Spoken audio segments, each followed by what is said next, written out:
to the promotion of the ideal of true love and the consolidation of families through the fostering of family ethics and traditional moral values, to the furtherance of all things conducive to the betterment of the individual and the advancement of humankind, to the enhancement of the spirit of goodwill inherent in the human race and the preservation of all the qualities from the past, which continue to serve the cause of good. To this end, the sincere efforts of the publishers and distributors and all profits from this book are dedicated. Forward. What is presented in this book is a reproduction of one of several versions which have existed in similar form since World War II, first in handwritten form and then in typewritten. What is given here was never intended for multiple or commercial circulation, and there are valid reasons derived from experience why this should be so. However, believing it to be in the public interest, it has lately been decided that it should be made available now, subject to explicit conditions. As far as it is known, it faithfully follows the authenticated copy of a handwritten version reproduced earlier in this century. This was resurrected in a very dilapidated condition, but has been transcribed fully as found. Undoubtedly, in transmission some personal colorations may have crept in, but the whole, as it stands now with its imperfections, is nevertheless a reliable and validated medium for bringing a body of spiritual truths into concrete being. It is the spirit behind the facade that is all-important factor. The value of what has been salvaged and preserved here is not for the present compilers to determine, research, or edit. Their obligation is seen as being true recorders of what is there. Others, better able, may assess its worth. It is known, however, that some items which at their face value and in their context seem of little import, contain within themselves something of intrinsic value to the spiritually aware. There are hidden depths which superficial reading will not reveal. The Kolbrin is tendered for acceptance at its face value, or more importantly for its content of spiritual truths which in any religion are presented in a form peculiar to particular faiths. It is the degree of spiritual content expressed in any religion which establishes its status on the scale of human spirituality. The lifestyle of its adherents, their accepted precepts and practices, their moral standards, ethics, and social concern are what determines the worth of any spiritual philosophy. There have been, and may still be, associations of people who accept the Kolbrin as the pivot points of their lives. And it is noteworthy, from what is known, that their lifestyle and the quality of their lives were enhanced through doing so. People who conduct their lives according to the precepts of the Kolbrin in association with others of like mind will know just where they stand in relation to these others. Relationships established among people who are committed to such precepts, whatever their religious inclinations, are far more firmly founded than others which are based on philosophies established on patronizing doctrines, derived from cheap products obtained from the spiritual supermarket. One difficulty has been the fact that the guardians of the Kolbrin have never been literary folk, but simple craftsmen and people far removed from the scholastic and even commercial world. Although it formulates a distinctive spiritual philosophy, this book is not claimed to be anything other than a transmitter of ageless wisdom.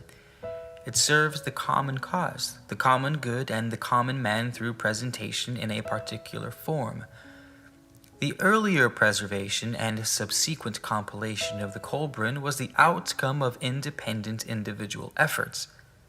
No one can claim authorship, and the present reconstructors who have compiled the book in its present form are no more than transmitters who accept in good faith what has been passed on to them. Sufficient funds have been received to ensure the production of the Kolbrin and its subsequent continuance. It is incumbent on the compilers to ensure the conservation of these funds and to take adequate steps to entrust them.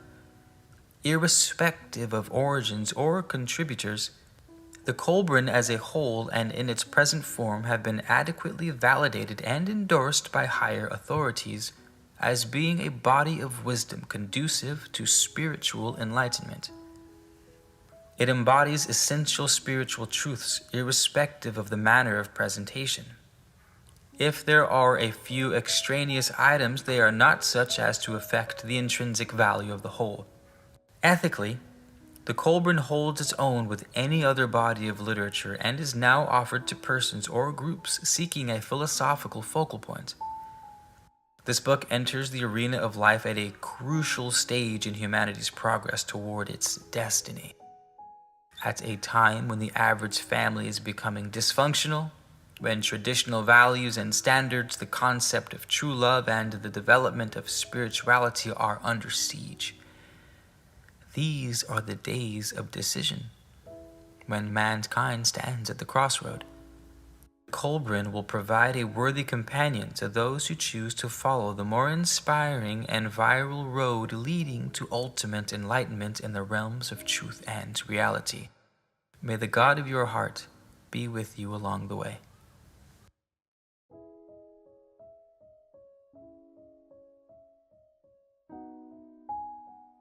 Introduction. The Kolbrin, in its present production, incorporates a body of enlightened teachers, which are the treasure of the centuries, a light on the path of truth, and as applicable to the world today as they were in the past. There has, however, been a considerable amount of reconstruction, as the original writings survived only precariously. Most of what is presented here was actually salvaged from a pile of discarded manuscripts and was partially burned and damaged by the weather before being reconstructed into a manuscript from which this is rewritten. Undoubtedly, additional material has been incorporated with good intent to fill gaps and elaborate on the original. Something may have been lost in the modernization of various parts. The important point, however, is that this is not intended to be a historical record, an intellectual work or literary effort. It falls short of these and is rather a coherent and consistent body of spiritual teachings. It is on this aspect alone that it stands or falls.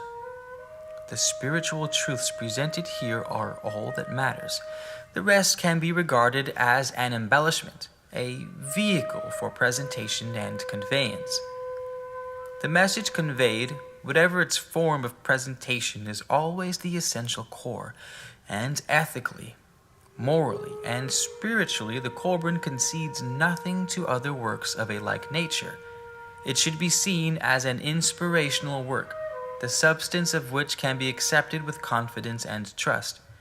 While great care was exercised in the past to ensure that these transcriptions would be transmitted through the centuries in a form as unadulterated and unaltered as possible, little is known about the actual persons or body of people concerned. From what is known, the name Kolbrin was originally applied to a collection of manuscripts which were salvaged from Glastonbury Abbey at the time of its burning. The fire, which was arson, was intended to destroy the manuscripts, but they were secretly housed otherwise.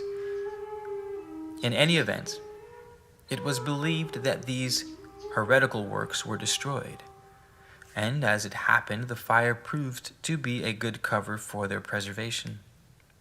Some of the manuscripts were transcribed at some time onto thin metal plates, and collectively these were known as the Bronze Book of Britain.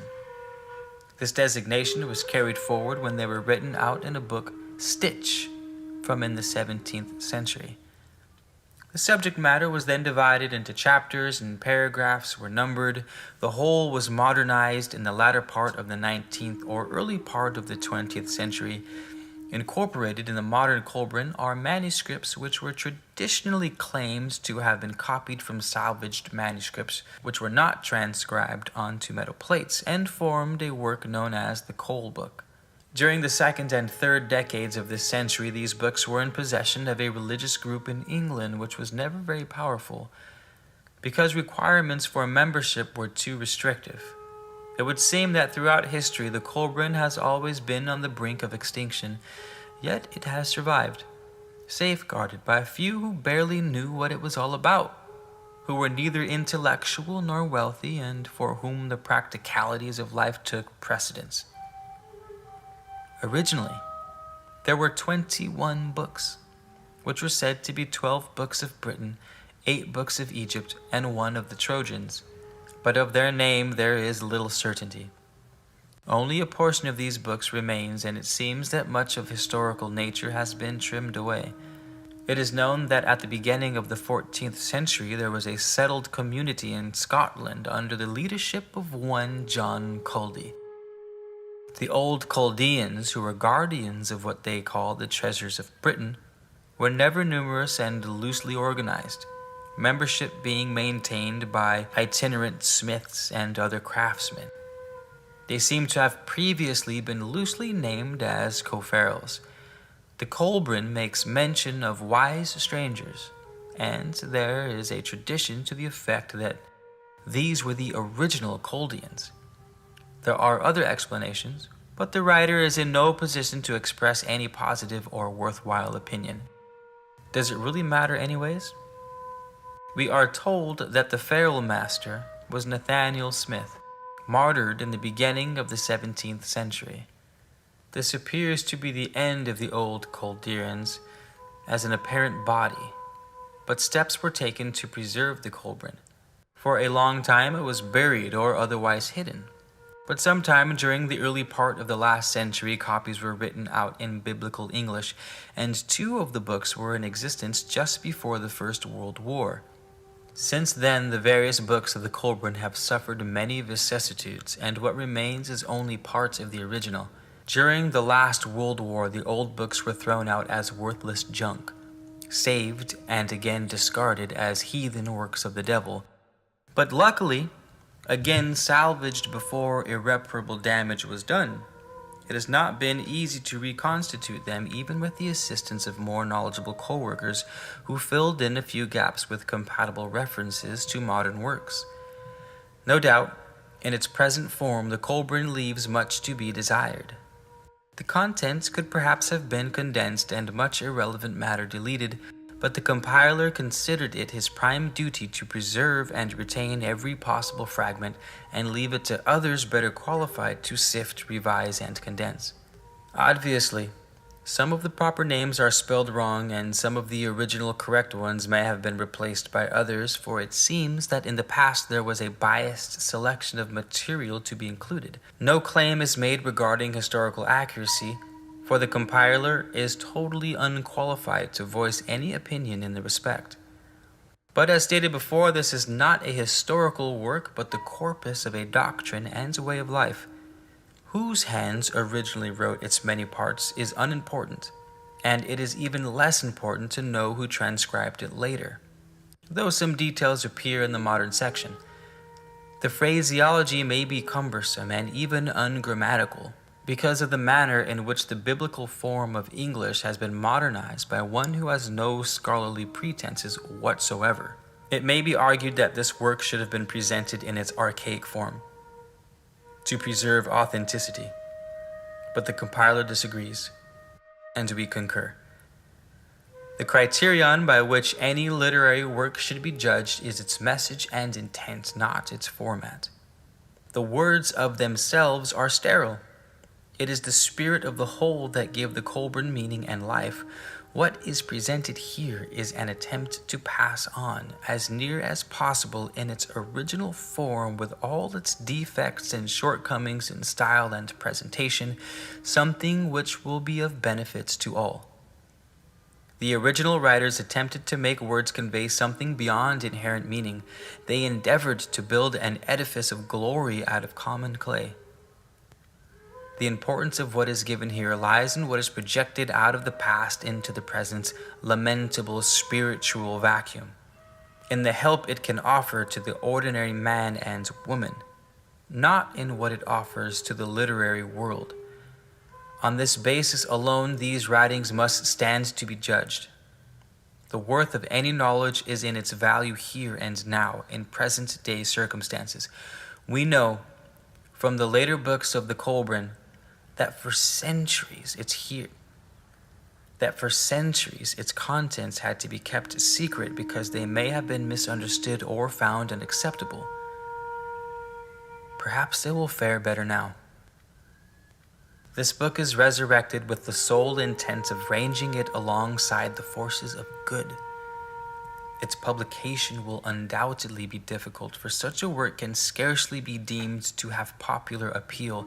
It deals with goodness and virtue, courage and mortality, with spiritual ideals and human aspirations, all unpopular and despised fare in these days of decision.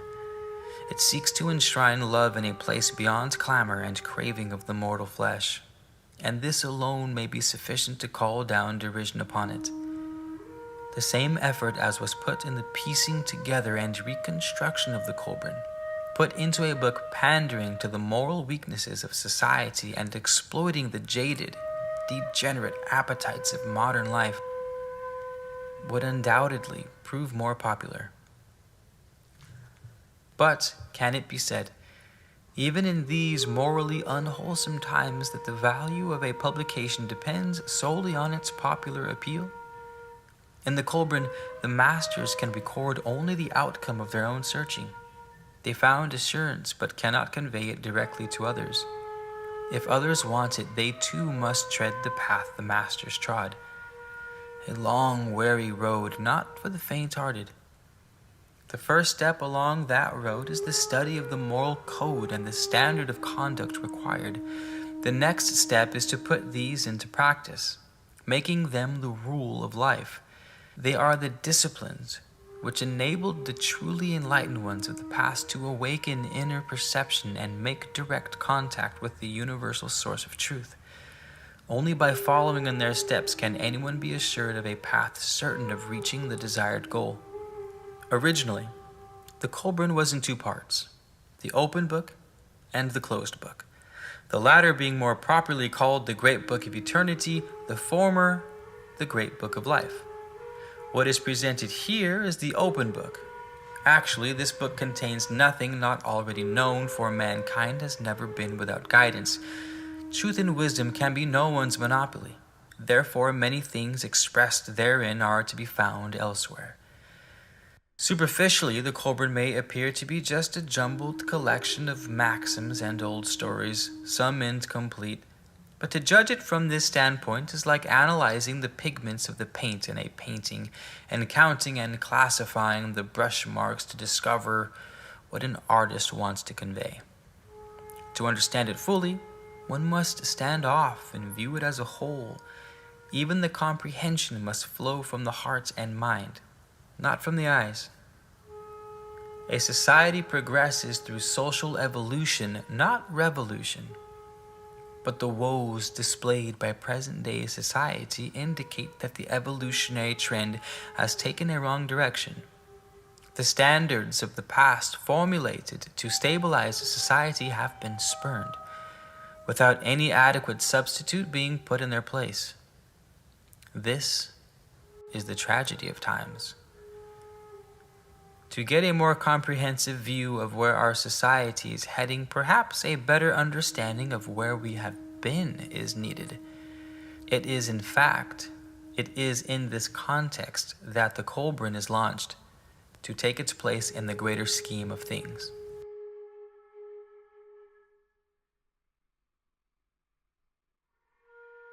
The salutation or prologue to the Bronze Book, now incorporated in the Kolbrin. Greetings, unborn ones, now asleep in the dark womb of the future. Greetings from we who were once as you are now, and like whom you will one day be. We too hoped and feared, doubted and believed. Were you choosing a gift from the past to the future, what would it be? The golden treasures hoarded by kings, the bright jewels beloved by queens. Is worldly wealth still so important to you? If that would be your choice above all else, we are disappointed, for our labors have been in vain. Would you prefer the secret life, of eternal youth? Have you altered so little from those who have lived and laughed today, with no thought turned towards the future? This thing which seems so desirable, were it yours, would you value it? Would it never pall? Would you still be grateful for it after 1,000 years have passed? The answer would be yes, if this life were all, the beginning and end, complete in itself. But might not this life be no more than a prelude, an introduction to something infinitely greater? Is the riddle still unsolved, the secret of the ages still well kept, known only by a few, even when these words are read? How many generations have passed without progress? Does mankind still lie passive like driftwood upon the sea of spiritual apathy, driven back and forth by changeable winds and conflicting currents, making no headway?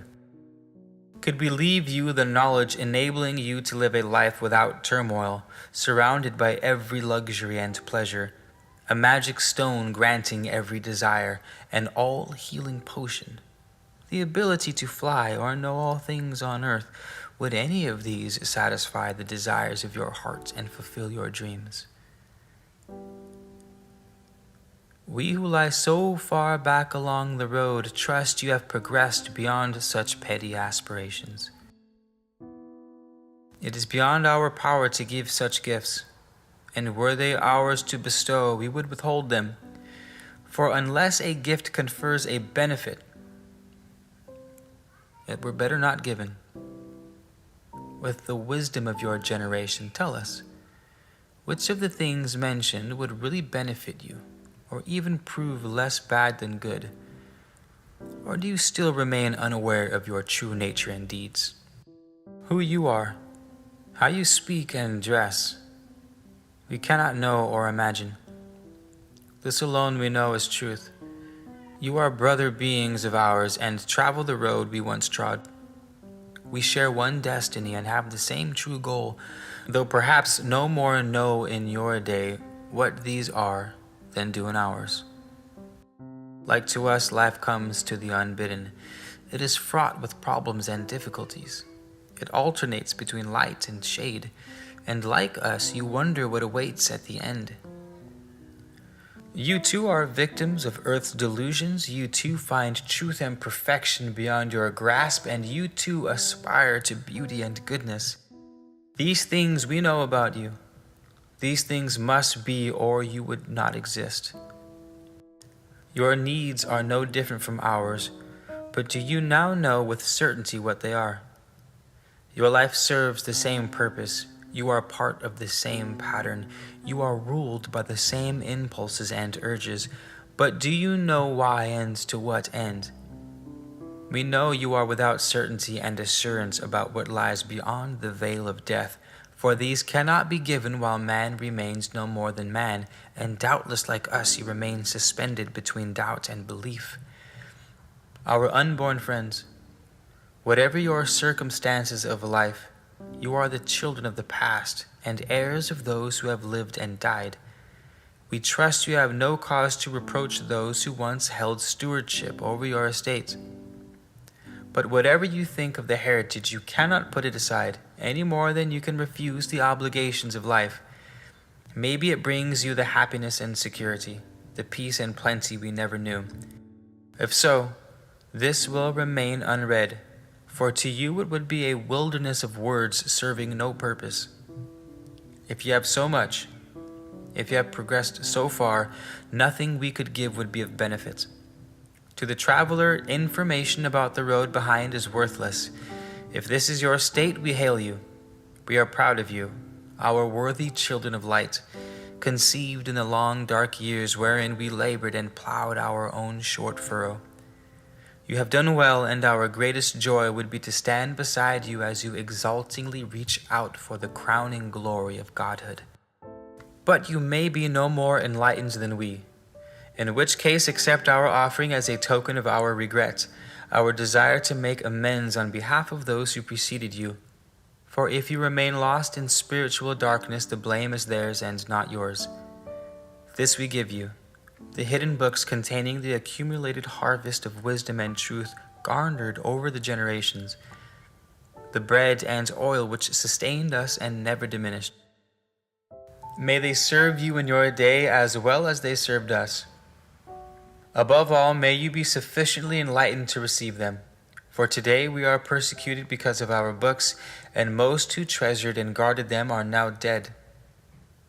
We can only consign these books to the ground and destiny, trusting they will be called forth at the proper time and in receptive generation. These books, which we hand into the keeping of time, were written under the authority of revelation and inspiration. Containing truth, their message cannot be attacked by time, for truth is eternal. We make no claim to exact and accurate statements beyond the possibility of error and misinterpretation, for words are frail messengers. They are fallible things, unable to transmit accurately from mind to mind. Also, we cannot tell how they who resurrect the books will deal with the contents. They are written in letters known to the learned, but learning changes with the generations. These books are the glorious embodiment of eternal truth. But the words and expressions are unworthy garments, so that misconception and misunderstanding are not possible. Words are servants of the fallible mortal sphere, and when called upon to serve a realm of greater things, prove inadequate. Therefore, be not like some petty-minded ones of our generation who say, "The letters are misplaced and the words ill-used." They examine each blade of grass diligently, but fail to discover the purpose of the meadow. Such men lack insight, and seeing only the bare letters, say, "These tell me all. There is nothing more." We have a saying, "Do not judge a place of instruction by its bricks." Wisdom being eternal, doubtless, this will apply no less in your generation. So, unborn, unknowable ones, we humbly tender this, the gift of the past which we could not pass on otherwise. If you have advanced far along the road towards greatness, it will have no value. But if you still dally or have wandered away, lost in the elusive mists of worldliness, and none answers your cries, then take this hand extending out of the past. It will guide you faithfully and well. Down through the generations, men have persecuted, have suffered, and died so that truth and goodness might prevail. Remember them. If the world is good, then your peace and pleasures have been brought by their sacrifices. If it is not, then you must not quibble over the cost to yourselves in making it good. Surely no torments and terrors in your days could exceed those of the past. Farewell, unborn ones. With these few words we have reached from the day of the present into the night of the future. We have planted the seed. Will it grow or rot in the ground? What crop will it produce? We cannot know. Let fate deal with it as it will. We have gathered the seed, flailed and winnowed it, and kept it with every care. We have planted well. We can do no more. May life deal better with you than with us. May you never be denied the comforting hand of hope. Farewell.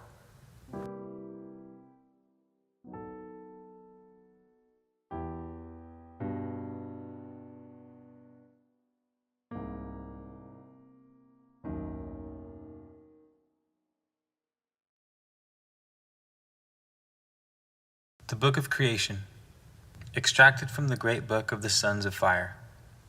An account of the beginning of things and why they are as we find them. Chapter 1, Creation. 2, the birth of man. 3, the destruction and recreation. 4, the affliction of God. 5, in the beginning. 6, Dadam and Luid. 7, Herthu, son of the first father. And 8, Guinevere. Mortal knowledge is circumscribed by mortal ignorance, and mortal comprehension is circumscribed by spiritual reality. It is unwise for mortal man to attempt the understanding of that which is beyond his conception, for there lies the road to disbelief and madness. Yet man is man and ever fated to reach out beyond himself, striving to attain things which always just elude his grasp.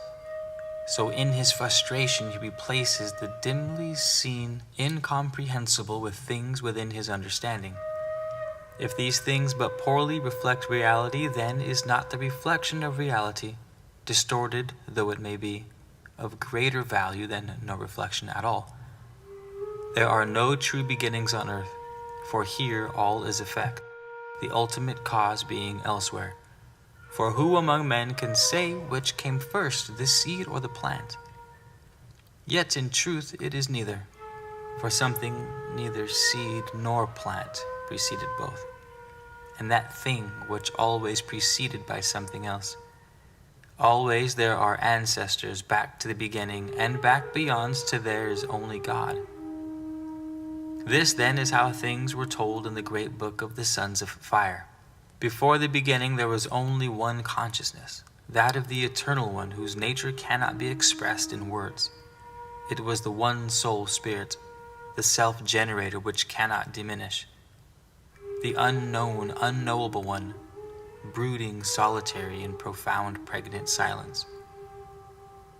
The name which is uttered cannot be that of this great being, who remaining nameless is the beginning and the end, beyond time, beyond the reach of mortals, and we in our simplicity call it God. He who preceded all existed alone in his strange abode of uncreated light, which remains ever unextinguishable, and no understandable eye can ever behold it. The pulsating droughts of the eternal life light in his keeping. The pulsating droughts of the eternal life light in his keeping were not yet loosed. He knew himself alone. He was uncontrasted, unable to manifest in nothingness, for all within his being was unexpressed potential. The great cycles of eternity were yet to be spun out, to be thrown forth as the endless ages of existence in substance. They were to begin with God and return to him completed in infinite variety and expression. Earth was not yet in existence. There were no winds with the sky above them, high mountains were not raised, nor was the great river in its place. All was formless, without movement, calm, silent, void, and dark. No name had been named and no destinies foreshadowed. Eternal rest is intolerable, and unmanifested potential is frustration. Into the solitude of timelessness can divine loneliness. And from this arose the desire to create, that he might know and express himself, and this generated the love of God. He took thought and brought into being within himself the universal womb of creation containing the everlasting essence of slumbering spirit. The essence was quickened by a ripple from the mind of God, and a creative thought was projected. This generated power, which produced light, and this formed a substance like unto a mist of invisible dust. It divided the two forms of energy through being impregnated with the Spirit of God, and quickening the chaos of the void within the universal womb, became spun out into whirlpools of substance. From this activity, as sparks from a fire, came an infinite variety of spirit minds, each having creative powers within itself. The activating word was spoken, its echoes vibrate still, and there was a stirring movement which caused instability. A command was given, and this became the everlasting law. Henceforth, activity was controlled in harmonious rhythm, and the initial inertia was overcome. The law divided the materializing chaos from God and then established the boundaries of the eternal spheres. Time no longer slept on the bosom of God, for now there was change where before all had been unchanging, and change is time. Now within the universal womb was heat, substance, and life, and encompassing it was the word which is the law. The command was given, let the smallest of things form the greatest, and that which lives but a flash from everlastingness. Thus the universe came into being as a condensation of God's thoughts, and as it did so, it obscured him from all enclosed within his solidifying creation. Henceforth, God was hidden, for he has always remained dimly reflected in his creation. He became veiled from all that came forth from him. Creation does not explain itself. Under the law, it cannot do so.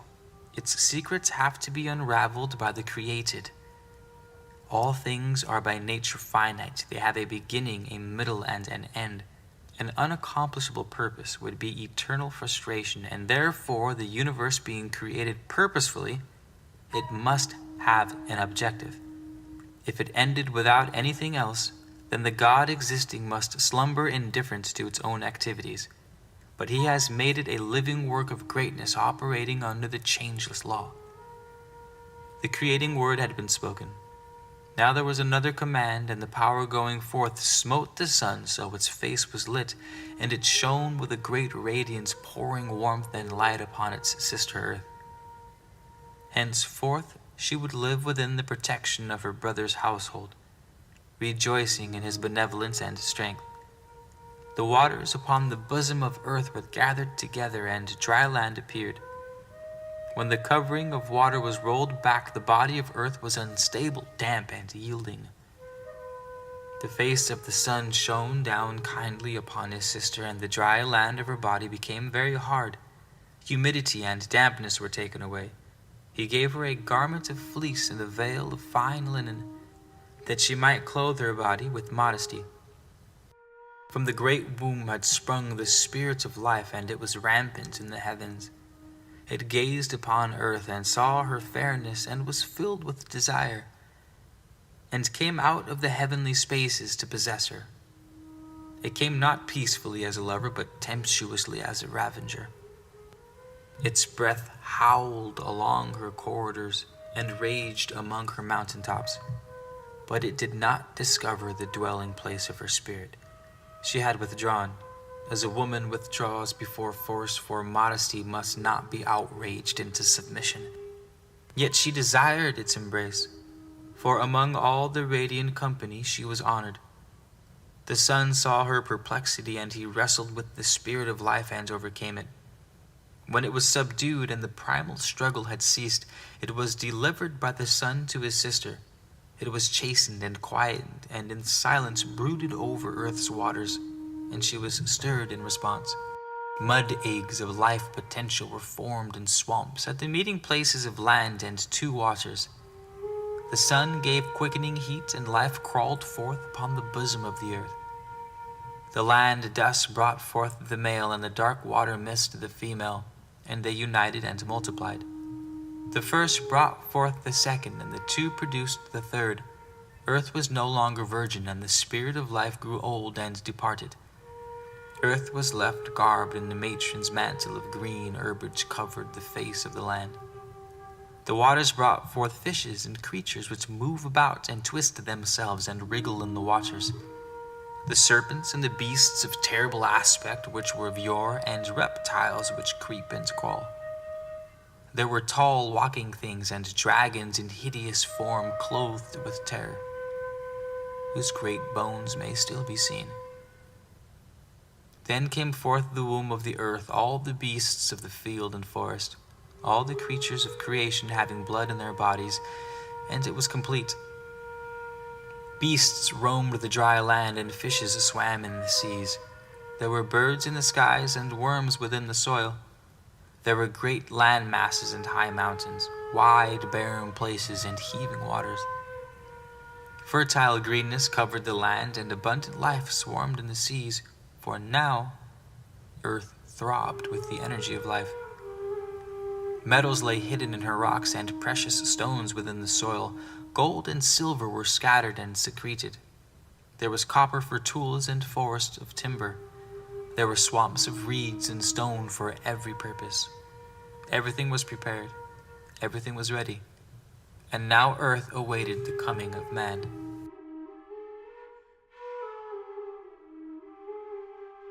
Chapter 2. The Birth of Man.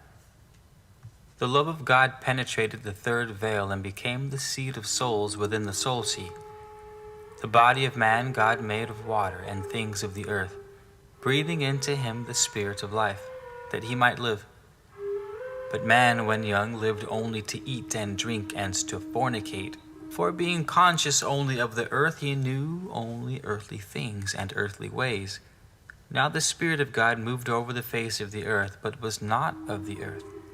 It held all things and was in all things, but on earth could not be apart from anything. Without substance it was awake, but entering substance it slept. Consider that which was told by the servants of Eben, of heaven man, who once wandered the earth. He had no earthly substance and could not grasp its fruits, for he had no hands. He could not drink its waters, for he had no mouth, nor could he feel the cool winds upon his skin.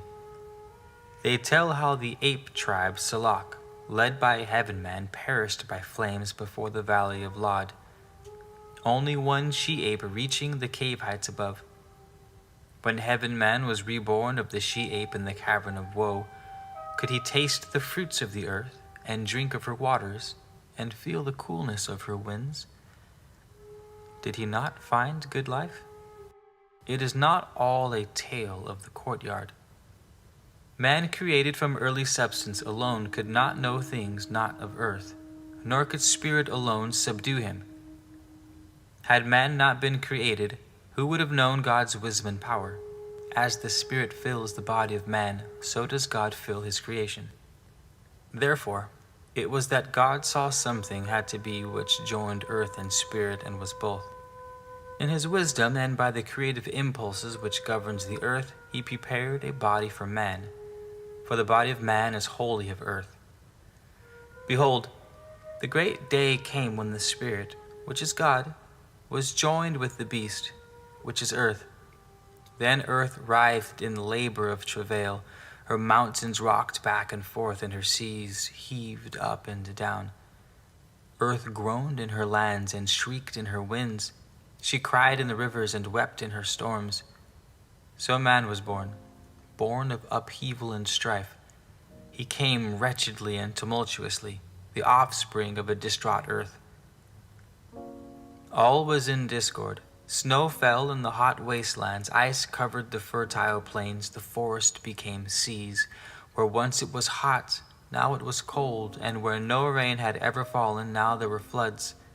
So man came forth, man the child of calamity, man the inheritor of creative struggle, man the battleground of extremes. Earth nurtured man with cautious affection, weaning him in the recesses of her body. Then when he was grown sufficiently to be lifted so he walked in the uprightness of God, she took him and raised him above all other creatures. She led him even into the presence of God, and she laid him on his great altar. A man imperfect, of earthly limitations, a thing unfinished, ungainly, and unlearned. But proudly was he presented to earth's creator. Not her firstborn was man, the son of earth, the grandchild of God, man the heir of tribulation and the pupil of affliction.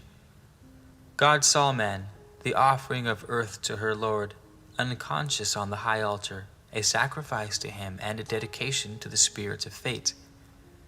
Then, from out of the unfathomable heights, and from behind the impenetrable veil, God came down above the altar, and he breathed into man the breath of eternal life. Into his sleeping body, God implanted a fragment of himself, the seed of a soul and the spark of divinity. A man, the mortal, became the man, the heir of God and the inheritor of immortality. Henceforth, he would have dominion over God's earthly estate. But he also had to unravel the circles of eternity, and his destiny was to be an everlasting seeking and striving. Man slept, but God opened the great eye within him, and man saw a vision of unsurpassed glory. He heard the voice of God saying, "O man, in your hand is now placed the tablet of your inheritance, and my seal is upon it. Know that all you desire within your heart may be yours, but first it is necessary that you be taught its value. Behold, the earth is filled with things of usefulness. They are prepared to your hand for a purpose. But the task is upon you to seek them out and learn their use. This is the tuition for the management of your inheritance. What you know to be good, seek for it, and it shall be found. You may plumb the seas and pluck the stars, you may live in everlasting glory and savor eternal delights. Above and below and all about there is nothing beyond your reach. All, with one exception, is yours to attain. Then God laid his hand upon man, saying, Now you are even as I, except you sleep there enclosed in matter in the kingdom of illusion, while I dwell here in the freedom of reality and truth. It is not for me to come down to you, but for you to reach out to me. Man then saw a vision of glory encompassing even the spheres of splendor. Unbounded wisdom filled his heart, and he beheld beauty and perfection. The ultimates of truth and justice were unveiled before him. He became one with the profound peace of eternity and knew the joys of unceasing gladness. The eternal ages of time unrolled as a scroll before his eyes, and he saw written thereon all that was to become and occur. The great vaults of heaven were opened up unto him, and he saw everlasting fires and unconsumable powers that strove therein. He felt within himself the stirring of inexpressible love, and unlimited designs of grandeur filled his thoughts. His spirit ranged unhampered through all the spheres of existence. He was then even as God himself, and he knew the secret of the 7 spheres within the 3 spheres. Then God lifted his hand from man, and man was alone. The great vision departed, and he awoke. Only a dim and elusive recollection, no more than the shadow of a dream, remained. But deep within the sleeping soul there was a spark of remembrance, and it generated within man a restless longing for he knew not what.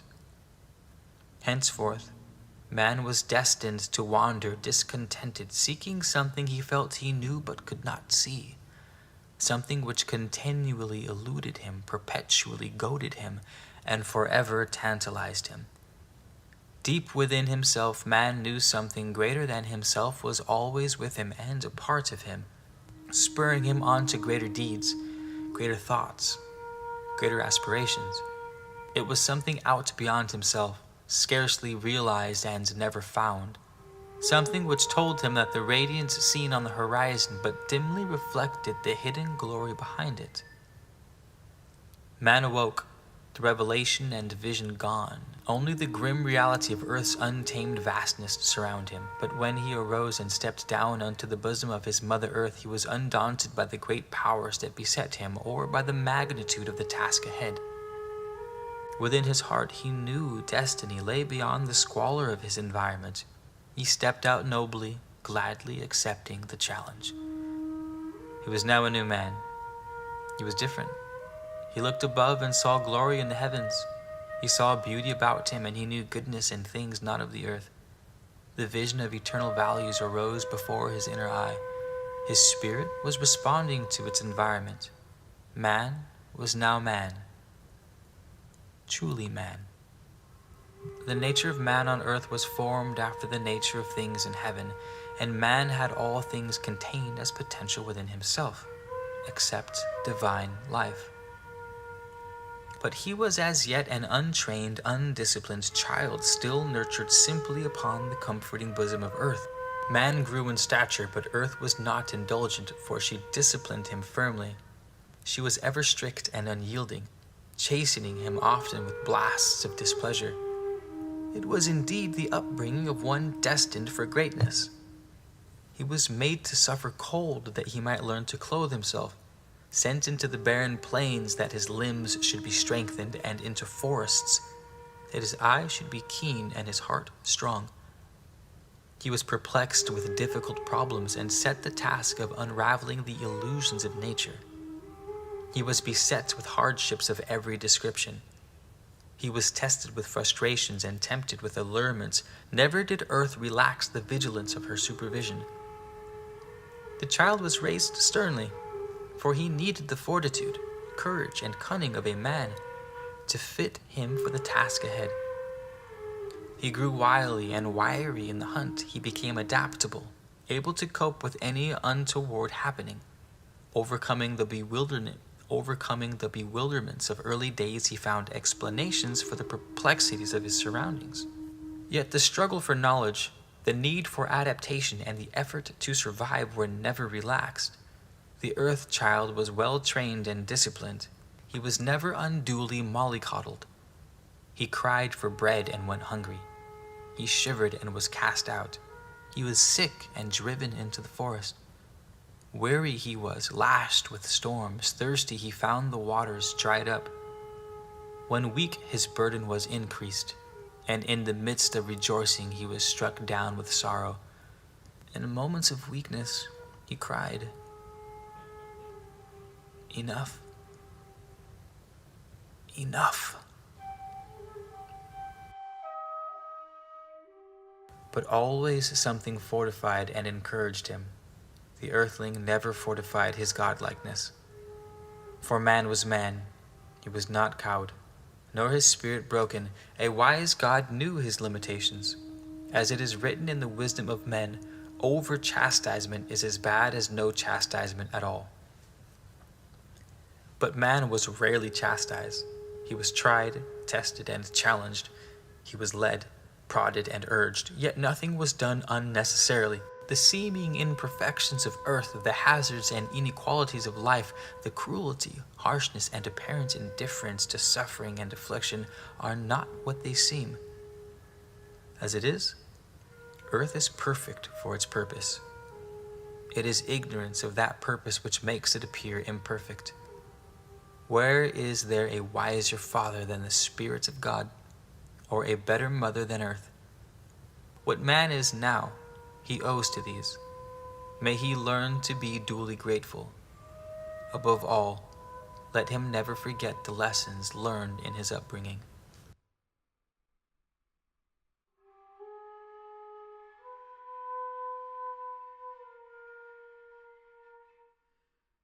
Chapter 3. The Destruction and Recreation. It is known, and the story comes down from ancient times, that there was not one creation but two, a creation and a recreation. It is a fact known to the wise that the earth was utterly destroyed once, then reborn a second wheel of creation. At the time of the great destruction of earth, God caused a dragon from out of the heavens to come and encompass her about. The dragon was frightful to behold. It lashed its tail, it breathed out fire and hot coals, and a great catastrophe was inflicted upon mankind. The body of the dragon was wreathed in a cold, bright light, and beneath, on the belly, was a ruddy-hued glow, while behind it trailed a flowing tail of smoke. It spewed out cinders and hot stones, and its breath was foul and stenchful, poisoning the nostrils of men. Its passage caused great thunderings and lightnings to rend the thick, darkened sky, all heaven and earth being made hot. The seas were loosened from their cradles and rose up, pouring across the land. There was an awful shrilling trumpeting which outpoured even the howling of the unleashed winds. Men stricken with terror went mad at the awful sight in the heavens. They were loosed from their senses and dashed about, crazed, not knowing what they did. The breath was sucked from their bodies, and they were burnt with a strange ash.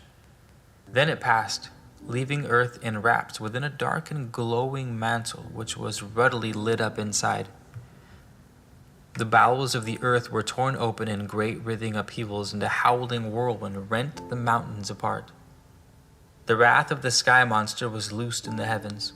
It lashed about in flaming fury, roaring like 1,000 thunders. It poured down fiery destruction amid a welter of thick black blood. So awesome was the fearfully expected thing that the memory mercifully departed from man. His thoughts were smothered under a cloud of forgetfulness. The earth vomited forth great gusts of foul breath from awful mouths opening up in the midst of land. The evil breath bit at the throat before it drove men mad and killed them. Those who did not die in this manner were smothered under a cloud of red dust and ashes, or were swallowed by the yawning mouths of earths, or crushed beneath the crashing rocks. The first sky monster was joined by another which swallowed the tail of the one going before, but the two could not be seen at once. The sky monster reigned and raged above earth, doing battle to possess it, but the many-bladed sword of God cut them in pieces.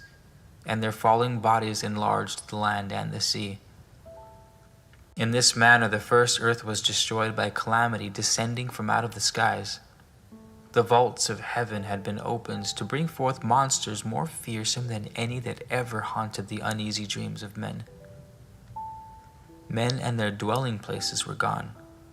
Only sky boulders and red earth remained where once they were.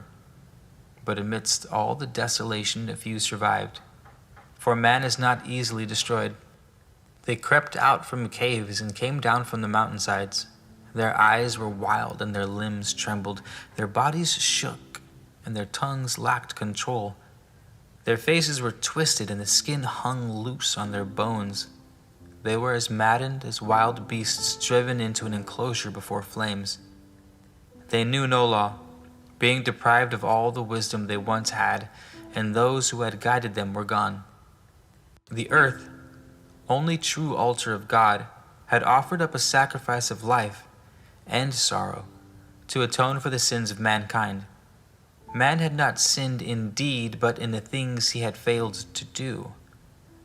Man suffers not only for what he does, but for what he fails to do. He was not chastised for making mistakes, but for failing to recognize and rectify them.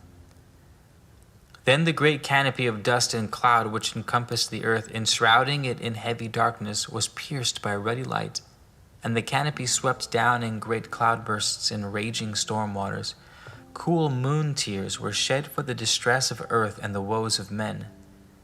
When the light of the sun pierced the earth's shroud, bathing the land in its revitalizing glory, the earth again knew night and day, for there were now signs of light and signs of darkness. The smothering canopy rolled away, and the vaults of heaven became visible to man. The foul air was purified, and new air clothed the reborn earth, shielding her from the dark, hostile void of heaven. The rainstorms ceased to beat upon the faces of the land, and the waters stilled their turmoil.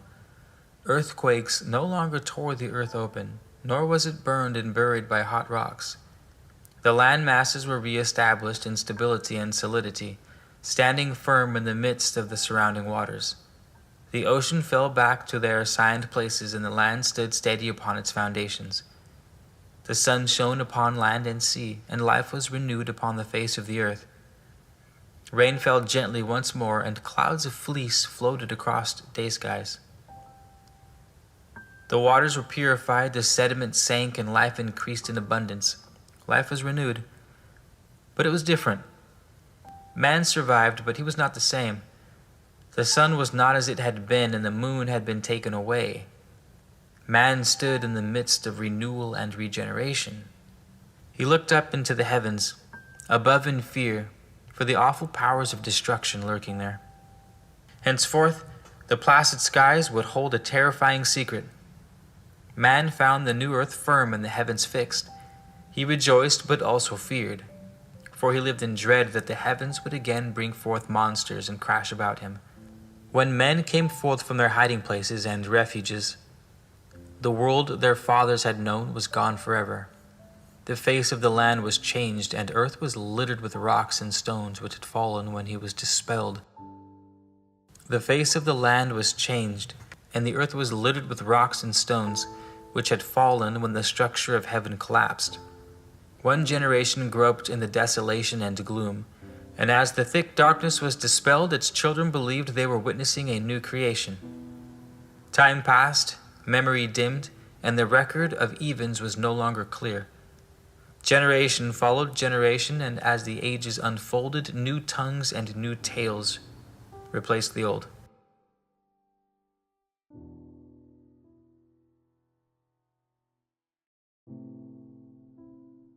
Chapter 4. The Affliction of God. This comes from the scroll of Carabal Pactherman, who wrote, "The forebears of all the nations of man were once one people, and they were the elect of God who delivered all the earth over to them. All the people, the beasts of the field, the creatures of the wasteland, and the things that grow, they dwelt through long ages in lands of peace and plenty. There were some who struggled harder, were more disciplined, because their forefathers had crossed the great dark void. Their desires were turned Godward, and they were called the children of God. The country was undulating and forested. It was fertile, having many rivers and marshes. There were great mountains to the east and to the west, and in the north was a vast stony plain. Then came the day when all things became still and apprehensive. For God caused a sign to appear in the heavens, so that men should know the earth would be afflicted. And the sign was a strange star. The star grew and waxed to a great brightness, and was awesome to behold. It put forth horns and sang, being unlike any other ever seen. So men, seeing it, said among themselves, "Surely this is God appearing in the heavens above us." The star was not God, though it was directed by his design, and the people had not wisdom to understand. Then God manifested himself in the heavens. His voice was as the roll of thunders, and he was clothed with smoke and fire. He carried lightnings in his hands, and his breath, falling upon the earth, brought forth brimstone and embers. His eye was a black void, and his mouth an abyss containing the winds of destruction. He encircled the whole of the heavens, bearing upon his whole back a black robe adorned with stars. Such was the likeness and manifestation of God in those days. Awesome was his countenance, terrible his voice of wrath. The sun and the moon hid themselves in fear, and there was a heavy darkness over the face of the earth. God passed through the spaces of the heavens above with a mighty roar and a loud trumpeting. Then came the grim dead silence and black red-lit twilight of doom. Great fires and smoke rose up from the ground, and men gasped for air. The land was rent asunder and swept clean by a mighty deluge of waters. A hole opened up in the middle of the land, the waters entered, and it sank beneath the seas. The mountains of the east and the west were split apart and stood up in the midst of the waters which raged about. The north land tilted and turned over on its side. Then again the tumult and clamor ceased, and all was silent. In the quiet stillness, madness broke out among men. Frenzy and shouting filled the air. They fell upon one another in senseless wanton bloodshed. Neither did they spare woman or child, for they knew not what they did. They ran unseeing, dashing themselves to destruction. They fled to caves and were buried, and taking refuge in trees, they were hung. There was rape, murder, and violence of every kind. The deluge of waters swept back, and the land was purged clean. Rain beat down unceasingly, and there was great winds. The surging waters overwhelmed the land and man. His flocks and his gardens and all his works ceased to exist. Some of the people were saved upon the mountainsides and upon the flotsam, but they were scattered far apart over the face of the earth. They fought for survival in the lands of uncouth people. Amid coldness they survived in caves and sheltered places. The land of the little people and the land of giants, the land of the necklace ones and the land of the marshes and mists. The lands of the east and west were all inundated. The mountain land and the lands of the south, where there is gold and great beasts, were not coveted by the waters. Men were distracted, and in despair they rejected the unseen God behind all things for something which they had seen and known by its manifestation. They were less than children in those days, and could not know that God had afflicted the earth in understanding, and not willfully, for the sake of men and the correction of his ways. The earth is not for the pleasure of man, but is a place of instruction for his soul. A man more readily feels the stirrings of his spirit in the face of disaster than in the lap of luxury. The tuition of the soul is a long and arduous course of instruction and training. God is good, and from good evil cannot come. He is perfect, and perfection cannot produce imperfection. Only the limited understanding of man sees imperfection in that which is perfect for its purpose. The grievous afflictions of man was another of his great texts. He failed, and in so doing followed the path of unnatural gods of his making. Man makes gods by naming them, but where in this is the benefit to him? Evil comes in the midst of mankind, spawned by the fears and ignorance of men. An evil man becomes an evil spirit, and whatever evil there is on earth comes either from the evil of spirits or the evil of men.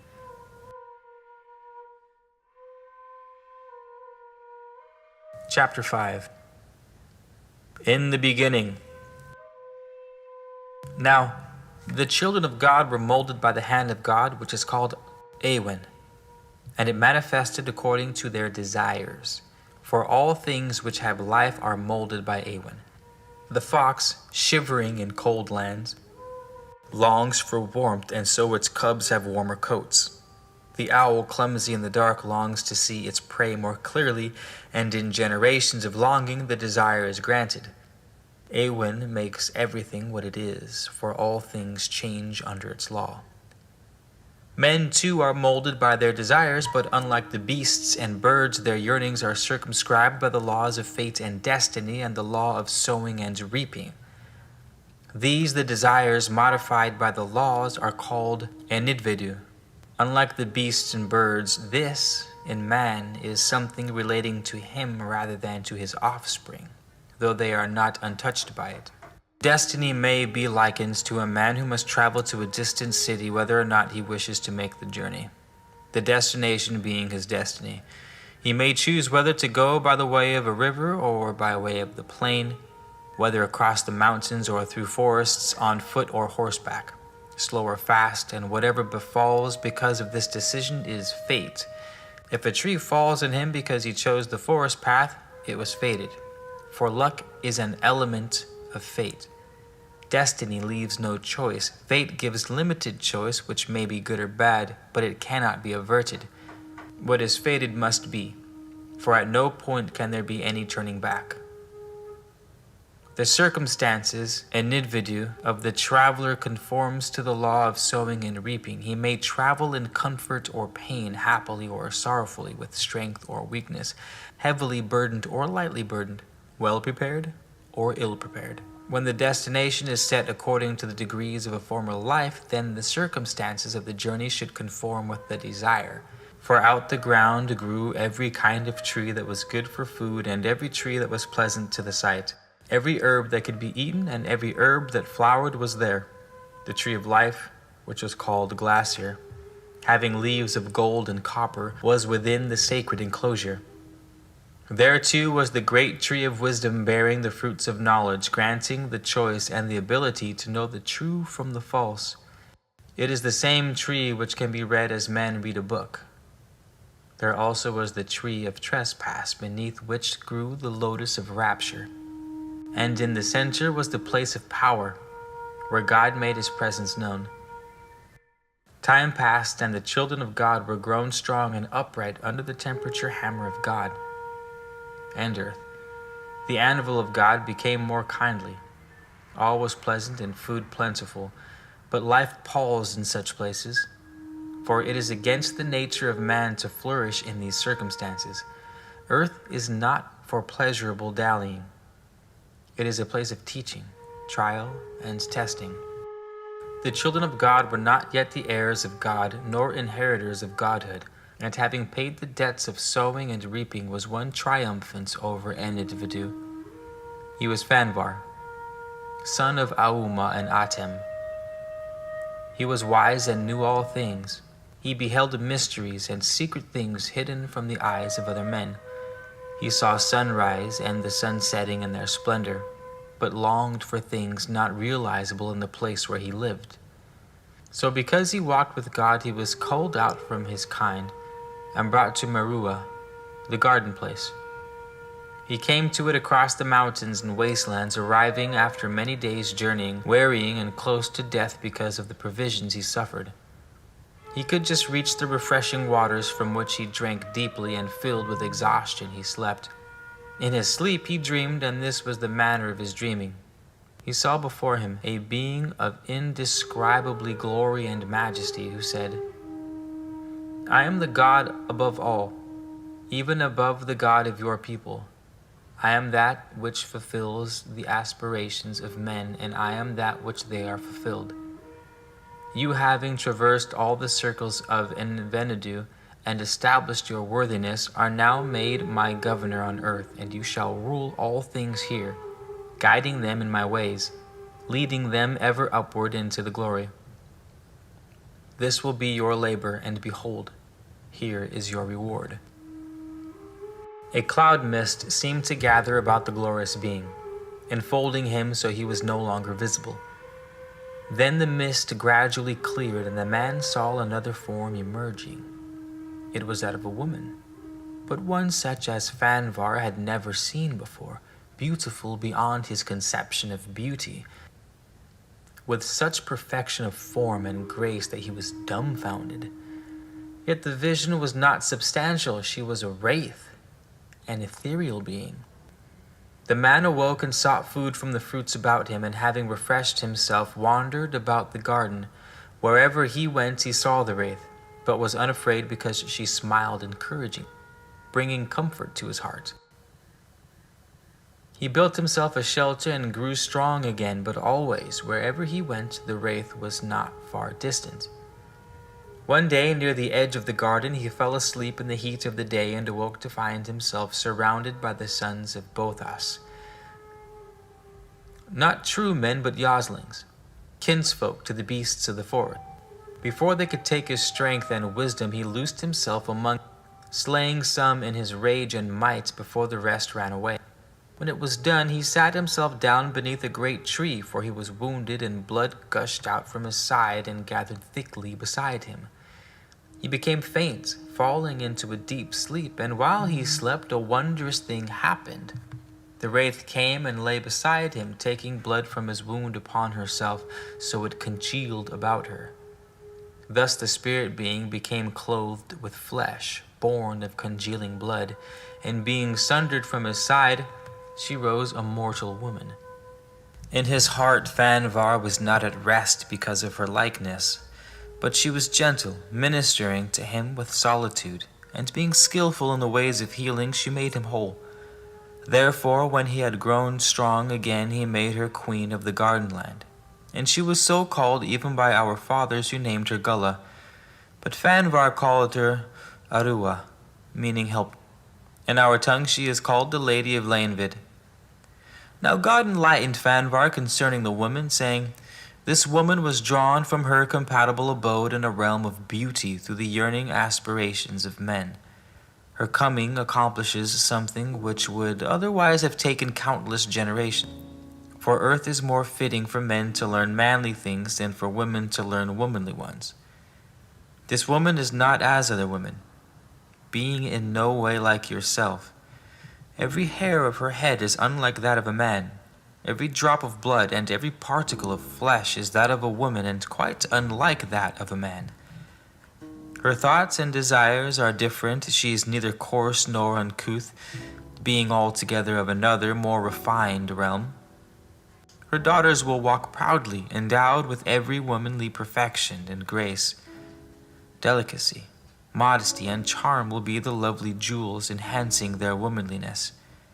Henceforth, man will be truly man, and woman will be truly woman, man being girded with manliness, and woman being clothed with womanliness. Yet they shall walk together hand in hand toward the ascending glory before them, each the helpmate and inspiration of the other. So Fanvar and Arua lived in contentment amid bounty and fruitfulness, with freedom from afflictions and sickness. They delighted in each other, and because of their differences were drawn closer together.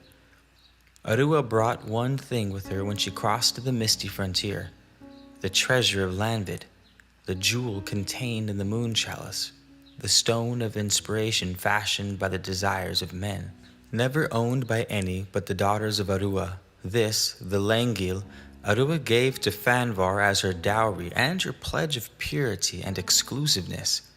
She followed the ways of the cradle land, not the ways of earth. Within the garden land was the sacred enclosure, the domain of Fanvar and Arua, forbidden to those of the children of God who had now come to this place. It contained the chalice of fulfillment, granting any who drank from it the realization of all things which they aspired. None might drink from this save Fanvar and Arua. Also there was the cauldron of immortality, containing an essence distilled from the fruits growing in the garden, and this guarded against mortal ills. Arua brought forth a son by Fanvar, and he was called Ratoki, and a daughter who was called Armina. Each knew the mysteries of magic and the ways of the stars. In the fullness of time, Ratuki married among the daughters of the sons of God and had 2 sons, Enanari and Nenduka. It was Enanari who first taught the weaving of cloth from plants, and Nenduka who was a mighty hunter. Armina also married among the sons of God and brought forth a son who was called Belenki, and daughters called Ananua and Mameta. Ananua knew the making of pots and things of clay, and Mameta the taming of beasts and birds. Nenduka had 2 sons, Namtara and Canaan. Namtara had 2 sons also, Nenduka and Dedam, before dying in the fullness of manhood. Belenki married Enidva and had a son called Enkedua and a daughter called Estartha, meaning maid of the morning. And she became a great teacher among the children of God. This was the Estartha who became the first moon maiden, being later called Lady of the Morning Star. And Kedua had a daughter, and her name was Meva. Outside the sacred enclosure known as Jessar, but forming a gateway into it, was a circular structure of stones called Gilgal. And within this was a sacred shrine, wherein was kept a sacred vessel called Gwenduiva. This was like a goblet and was made of a rainbow-hued crystal set in gold with pearls. Above the cup appearing a shimmering moon-colored mist like a thin, cold flame. At certain times when the heavens were in proper position, the Gwenduiva was filled with moon dew and potions from the cauldron within the sacred enclosure, making a pale, honey-colored liquor, and this the people drank from the goblet.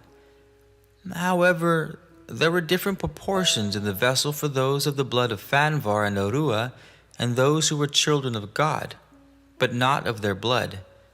It was the potion from Gwenduiva which kept sickness and disease away from those who drank it. Dedam, the first father, married Latha, and they had a son called Herthiu. Dedam then married Meva, who had a daughter, not by him, and this was Guinevere, the Cuckold's child, fathered by Abramened of Gwarthan, son of Namtenagal, whom we call Luid the Dark Father. About the land of the children of God was the wasteland where Yoslings, called the children of Zumat, which means they who inherit death, dwelt. Among these, Namtenagal, the wily hunter, was the most wise and cunning. He alone was afraid of the children of God and alone dared enter the garden land.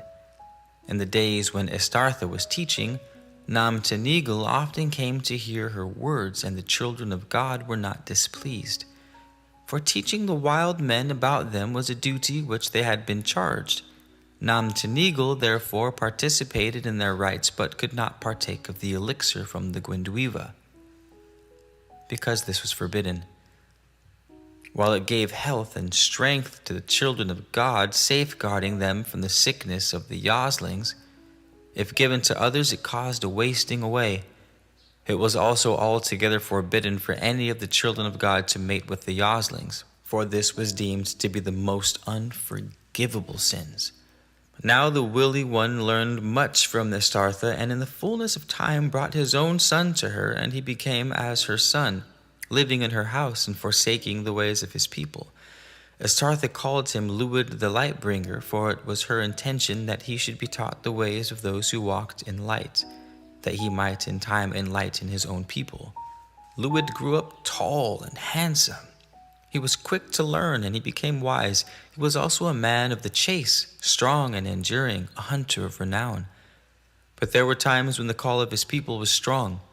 Then he would go furtively into the night to indulge in their dark rituals. Thus he became knowledgeable in the ways of the flesh and in the carnal indulgences of the body. Dedam became a servant of the sacred enclosure where the misty veil between the realms could be penetrated.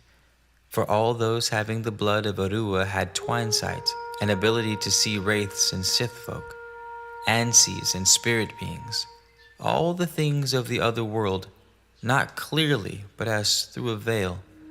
Beside the place called Jazar was a pleasant parkland with trees of every kind and a stream, also thickets of flowering bushes and all manner of plants growing lushly. It was the custom of Maeva to wander there in the sunshine, and Luid also went there. So it came about that they met among the trees.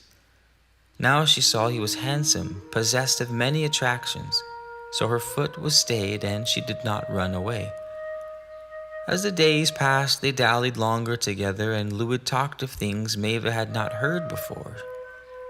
She felt a stirring in her blood, but did not respond or heed his temptations because of the things which were forbidden.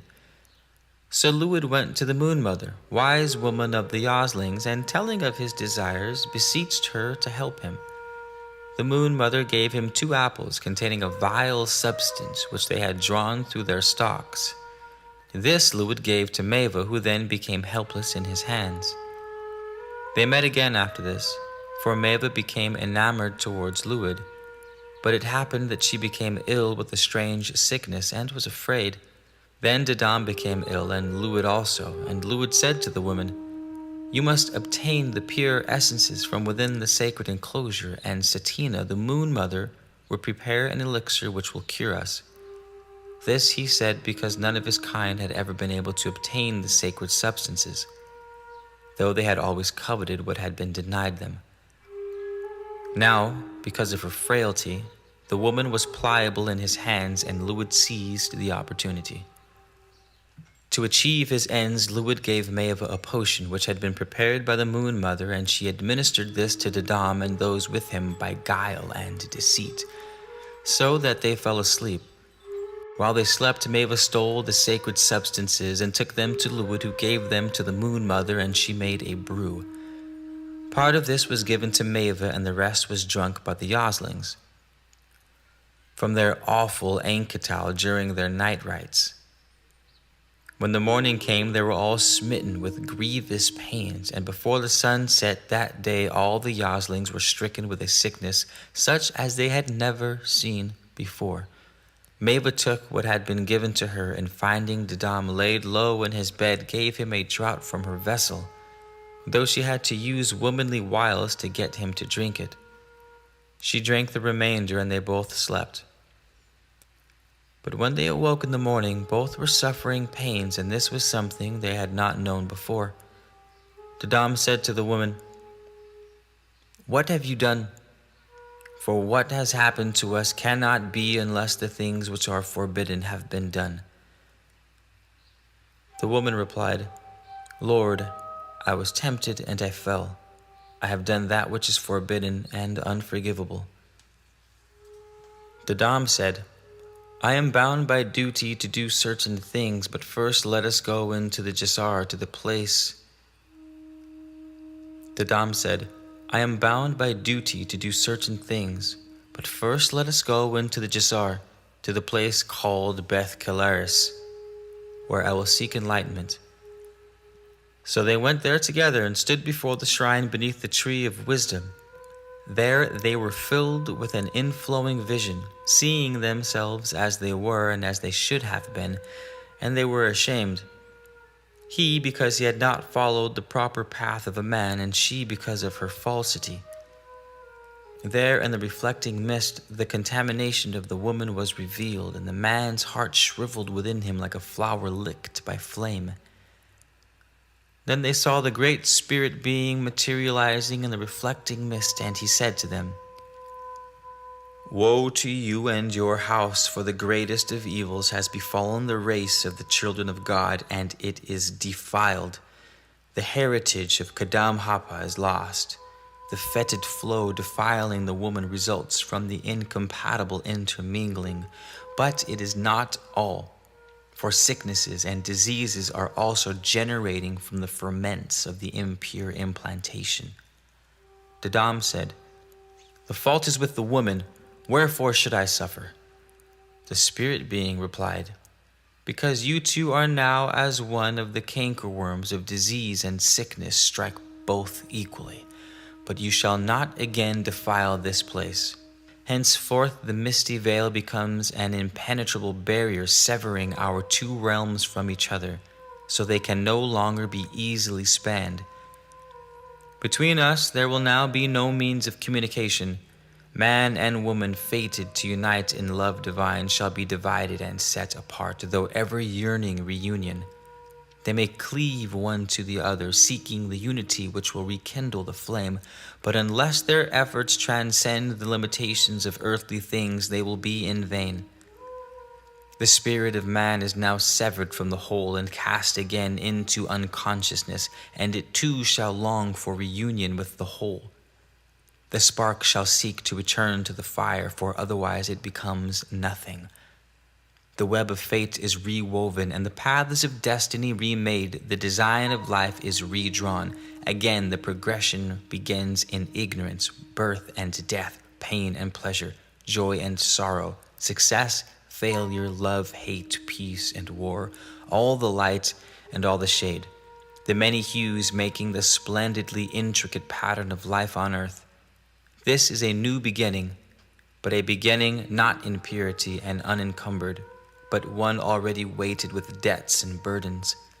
The Spirit being continued, enough wickedness has been wrought by your willfulness and disobedience, for the decrees forbidding certain things were for your own benefit. Immortality was nearly within your reach. But had you achieved this, you would have brought an even more grievous evil upon yourselves and your inheritors. For freed from servitude to change, you and they would have been unable to progress.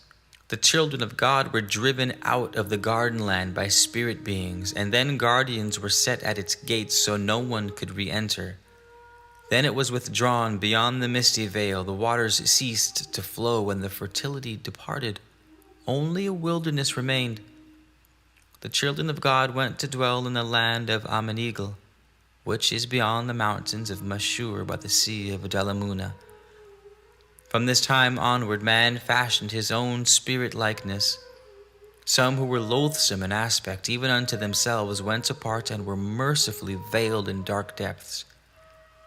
They said to themselves, "Let us dwell here in the darkness, and prepare a place for others like ourselves, so that when they follow, they abide here and join us." Thus were the dark regions formed and inhabited by demons, who are naught but the hideously fashioned spirits of evil men. These things have been written into the record. In Sibuat, they used to say this was the manner of man's making. God sent his creating craftsman spirit down to earth, and the reflection of the one was drawn into a spiritless body, and this became the heart of man. These are the words written by Thonis of Myra and Laodicea in his day. You ask me, what is man, and I answer, he is life becoming aware of itself. He is the intangible knowing the tangible, spirit in matter, fire in water. When this first happened, none remembers, and only the old folk tales remain. There was the beginning and then the garden, and it was in this garden man found himself. Before this he was not free, being one with everything about him. As he could not disobey, good and evil could not be, they were non-existent. Man became free through awareness of himself, and with this knowledge denied any kinship with the beast, as he was no longer in harmonious relations with things of the earth.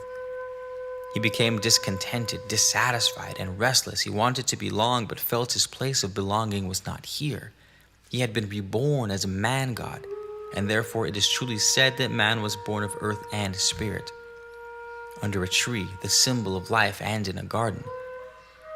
There the eyes of man and woman were open, and being above the beasts, they knew they were different and set apart from all else that breathed. They separated themselves, being now ashamed of their state and strangers to each other. The carnal satisfaction of lesser creatures now no longer sufficed. They had lost contact with the source of light, but though knowing something was lacking, knew what not.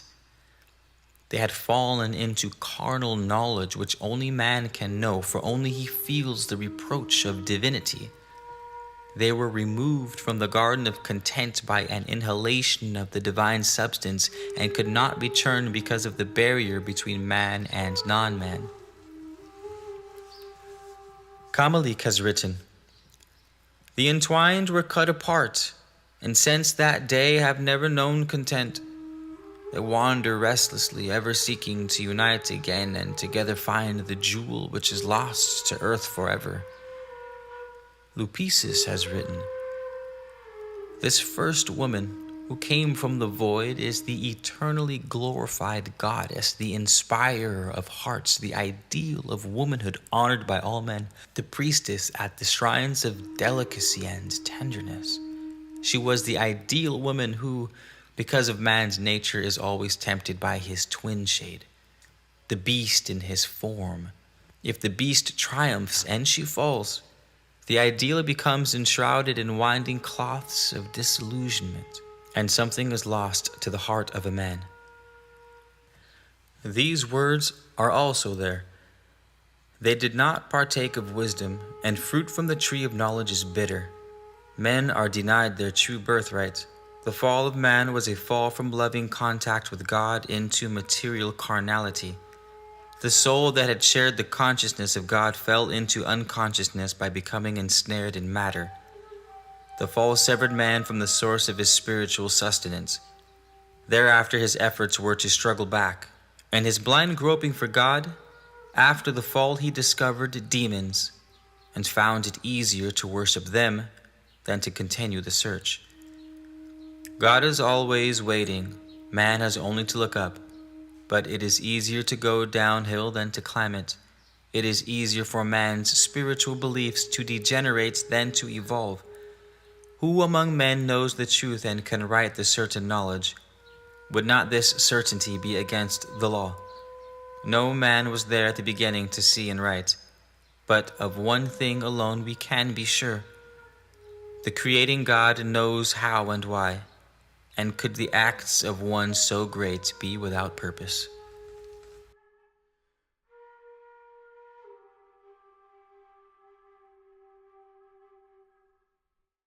Chapter 6.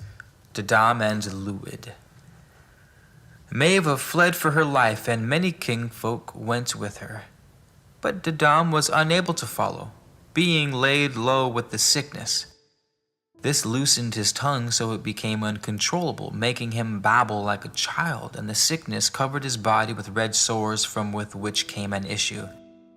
Luid also departed for a place far out in the wilderness. Those with Dedam, who looked back towards the place of the garden, saw bright tongues of light licking the sky above it, the whole being interwoven with flickering flames in many hues. Those who sought to return were repulsed with a tingling ache over their bodies, which increased into severe pain as they approached, so they were driven away. When Dedam recovered so he could stand, only a few remained with him, and they all moved further into the wilderness to a place where there was water and pasture. There Dedam left Herthu, his son, and the boy's mother, with Habaris the learned, and set out to find Luid. After many days, Dedam and those with him came upon Luid, and his yoslings were full of sickness, and slew many. But Luid was not slain, though mortally wounded, and he lay against a great rock. When Dedam came near, Luid raised an arm heavily and said, "Hail to the victor and benefactor, who was come to terminate our wretchedness." While Dedam stood sternly contemplating him, Luid said, "To kill me now is your prerogative, for even we lesser beings who are far removed from the godmen have the law of husbandly pride. What I did has not been done before, and it will be done again, but I erred by crossing an unknown barrier, which could not be discerned. For we within ourselves are no more contagious to each other than are your people. Then I must die.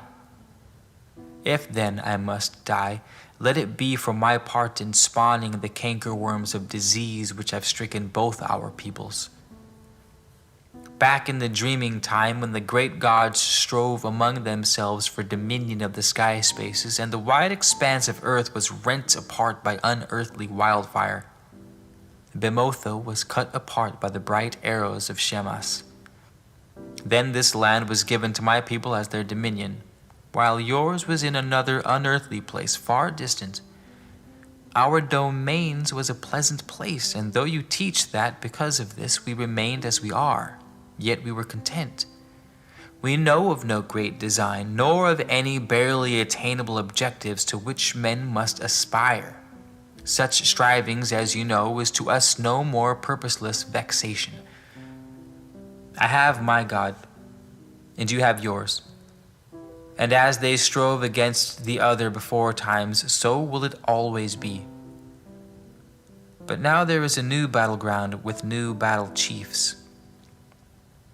I will go to my appointed place, and you will go to yours, and from thence, as leaders of the fray, we shall wage a never-ceasing war. Such is fated and must be. But who will win the fair prize of earth for their king? We shall not strive with clubs and lances, the hurling stone and flying darts, but with more subtle weaponry. This thing is not our choice. We are but playings of fate. That you and I should lead the fray is not because of our qualities, but because we were where we were, when we were. Now we are but two precarious points of life in a hostile wilderness. But what might be in 100 generations? Dadam said, "These things I know too, for my eyes have always been opened. I too have looked out into an endless plain without any horizon. But I shall lead those who have grown strong through seeking and striving, while those in your ranks will be weakened through indulgence in the flesh pots and pleasure places of earth. We are the disinherited, but not the disowned. We have the seeds of victory within us. You and yours were never more than you are, sons of the easy path, followers of the downhill road." Then, when these things had been spoken, Luid died, and Dadam and those with him burnt his body. Dadam and those with him wandered the wasteland for many days, then turned southward toward the mountain. Then it happened that one day Dadam was seated apart, in solitude among the rocks, with chin on chest, and a hunter of the Eubalites came upon him from behind. The hunter slung a smooth stone as the man turned, and it struck out his eye. Then the Eubalite slew him by smashing in his head with a stone. The hunter was the son of Ankadur, son of Enanari, king of the Eubalites, by Urkala, daughter of the Chasites. This is known because those who were with Dadam came out of the barren places and learned the ways of builders, becoming great among the Eubalites and raising cities along the rivers. Among them was Enkigal, who built Keridor, which stands between the two great rivers, and Balat Sharaman, who taught men the ways of writing, setting the letters upon a pillar in Herak.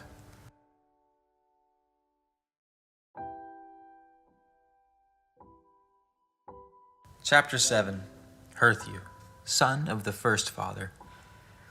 The Book of Beginnings tells us all things began with Var Kelfa, therein called Awent Khalifa, from whom flows Gwynn, the energizer which stabilizes all things so they maintain their proper form, and Awen, which responds to the molding desires.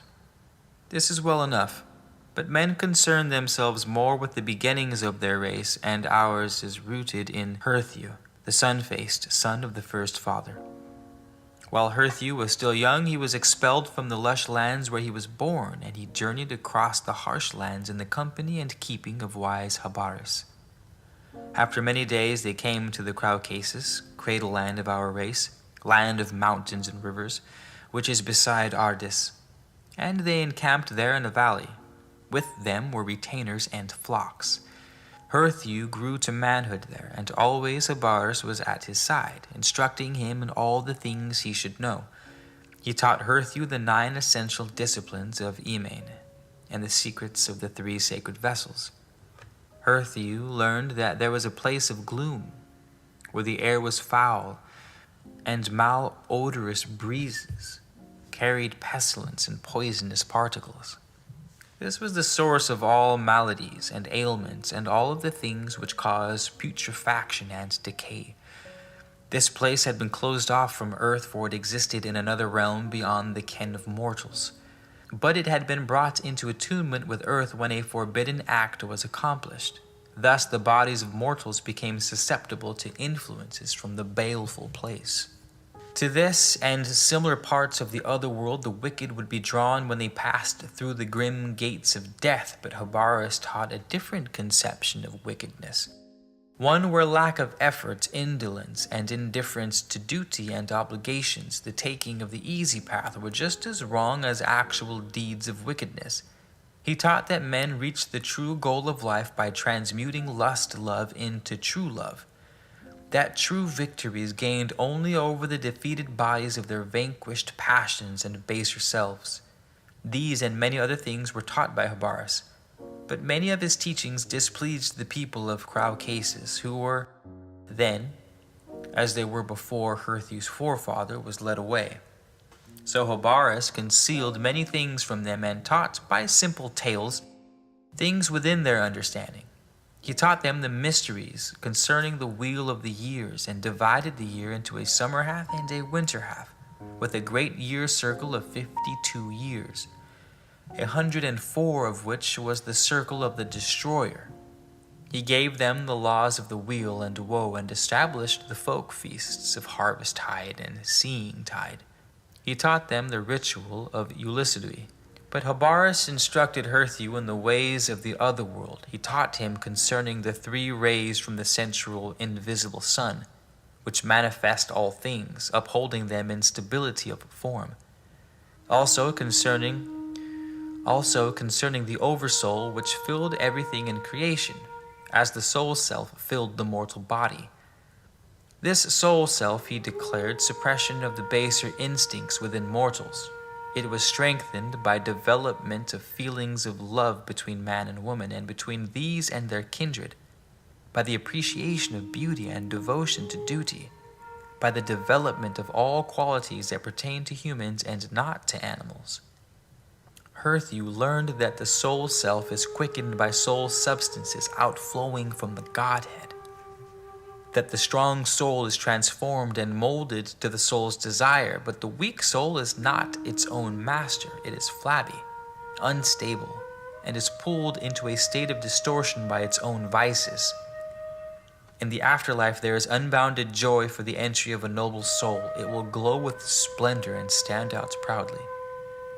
The mean soul of the wicked is dull-hued, twisted, and drab, and being drawn towards its own combatable state, it shrinks into the dark places.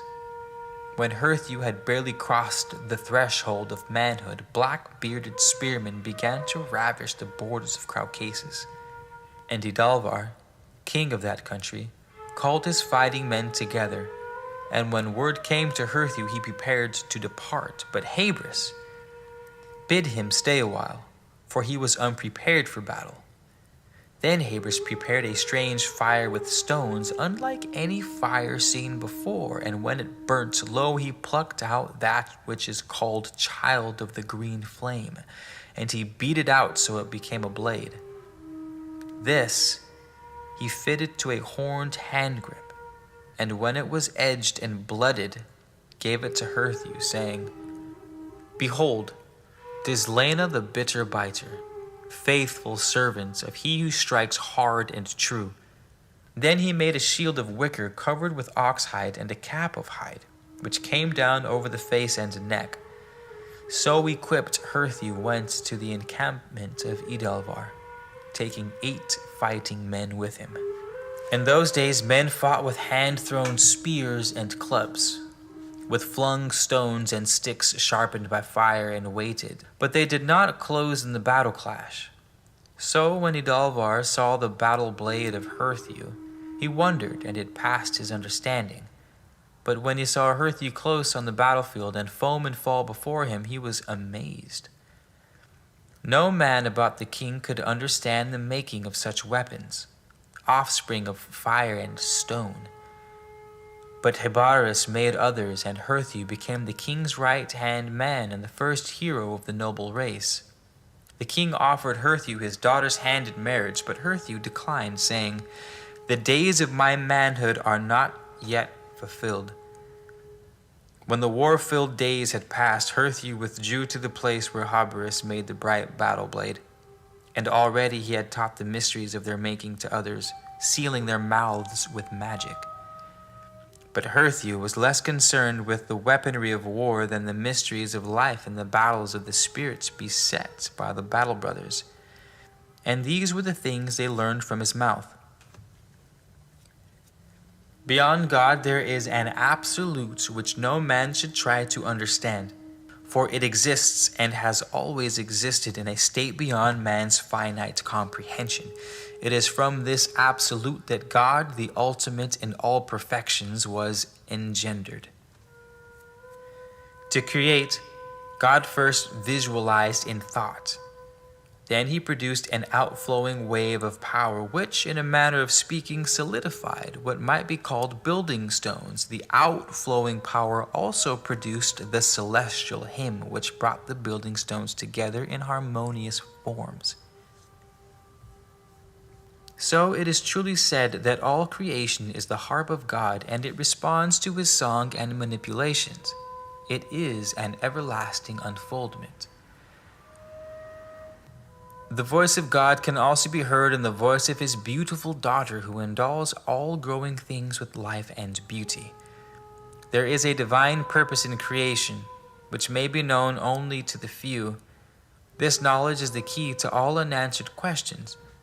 Acquiring it is like the drawing back of heavy curtains which have kept a room in gloomy half-light. So all things suddenly became clear and distinct. He who gains this knowledge knows the grand secret, the answer to the riddle of the ages, and knows beyond a shadow of a doubt this divine purpose and the divine secret concerning it. It is called Gwenkelva. Apart from Gwenkelva, God gains nothing from his creation except that as a being possessing infinite love and goodness, he must have something to receive the gift of love and respond to it. Even among mortal beings, who was there that could find satisfactory fulfillment in self-love?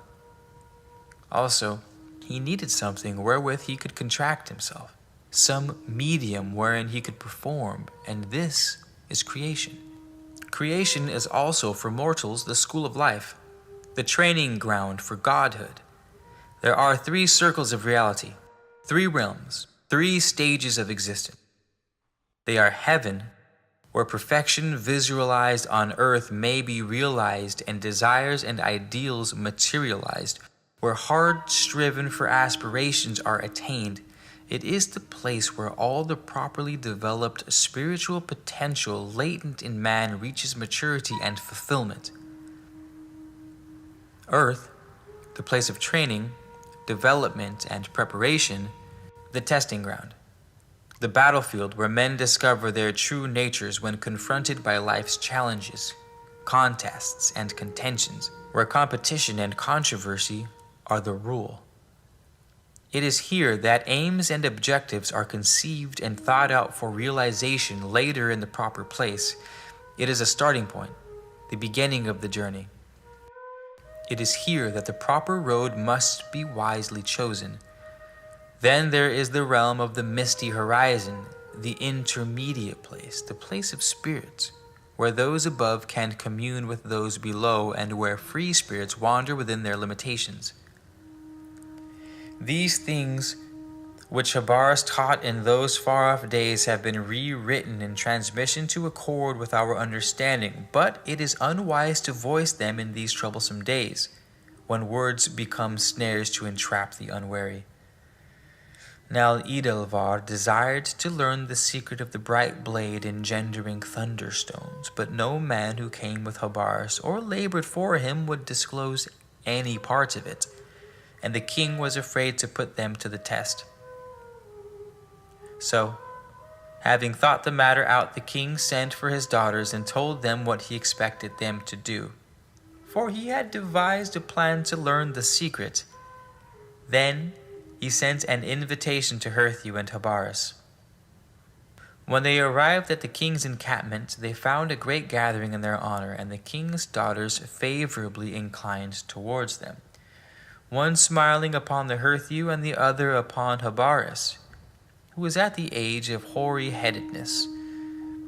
Though at first Habaris was indifferent and wearied her, the king's daughters pandered to him, encouraging even his follies, setting out to charm him with her wit and beauty.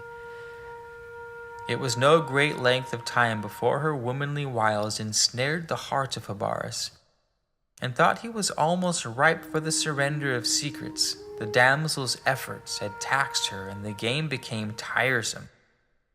So there came an evening when she could not endure his company. In the midst of the merrymaking, when the ale bowls had made many rounds and the sound of song and story was at its height, she slipped away with a young battleman who attended upon her father. Many who sat among the benches saw this and whispered to one another, nodding knowingly in the direction of Habaris, who was not unaware, though he appeared to have drunk to his capacity. Habaris had learned to love the young woman, so he was sorely heart-smitten. But within himself he knew the tree of winter love bears only winter's fruits. Yet he made no excuses to himself for her, thinking perhaps it was just some girlishness with no more weight than a floating feather. Nothing of serious import, for it was true the merrymaking was better suited to the natures of men than the natures of women. Maybe, he thought, it is just an innocent indiscretion. So when the day came to its fullness, and those who had made merry went heavily about their tasks, Habaris approached the king and asked for his daughter's hand in marriage. He said, "Your daughter, Clara, has delighted me with her winsome ways. She has charmed me with her gaiety and beauty. She has displayed much pleasure in my company. Surely I have not misread the signs." The king was not overpleased, for though he greatly desired to know the secret of the bright blade, he had not intended giving his daughter's hand to Habaris, but neither did he wish to offend him. Therefore he was wary in reply, saying, "It is the custom for any suitor for a high-born woman's hand to be himself high-born and worthily battle-blooded. Yet such is my affection for you that I would not let even the custom become a bar to this marriage. And you may be a battle-blooded man among your own people. But let us not enter lightly into this thing, for the girl is still young, and wouldn't it be well if you established yourself favorably with her? She will be a worthy wife indeed, for she is one who is ever ready to learn, one with an inquiring mind. Nothing gives her greater pleasure than the acquisition of knowledge." So the matter was left. Now, some days later, the Edelval and his retinue, accompanied by Herthu and Habaris, went to the gathering place for folk feasts, some 5 days' journey away. People were accustomed to meeting here every 13 moons to celebrate the season of fruitfulness, many coming a great distance. Beside the gathering place was the compound of a fair-framed seer and warlock called Guidon, who in the fullness of the moon on the 3rd night would prophesy events for the forthcoming year. Edelvar and those with him presented their gifts and took their places before the compound. Presently Guidon came out cloaked in the skins of wild dogs, with a horned crown and a skull-headed staff. He seated himself before a small fire into which he threw prescriptions, making a cloud of smoke which completely enveloped him. When this had drifted away, he seemed to be asleep, but after a while he lifted his head. Then, raising himself up, he started to prophesy.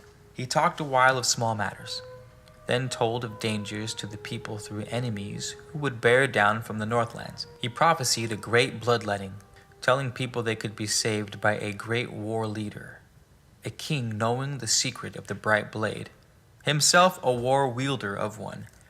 He exhorted the people to bestir themselves and prepare, wasting no time in finding their leader. No man among the people knew the mysteries of the bright blade except Habaras. But he was not a man of battle, and Herthu was not highborn among them. So they talked long, and they talked in tangles, failing to resolve the issue. It was then decided. Each should go his own way, but they should meet at the same place again at the next full moon, when Gwydion would be able to help with their decisions.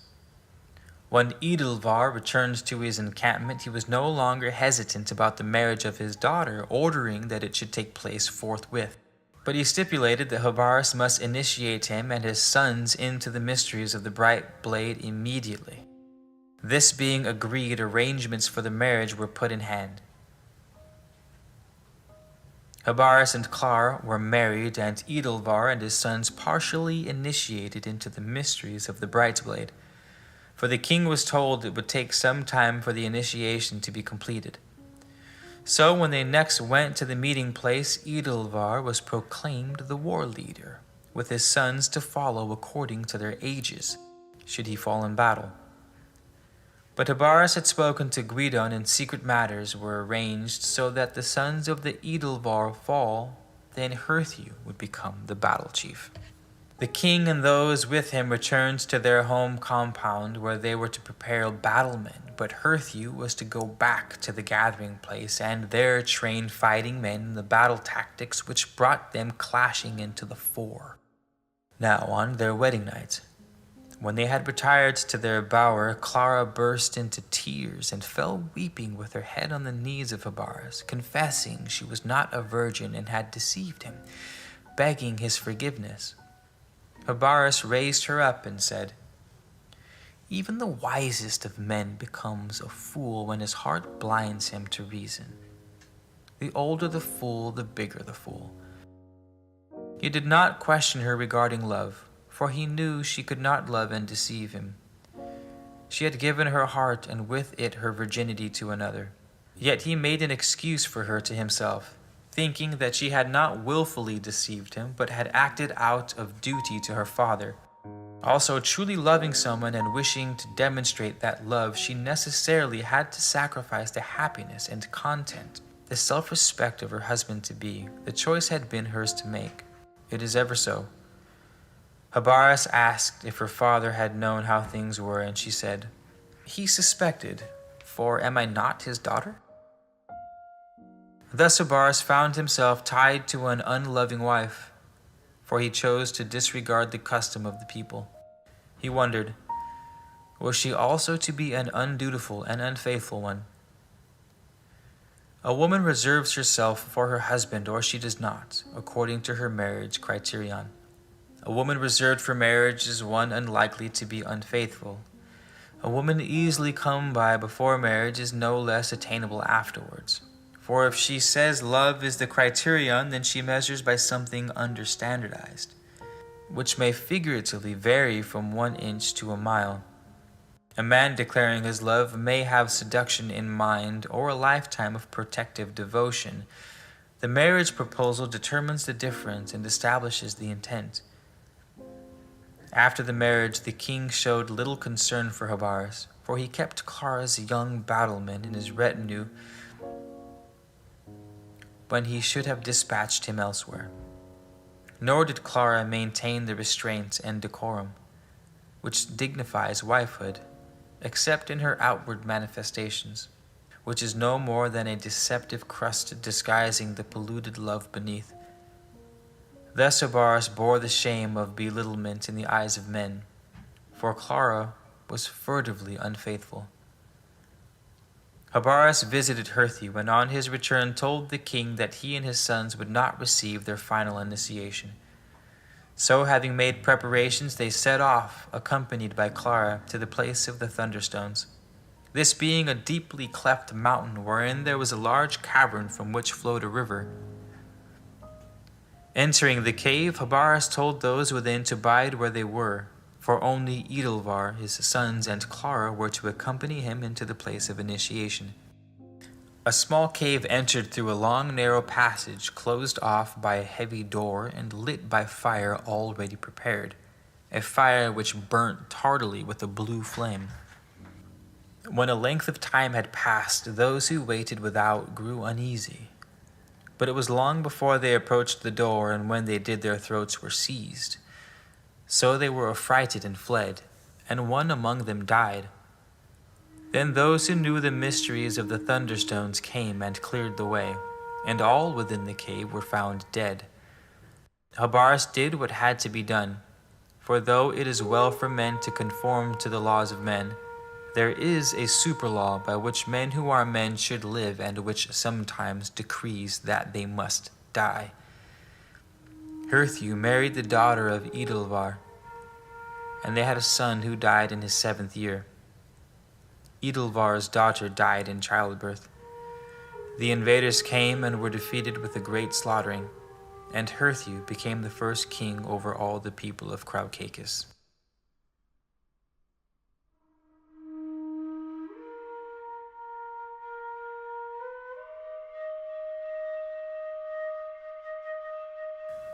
Chapter 8. Guinevere. Maeva, one time wife of Dedam, found refuge among people of Ardis, where she gave birth to Guinevere, the cuckoo child. But as the child grew, it was seen that she had red hair. Though all knew there were fair-haired and dark-haired people, none had ever seen anyone with red hair. Also, strange maladies had manifested in Ardis, for which the strangers were blamed. Therefore, because of these things, Maeva and her child were driven out. They came to a pool near the border of Kraukakis and built a habitation of reeds, living there for many years. However, Maeva was killed by a wild beast, and Guinevere was left alone. But she learned much from familiars who came to her, and so she became a sorceress. Time went by, and the half-folk, called Yoslings, began to gather around her habitation, and they thought she was a goddess and worshipped her. As her fame spread, word came to Herthu concerning the strange woman. So he sent men to find out about her and report. Guinevere knew about Herthu, but he did not know who she was or that any child of Maeva lived. When Herthu heard the report, he was intrigued and sent men to escort her to him, and she came at his request. They brought her into his presence wearing a cloak of feathers and a garment of doeskin, her hair unbraided like that of other women, falling outside the cloak almost to her knees. He was amazed at the cascade of red hair, and his heart was stirred by her beauty. Herthu gave Guinevere a bower and attendants, but she preferred to be attended by Yoslings, whom the people entered her bower. Yet her bearing was modest and maidenly, the Yoslings showing her every form of respect. It was the season of fruitfulness, and when Herthu went to the gathering place, he took Guinevere with him.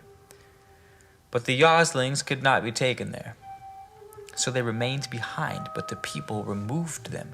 When they arrived at the gathering place, and Gwydion saw Guinevere, he was startled, for he had seen such a woman in the darkened waters, but he welcomed her, and was surprised at her wisdom and skill at sorcery. When the time came for Gwydion to prophesy, and all who came to hear him were gathered about, they became apprehensive. For his coming forth was delayed, and the moon began to disappear, eaten away by the blackness of the night. Then when they started to jostle and flee, there was a great shout, and Gwydion appeared. As he did, a great fire sprang up on either side of him. The people remained, for each was rooted to the place where he stood. Gwydion spoke at length, telling them that the night sky sign heralded a new era.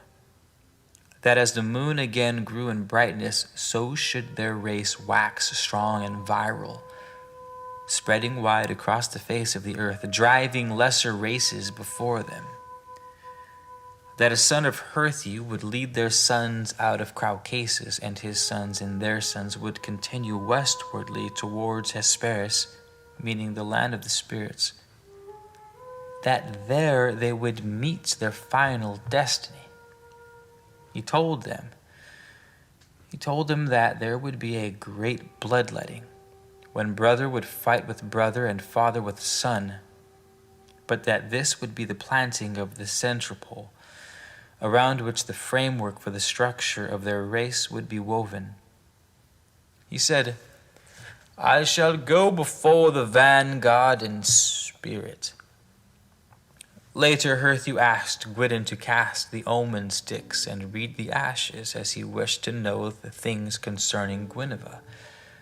This Gwydden did, telling him that she was his fate mate, one destined to be his wife, that she was indeed a true maiden, and he would not be forbidden.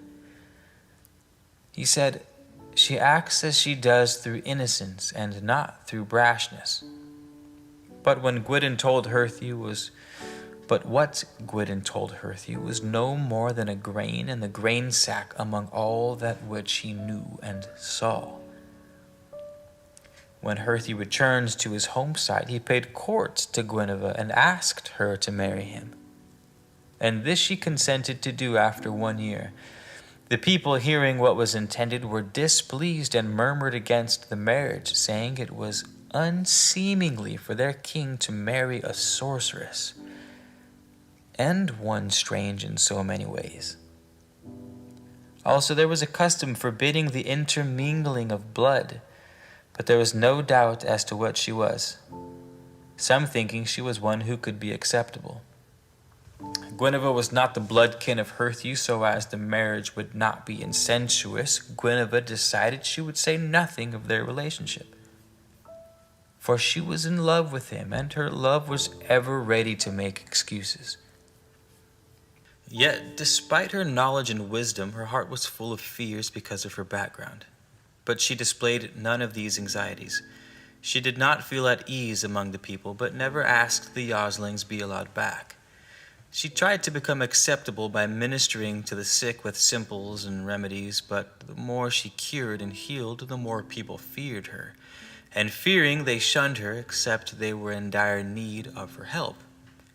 However, Herthew remained firm in his resolve to marry, though many advised that if he simply took Guinevere as a concubine or as something less than a wife, it would be more acceptable. They said none would object if she were treated as a woman with no standing, but mates do not marry, for marriage would grant her undue status, and is marriage so necessary?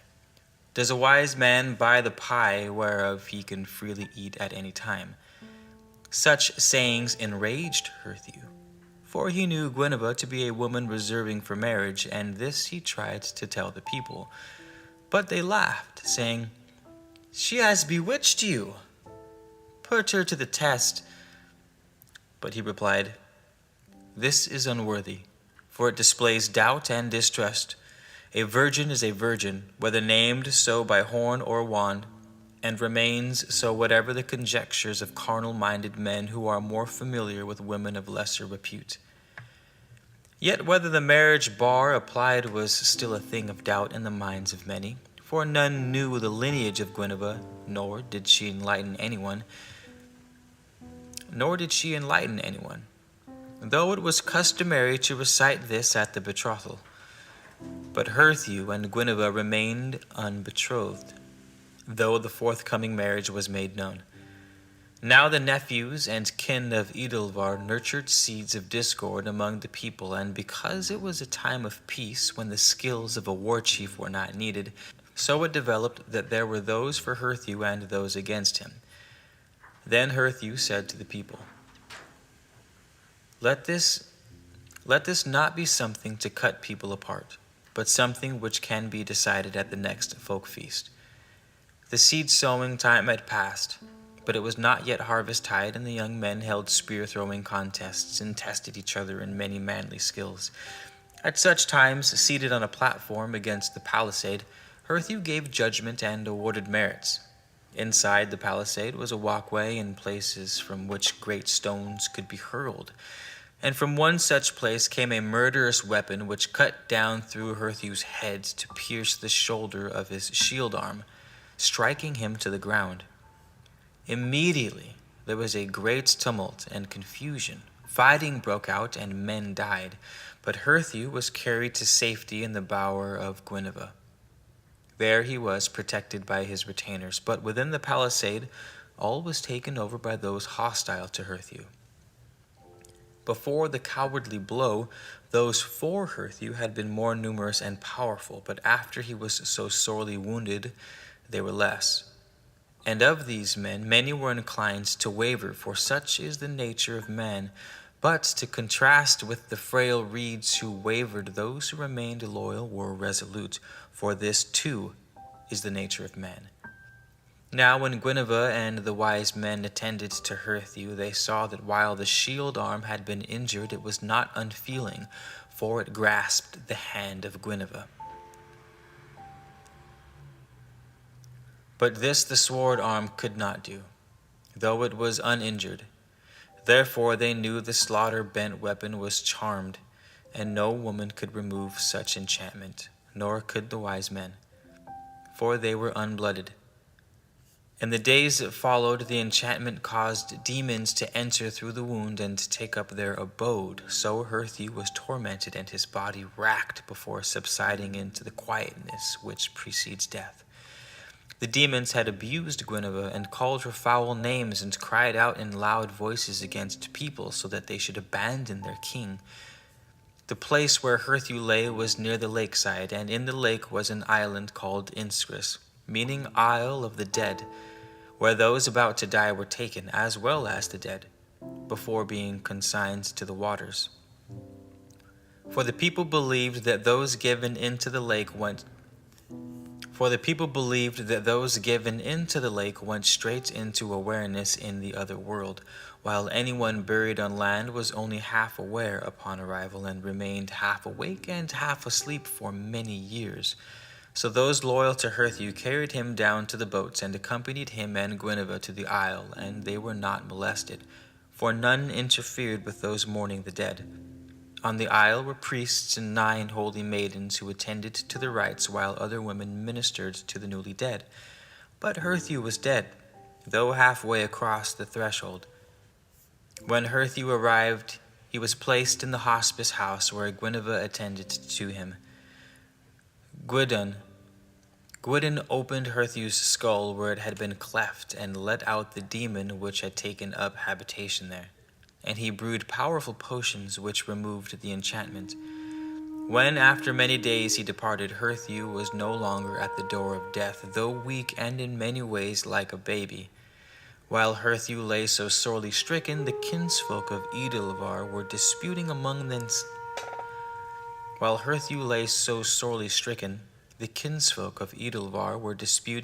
themselves. And this led to fighting and battles.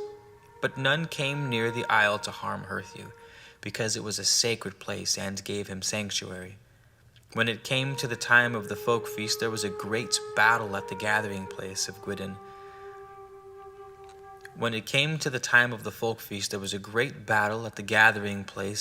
And Gwydion was slain.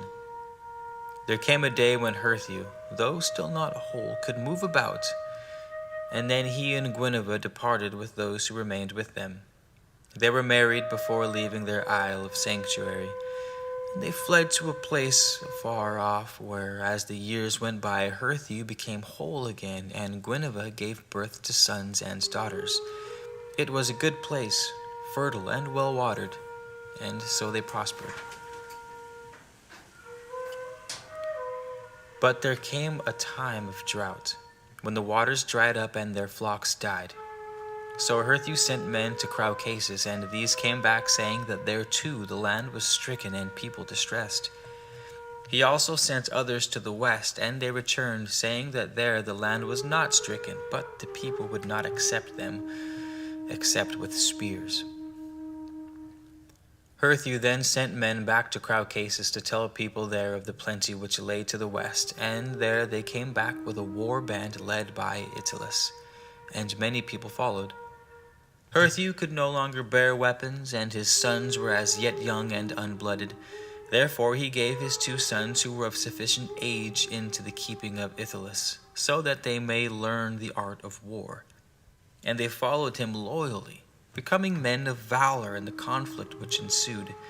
Many people left Caucasus and settled in the land lying to the west, and Herthew and Guinevere also settled there. Time passed, and Herthew became renowned for his wisdom, and Ithelus, king of Urania, honored him with lands and servants. Herthew's 2 sons, who had followed the king and were twins, married the king's 2 eldest daughters, who were also twins. This caused problems, for the king, though having 3 wives, was sonless. Therefore the twin sons of Herthew became his heirs. The king was perplexed, for the 2 men could not rule together, and both were of equal standing in his eyes. Yet it was the king's duty to nominate his heirs and proclaim him to the people, so there should be no division after his death. Therefore Ithelus consulted Herthew as to how the judgment should be made, and Herthew said, "Let fate decree who shall be king." In Urania, the people gathered 4 times a year for the folk feasts. At such times, it was customary for new laws to be proclaimed, judgments given, and all courteousness issues settled. So before the next folk feast, Herthew prepared a man-made stone from sand, clay, and other things. And while it was still soft, he set the hilt of his great sword, Dislana the bitter biter, into it. And when the stone was hardened, Dislana was fast. The sword-implanted stone was then set down near the place where the king gave judgment. Around it was drawn a wide circle bisected across. On the day when the people were first assembled to hear his words, Ithelus told them of the perplexity over the problem occurring between the twin sons of Herthew and his daughters.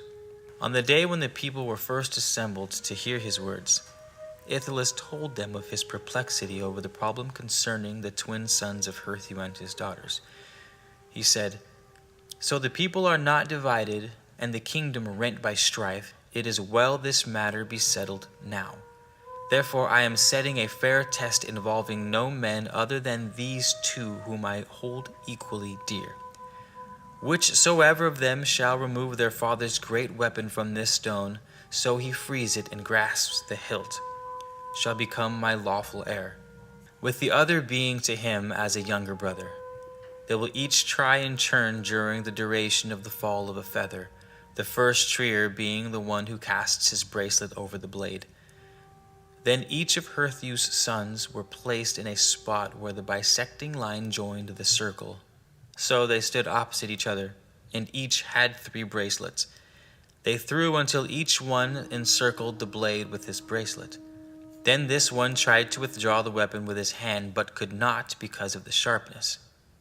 The other tried by placing his 2 palms on each side of the blade, then pressing them together while lifting, but he could not move it either. The first one tried again, copying what he had just been done more powerfully, so the stone almost lifted off the ground, but the sword did not leave the stone. Then the other approached the stone, but this time he put his hands under the edges of the stone, so he could lift it in his arms, and he dashed it down over a rock which was nearby, so it broke asunder. He then picked Dislana up by the hilt and brandished it over his head. The people acclaimed him while his brother grasped his arms in congratulations. Thus, by the wisdom was the problem overcome.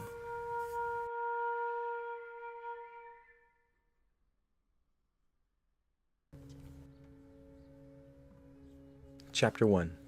Maya and Lila. This was formerly called the Book of Conception and said to be the first book of the Bronze Book. It concerns man's conception of the true God in olden days during the struggle back towards the light. Once, all men were dark and hairy, and in those days woman was tempted by the strength and wildness of the beast which dwelt in the forest. And the race of man was defiled once again. Therefore the Spirit of God was wrathful against woman, for hers was the responsibility to reject the beast within and without. that she might bring forth children of the light to walk in the light. For in man there is a beast and God walks in light, and the beast walks in darkness. Now, because of the wickedness that was done, there are among men those who are the children of the beast, and they are a different people. The race of man alone was punished, for the beast acted in according to its nature.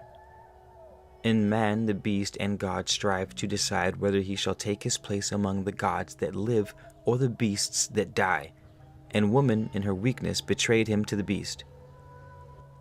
Men struggle daily with the beast and wrest their living from the soil, their day being encompassed with strife and toil. So women bring forth children with suffering, and because they are frail, their husbands rule over them. Man is conceived in the womb of woman, and she brings him forth to life. Therefore, when God raised man up from among the beasts, choosing him as his heir and endowing him with an immortal spirit, he placed a veil over the portals of life. This, that women should not forget she is unlike all other living creatures and the trustee of a divine mission. For a woman not only gives life to a mortal being, she also bears a spark of divinity to earth, and there can be no greater responsibility. The eye that sees earthly things is deceitful, but the eye that sees spiritual things is true. Then because of the things that happened, the great eye that saw truth was closed, and henceforth man walked in falsity. Unable to perceive the truth, he saw only that which deceived him, and so it shall be until his awakening. Not knowing God, man worshipped earth, who mothered him and supplied his needs. God was not displeased, for such is the nature of children, but when no longer children, they must put aside childish things. Nor having blinded them, was he wrathful that they could not see. For God is above all else understanding. The face of a good father is stern, and his ways are hard. For fatherly duty is no light burden, but his heart is ruled by compassion. His children walk in truth and uprightness, their feet do not wander, nor are they wilful and wayward. Man is born of mud, son and spirit.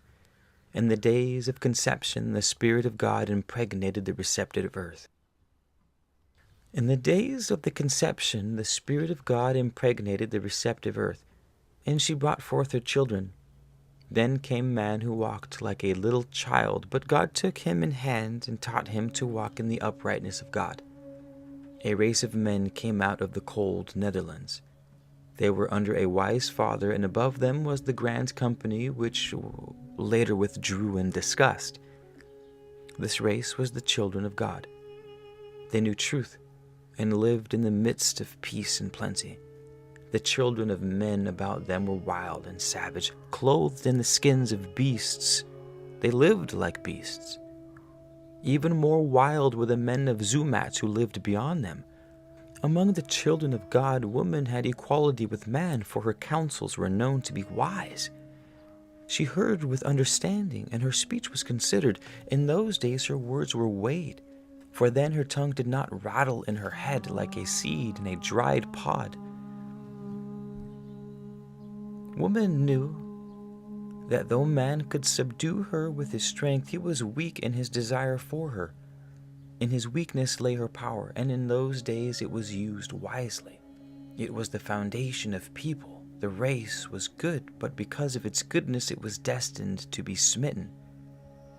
For only the good vessel is worthy of the fire. It is burnt, that its shape may be set and its design endure. This path of peace is not the path of progress. The people were not governed by princes or by statutes, but wise men sat in council. They had only a code of conduct and moral tradition binding each one to the other in symmetrical webs of life. Those who transgressed the code and tradition were deemed to be unworthy of life among the people, and were banished into exile. Among the children of men, woman was a chattel. She was subject to man, an object for the satisfaction of his lust and the servant to supply his needs. He subdued her, and kept her in servitude, for her betrayal of man was known even among them, and it was never forgotten, nor could it be forgiven. The children of God valued woman highly and protected her from crudeness and cruelty, and her standing was such that she was awarded only to the most worthy of men. They held her in respect, for to them she was the fountain of life within their race, the designer of its future. Yet even so they had to restrict her, for she was inclined to be willful and unheeding of her responsibility. The people flourished, and from generation to generation grew in stature and comeliness. They were the rising tidewaters of mankind, surging toward its destiny. The right of a man to mate was decided accordingly to his standard of thought, his uprightness, the manner in which he upheld the code and tradition, and in his dealings with man and woman. The fittest men could choose a mate among all women, but lesser men could seek only among the less desirable, according to a known standard. To some, having only the outward appearance of men, no mate was given, while the noblest men could take additional ones from among the ranks of lesser women. Thus the race ever tended to improve, to accord with its design. The council of people knew well the strength of man's desire for women. The force of the urge was not wasted, for their forebears had harnessed it to the vehicle which carried their race to greatness above others. The race which could properly channel the forces contained within itself was ready to control the forces beyond itself. The greatest forces man can harness to his benefit are those lying within himself, but the underlying strength of the people lay in the morality of its women. For this was the strength that governed, because it was the safeguard for something of value. Men strive for gold, and value it because it is something not easily attained. If gold would be gathered by the handful, men would scorn it. Its power is in its scarcity. Then it happened that one man became arrogant in the strength of his manhood and pride of place, his thoughts inclined towards himself rather than towards the wealth of the people. He scorned the old ways, declaring the code and tradition an unnecessary burden laid on the backs of men. He said, "Why should we carry the burden of things which have come down to us from our fathers? How do we know they walked with wisdom? How can we say that what was good for them is good for us?" Because of his unruly speech and wayward ways, the council banished him for a time, and he remained apart. His heart would have been humbled in wisdom. But among the children of God there was a woman, one of the most desirable and fair, who interceded for him so he might return to dwell among him, it being in their code that the wayward could always regain their place. The woman sought him out in the wilderness, and coming upon him said, "Thou, because of my heart, you appear to me as the finest of men. In the eyes of the elders you are unworthy to claim me, therefore I have spoken for you. Now come, go before them.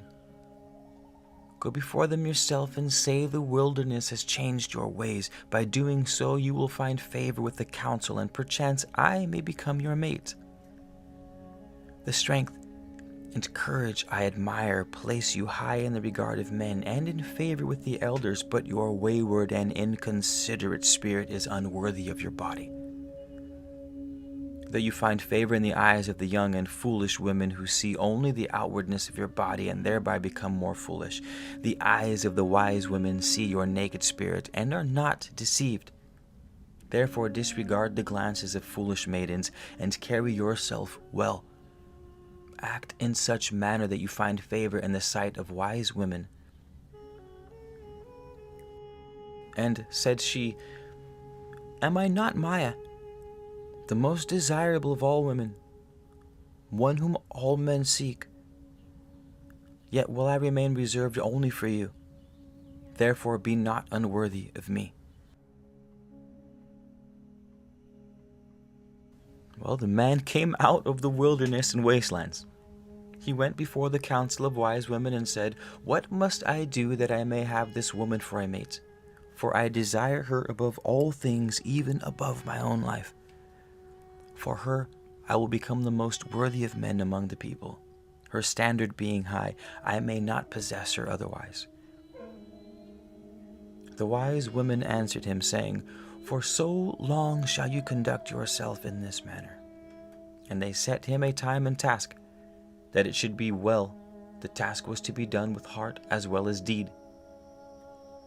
But the man accepted it gladly, his heart not in that day, but in the days to come. The council and elders said, "What the wise women have done is good. It will be well and to the people's benefit." The man rose manfully to the task and was magnificent in his manhood, his new ways gladdening the hearts of all maidens, many of whom were disturbed by strange stirrings within their breasts. Among these was one less comely and desirable, whose heart burnt hotly for him, her thoughts resting upon him continually, but she knew that in his sights she was of little account. Her name was Lila.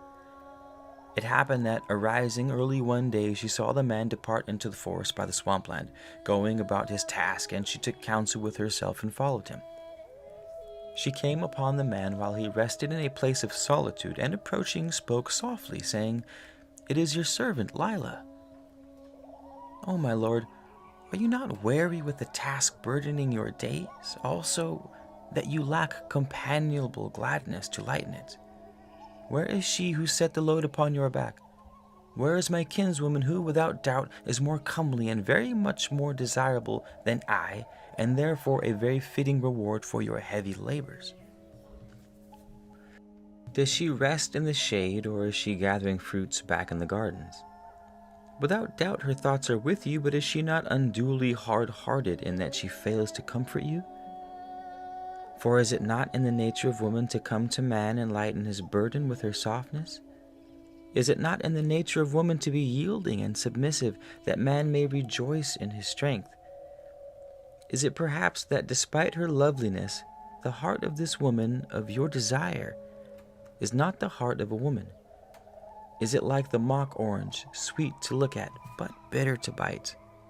Or is her heart in the keeping of the elders, that she prefers the ways of the old to the ways of the young? What has she done to you? Has she not humiliated your manliness by harnessing it like an ox to the customs of the people? Can it be right that the decrees of old men long dead should come between living man and woman? Is it not more fitting that the customs of men submit to the law of her, or gave us our natures? Is it not more fitting that the customs of men submit to the law of her, who gave us our natures, this desirable woman of yours, providing you toil and wait? She is yours, but not without conditions.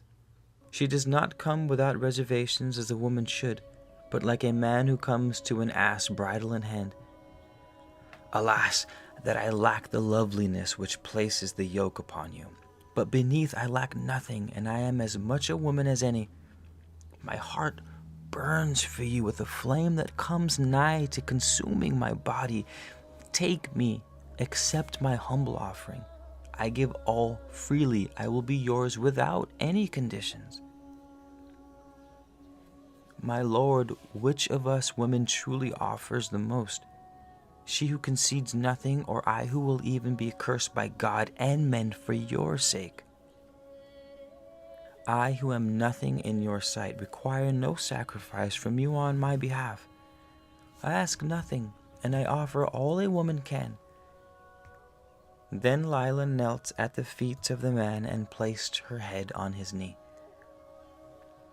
The man was sorely troubled in his body, and he wrestled with it, but his spirit brought before his eyes the vision of the more desirable maiden. And he was strengthened. He arose and said, "Begone, and tempt me no more." Then Lila departed and went her way, but within herself she brooded, and in the course of days her thoughts hatched a dark scheme. She mixed a forbidden potion from herbs, and putting it into a pitcher of water with honey, took it to the man as he toiled in the heat of the declining day. Seeing her, the man said, "Wherefore have you come again?" She answered, "My lord, your servant brings a much lesser offering, one you need not fear as you did the greater one, a humble gift of refreshment." The day being hot and toil arduous, the gift was not unwelcome. The man drank heavily from the pitcher, and because of the potion his spirit slept while the beast entered his body in strength. When the fire of his passion was quenched by the waters of lust, his spirit returned, and he reviled the woman, saying, "What have you done? You would have destroyed me in this manner?" She replied, "The deed is yours, my lord, for you are a man, and I am a woman." Then the man became afraid, for he knew the code and custom. He became angry after the manner of frightened men and shouted, "Begone from my sight, you viper, lest I crush you." And she answered quietly, "My lord, why be wrathful or afraid without cause? For this thing shall be a secret between us, none will ever know of it. Behold, my lord, are you not free again, and the yoke removed from your neck? Now you may know the joys a woman can give, without submitting to task. Therefore take your ease, for life is good to you." The words of the woman were not sweet to the ears of the man, for he was filled with remorse for what had been done. He said, "You are not a maiden of my tender desires, in whom my heart delighted and for whom I gladly undertook the task. What now of her whose beauty compares with the glory of the sun, whose gentleness caresses as the sunbeam, beside whose brightness you are no more than a gloomy shadow?" And she replied, "She is indeed as the sun. You may worship from afar, but never touch, lest you be burnt and destroyed. I am the woman of your body, whom your flesh has chosen. What has this other woman done for you? Did she not sharpen the sword on which you cut yourself? If one lights a fire among reeds, knowing a man sleeps there, who is to blame for his burning? The fire? He who lit it? Or the reeds?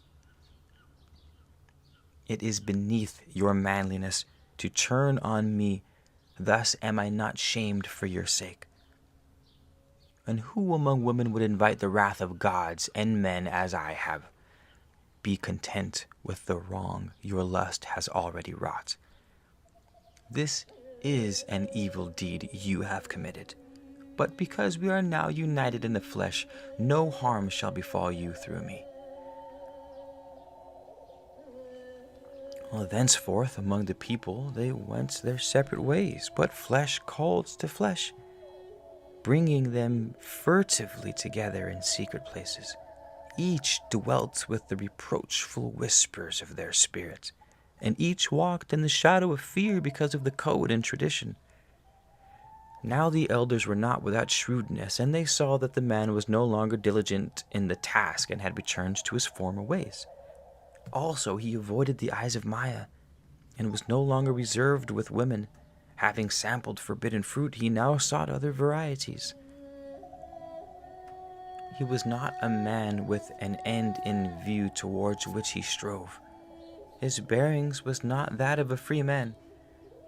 The glances between the man and the woman and their uneasiness were not difficult to interpret.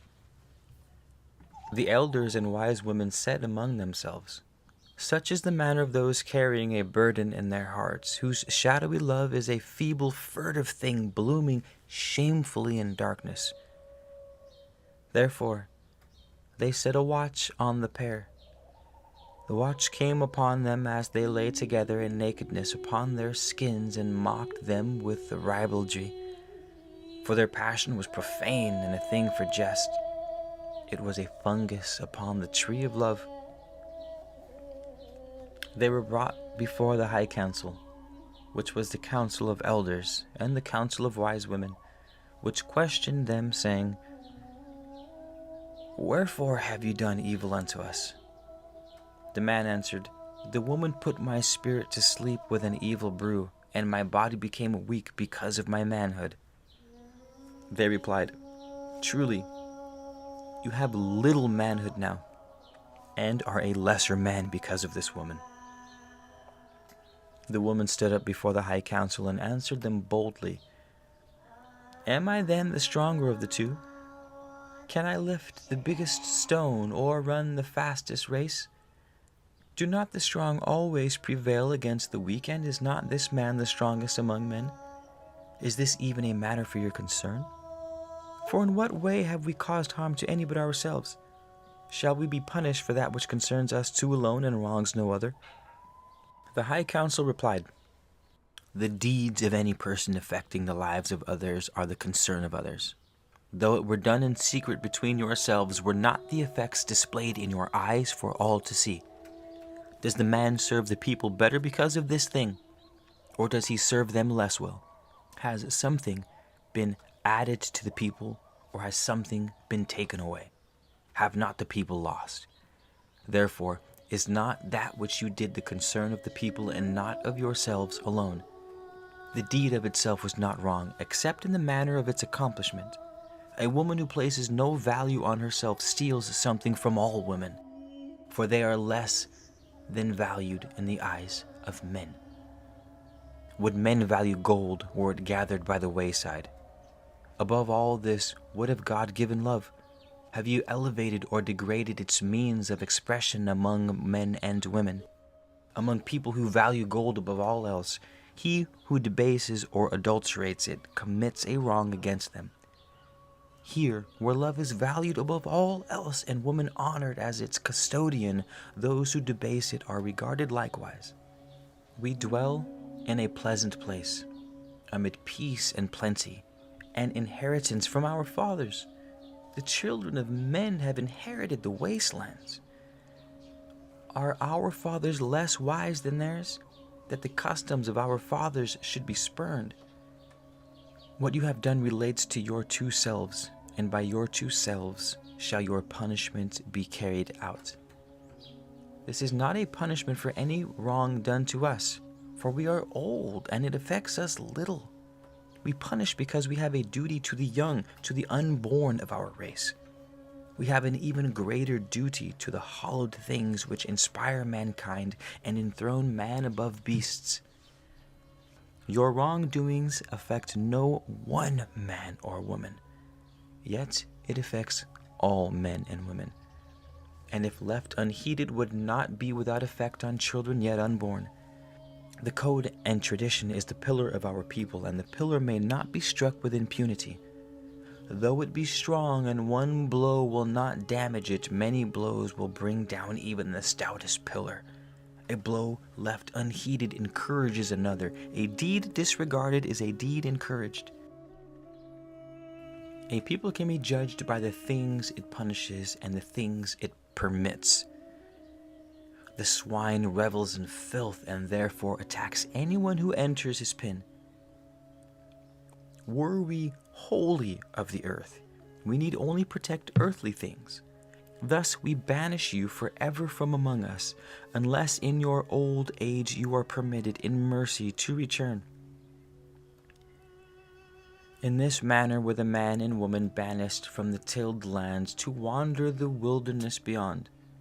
They dwelt in a cavern in the wasteland against the outer border of the tilled land, and they ate weeds and wild creatures. There they were, in a place defended from hostile men and made safe from ambushes.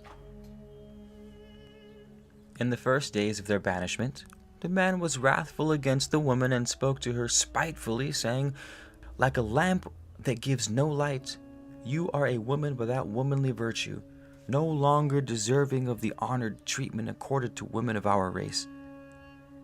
You spoke truly when you said that I am strong and you are weak. So be it. Henceforth your weakness shall be my strength. No longer will the weakness of man be the strength of woman, and the backbone of a people clinging to things without substance.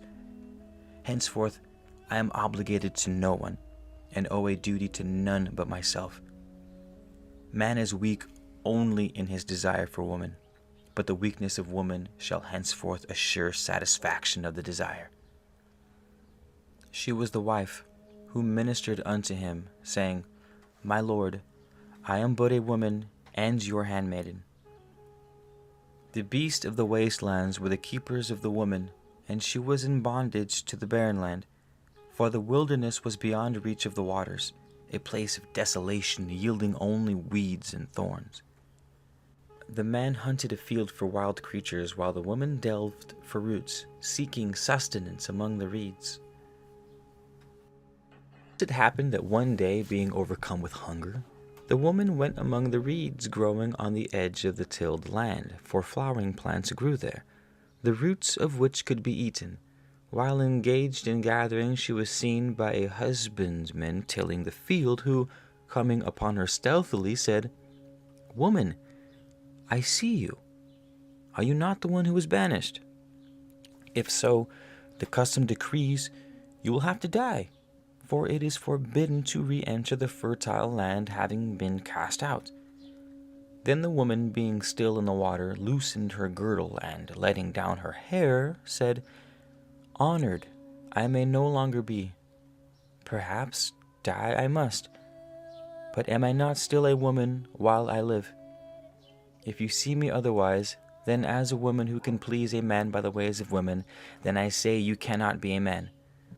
Yes, I am the woman your brother seduced, the frail victim of lust. Perhaps it is better that I die quickly by your hand than starve slowly in the waste hand. Death can hurt me no more than life, which has revealed me to the evil of men. Let me die now for the wrongdoing of your brother. So saying, she came out of the water.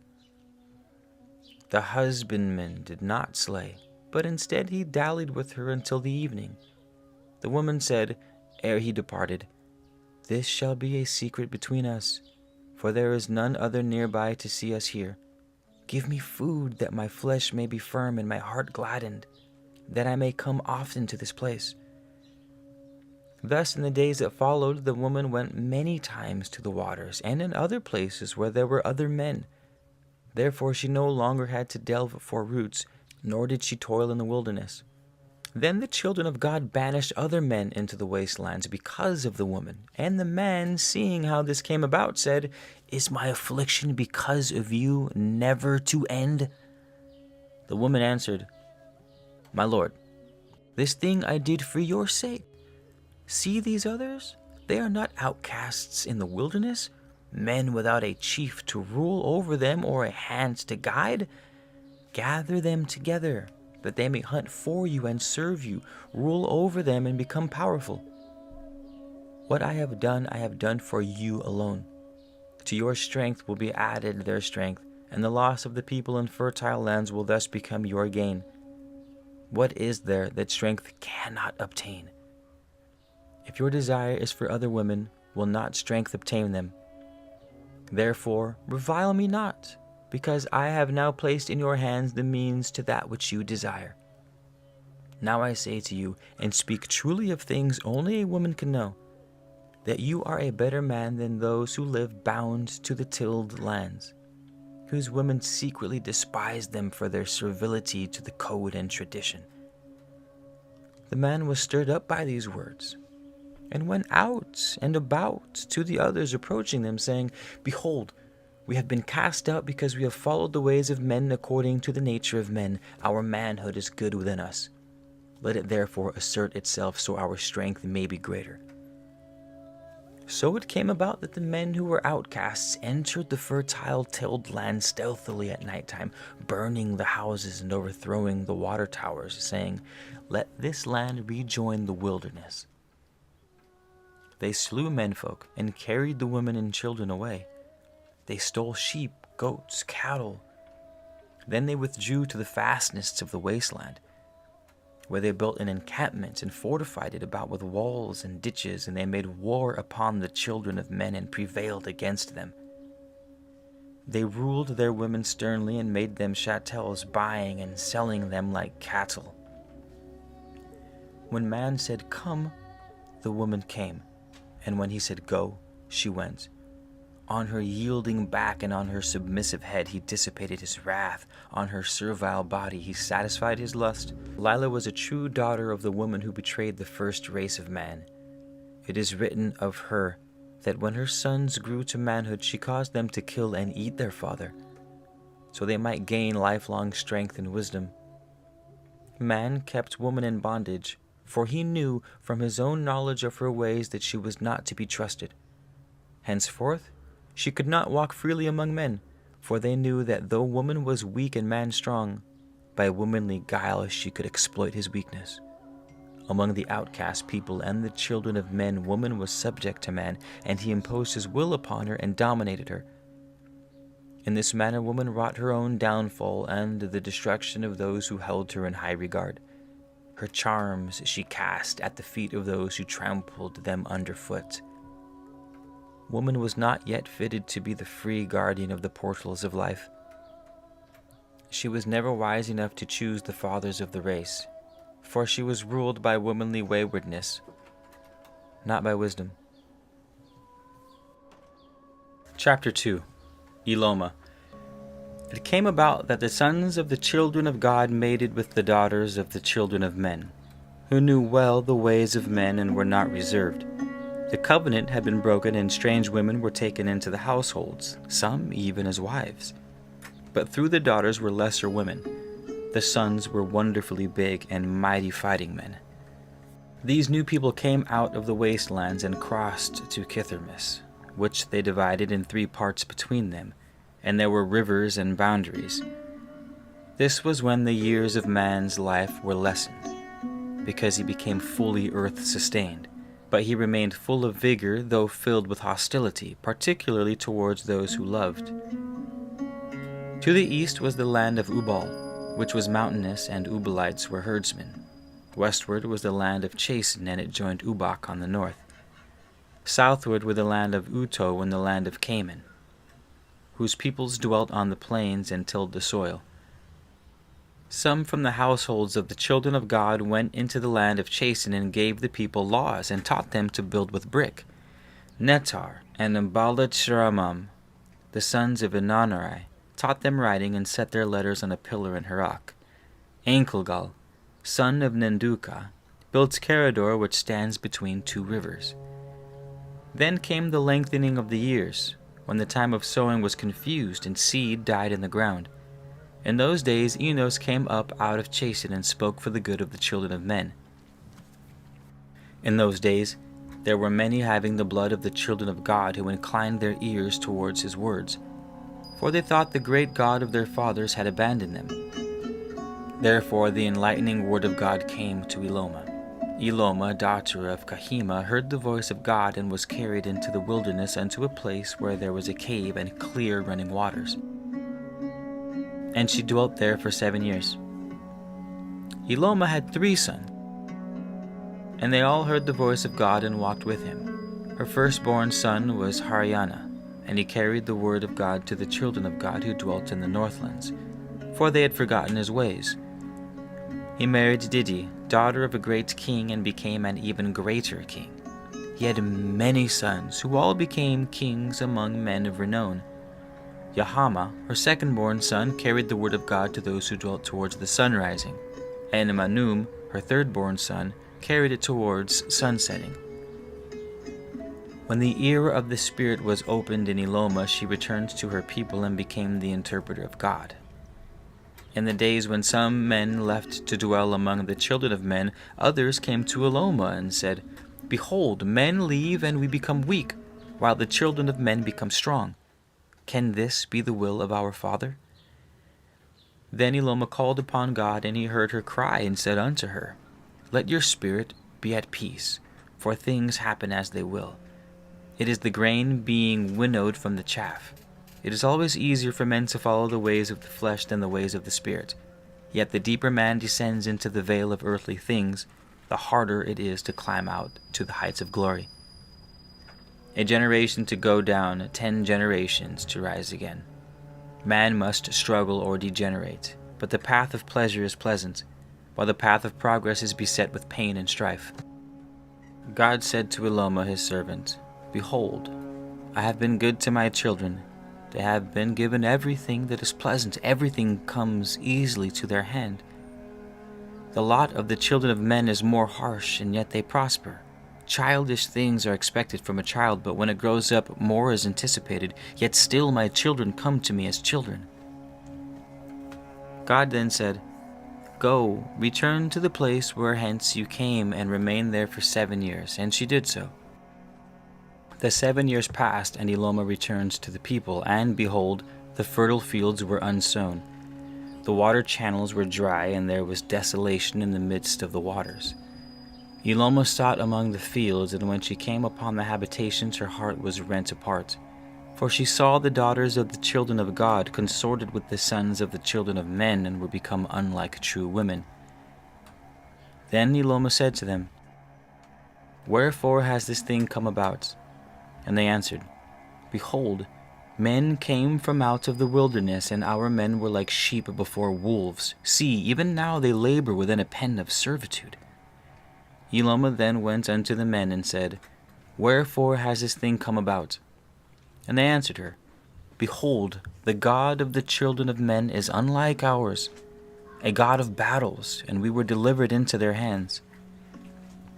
Then Eloma was heavy of heart and called upon God, saying, "Behold the plight of your children." And the God heard her and answered, "I am not indifferent, for their sufferings are my sufferings. They are not under the whips of men, but under the flail of God. The grain is being separated from the chaff. They toil not under the blows of men, but under the hammer of God. They are not imprisoned, but are upon an anvil. I am not the God of battles, not the God of nations, not even the God of men. I am the God of souls, the keeper of the treasures of eternity. I have not turned away from my children. My children have turned away from me, disobeying my laws. This cry will echo down through the generations of man, 'My God, why have you deserted me?' And it will come from those who have deserted their God. Arise, go seek among the people, and you will find a maiden who is pure at heart. But she is mocked and degraded by being made a swine attendant. Take her with you and go to Shannara. Guard her well, for she is the daughter of a new dawning." Eloma sought among the people and found Nanua, maid of the morning, and they went into Shannara. The voice of God came to Eloma in Shannara, saying, "This is the way things shall be when those who aspire to godhood. They must follow only the paths which I have shown through the words of my interpreters. The unfolding spirit residing in those who have the blood of the children of God, and the greatness that dwells in men shall be magnified in the blood of their children. Their wisdom shall be greatly multiplied. If the tie of blood be strong, as good wine become bad if diluted overmuch, so is greatness in the blood of man. There is a virtue in the blood of those whose forebears were the children of God. And if two people having this blood marry, then this virtue is increased in their children. So it is greater than either parent. There is a law of inheritance, from which no man is exempt. For man is governed by the laws of earthly creatures as well as by greater laws. Is not the best ram chosen to sire the new flock? So let women choose the best among men that they can, and let men choose the best among women. And they who heed my words will know which is the best. Let the truly great ones rule." God said, "The creative words remain on this side of the veil, but their echoes resound on your side. The real remains here, but its reflection is there. Creation is my mirror, though it is not without distortions. I have created in spirit and in matter. My thoughts have ranged from the unseeable smallest to the incomprehensible largest. My greatest thoughts formed a substance from the spirits of the sons and daughters of earth. Truth and justice, perfection of beauty and goodness remain with me, and these you can know on earth only by their reflection. In the universe of truth, all things are free from illusion and are seen in reality, but on earth, even the reflection is distorted. I have created light and called it substance. It is illuminated within by the light of an ever-present love potential. Men call on many gods, though above all there is but one. Yet whatever they call me, I will hear them, for I am the God above names, the God embracing all names. Whatever men believe, if it serves good, it serves God. But gold necklaces are not for sheep, and outward forms of worship must suffice for the spiritually undeveloped. The rituals of men may often be emptied ceremonials, but they may also guard the great mysteries behind them. If a man seeks to enter my presence by prayer and says, "God, grant me this," or "give me that," the thing will be neither granted nor given unless it is to be for his spiritual good or benefit another. I am no huckster bargaining blessings in exchange for worship. Nothing man can give can add to what I already have. Also, they do me little honor when they fail to recognize that I am above concern for mere bodies which decay and fall apart when the enlivening spirit leaves them. Yet man is but man. Know that I am a God of understanding and compassion. If man cries out to me in genuine stress and suffering, he will not go unrelieved and uncomforted. Yet understand that suffering and sorrow are a lot of man, that he may become man-God. There is also the great law to which man must conform. There are intricacies of an individual to be unwoven and unchallenging paths of destiny and fate to be followed. Too often the price to be paid for things done or not done is pain and suffering, sorrow and distress, but where would be the benefit to the debtor were I to wipe out such debts? Yet will I see that never, be even a single grain, will they exceed that which is absolutely necessary and just. On earth, joy and gladness will always outweigh pain and sorrow. Earth is earth. Take it as you find it. Do not expect to find heavenly things there. It is a place of tuition, and the purpose of life is learning. All things of earth are limited and mortal. Immortality will not be found there. When the things of earth have fulfilled their hidden purposes, each passes away, returning to the dust from whence it came.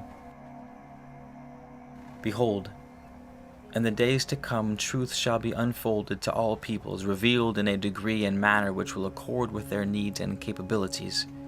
It will be passed on from generation to generation and from man to man. The purity of its flame will accord with the quality of the oil of spirituality with which it is fed and replenished. Hence there will be many differing degrees of purity and revelation. The food which one man enjoys may sit heavily on the stomach of another, yet it would be foolish to say that the food enjoyed by one should become the food of all. So it is with the spiritual things which men believe.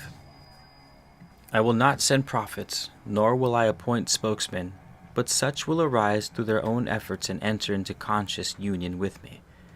They will point the way, which will be followed by the spiritually sturdy, but others less strong in spirit must take a slower path, and many will advance only by faith and service, by justice and kindliness towards others.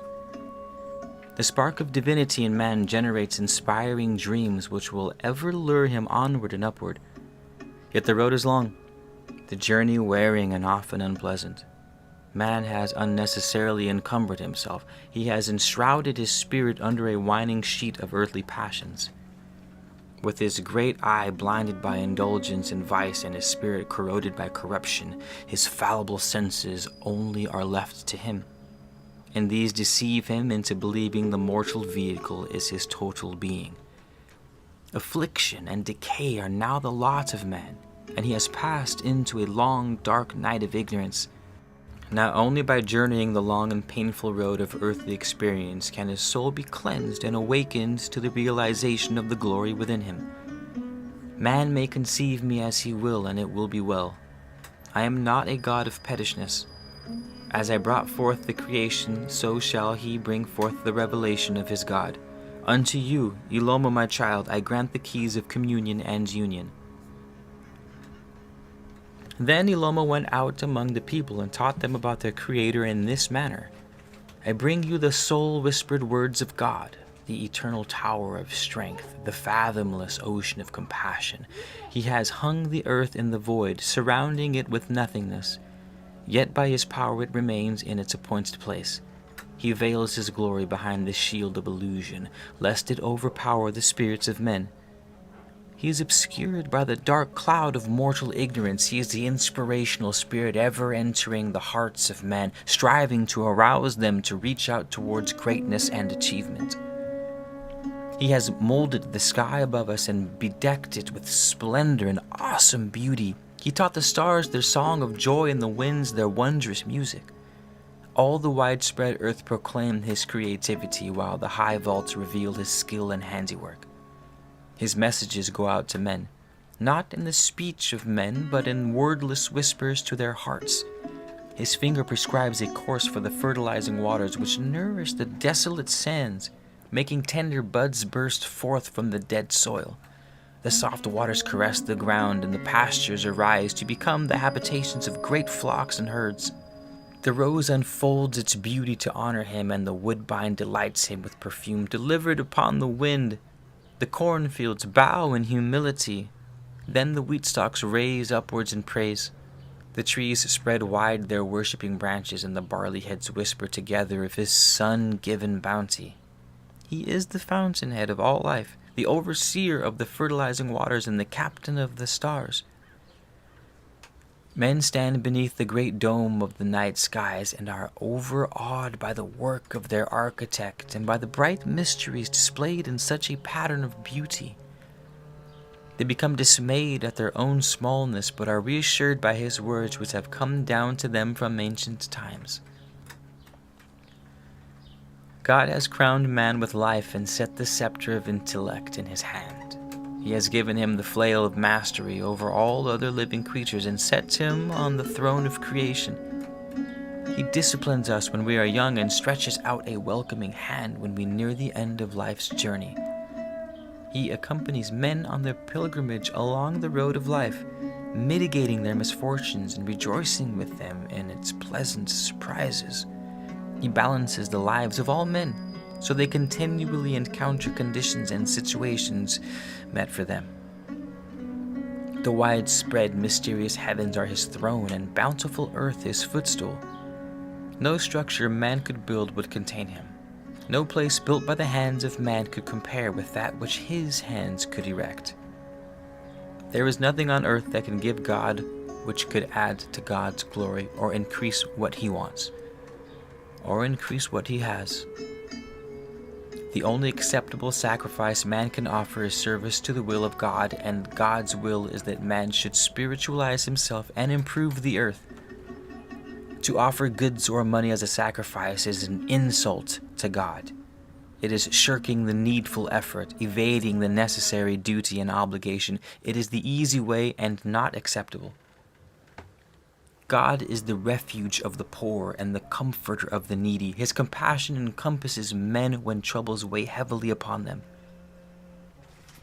Yet tribulation and adversity, sorrow and suffering are not to be thought of as needless burdens imposed upon the difficulties inseparable from earthly life. They are things of value which open the eyes to truth, tempering the spirit as iron is tempered in the flame.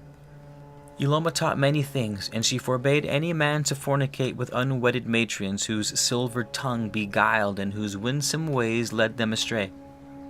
She also decreed that men should not fornicate with any maid or another's wife, for none so doing could call himself an honorable man, and such deeds canker the spirit.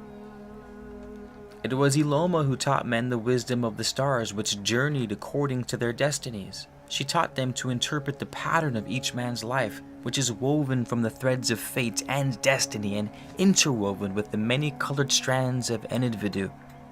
These things were learned and written down by Ishkiga. Chapter 3. The Flood of Atuma. Behold, was this not written in the days of our fathers' fathers, of their fathers before them, and given unto us that we should pass it into you, the children of days yet unborn, that if the ability of the scribe remains with you, it could be read in your generation. Read, O children of the unborn years, and absorb the wisdom of the past, which is your heritage, the enlightening words from a past which is to you in days so far away and in yet truth so near. We are taught that we live forever, and this is true, but it is equally true that no moment in life must be wasted, for each hour and day on earth is a shaping for the future. We are the inheritors of a portion of time.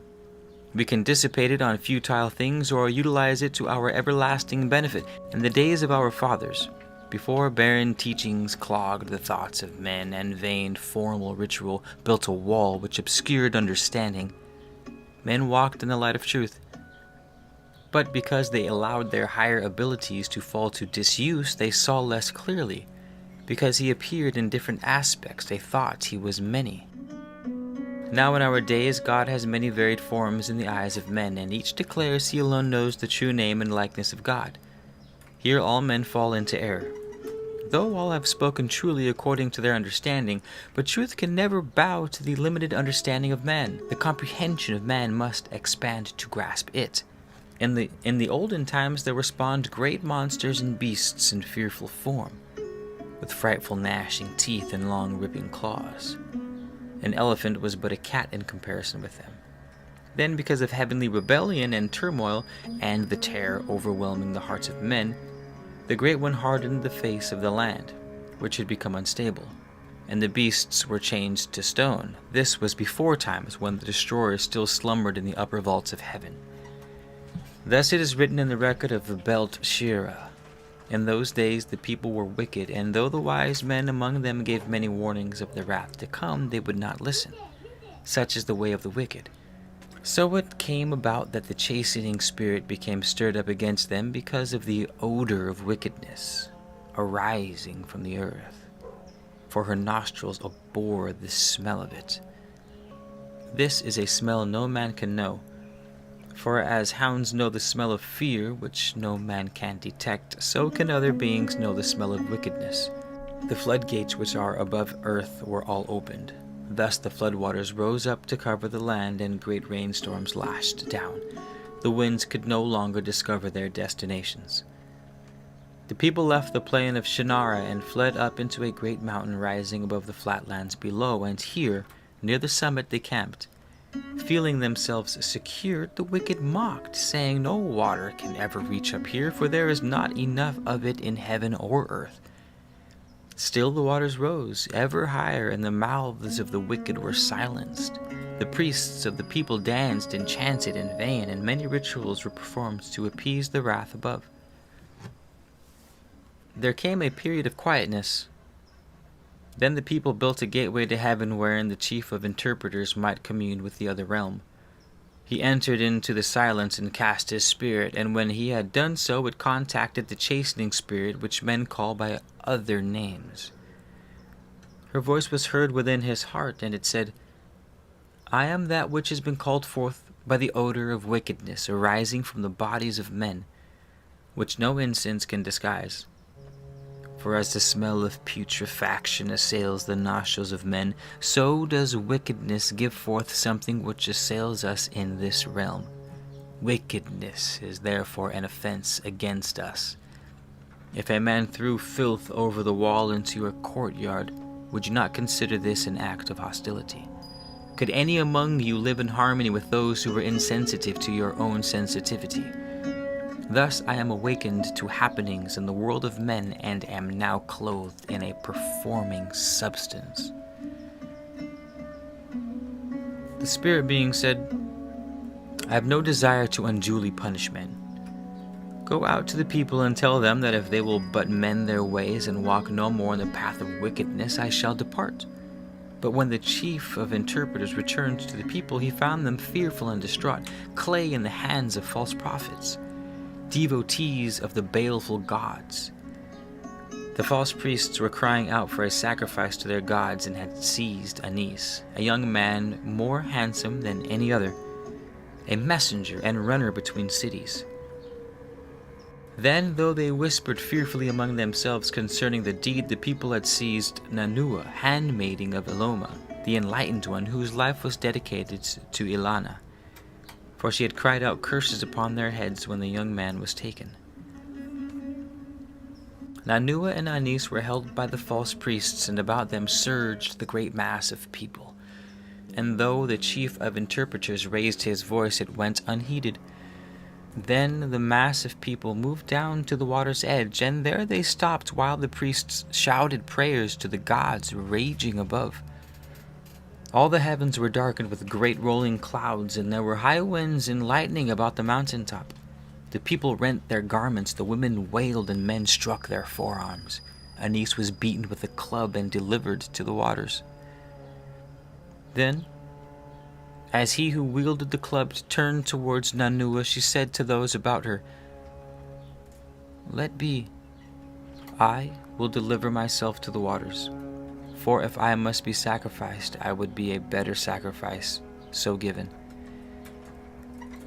Then she went down to the waters, but as her feet entered, she drew back from the cold, dark, watery depths before her.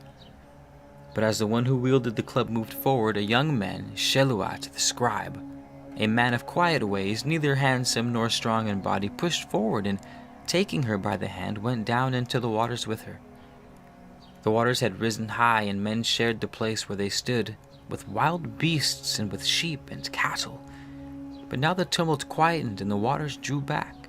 Seeing this, the people shouted praises to the baleful gods and cried out, "Great are the mighty gods, and great their holy priests."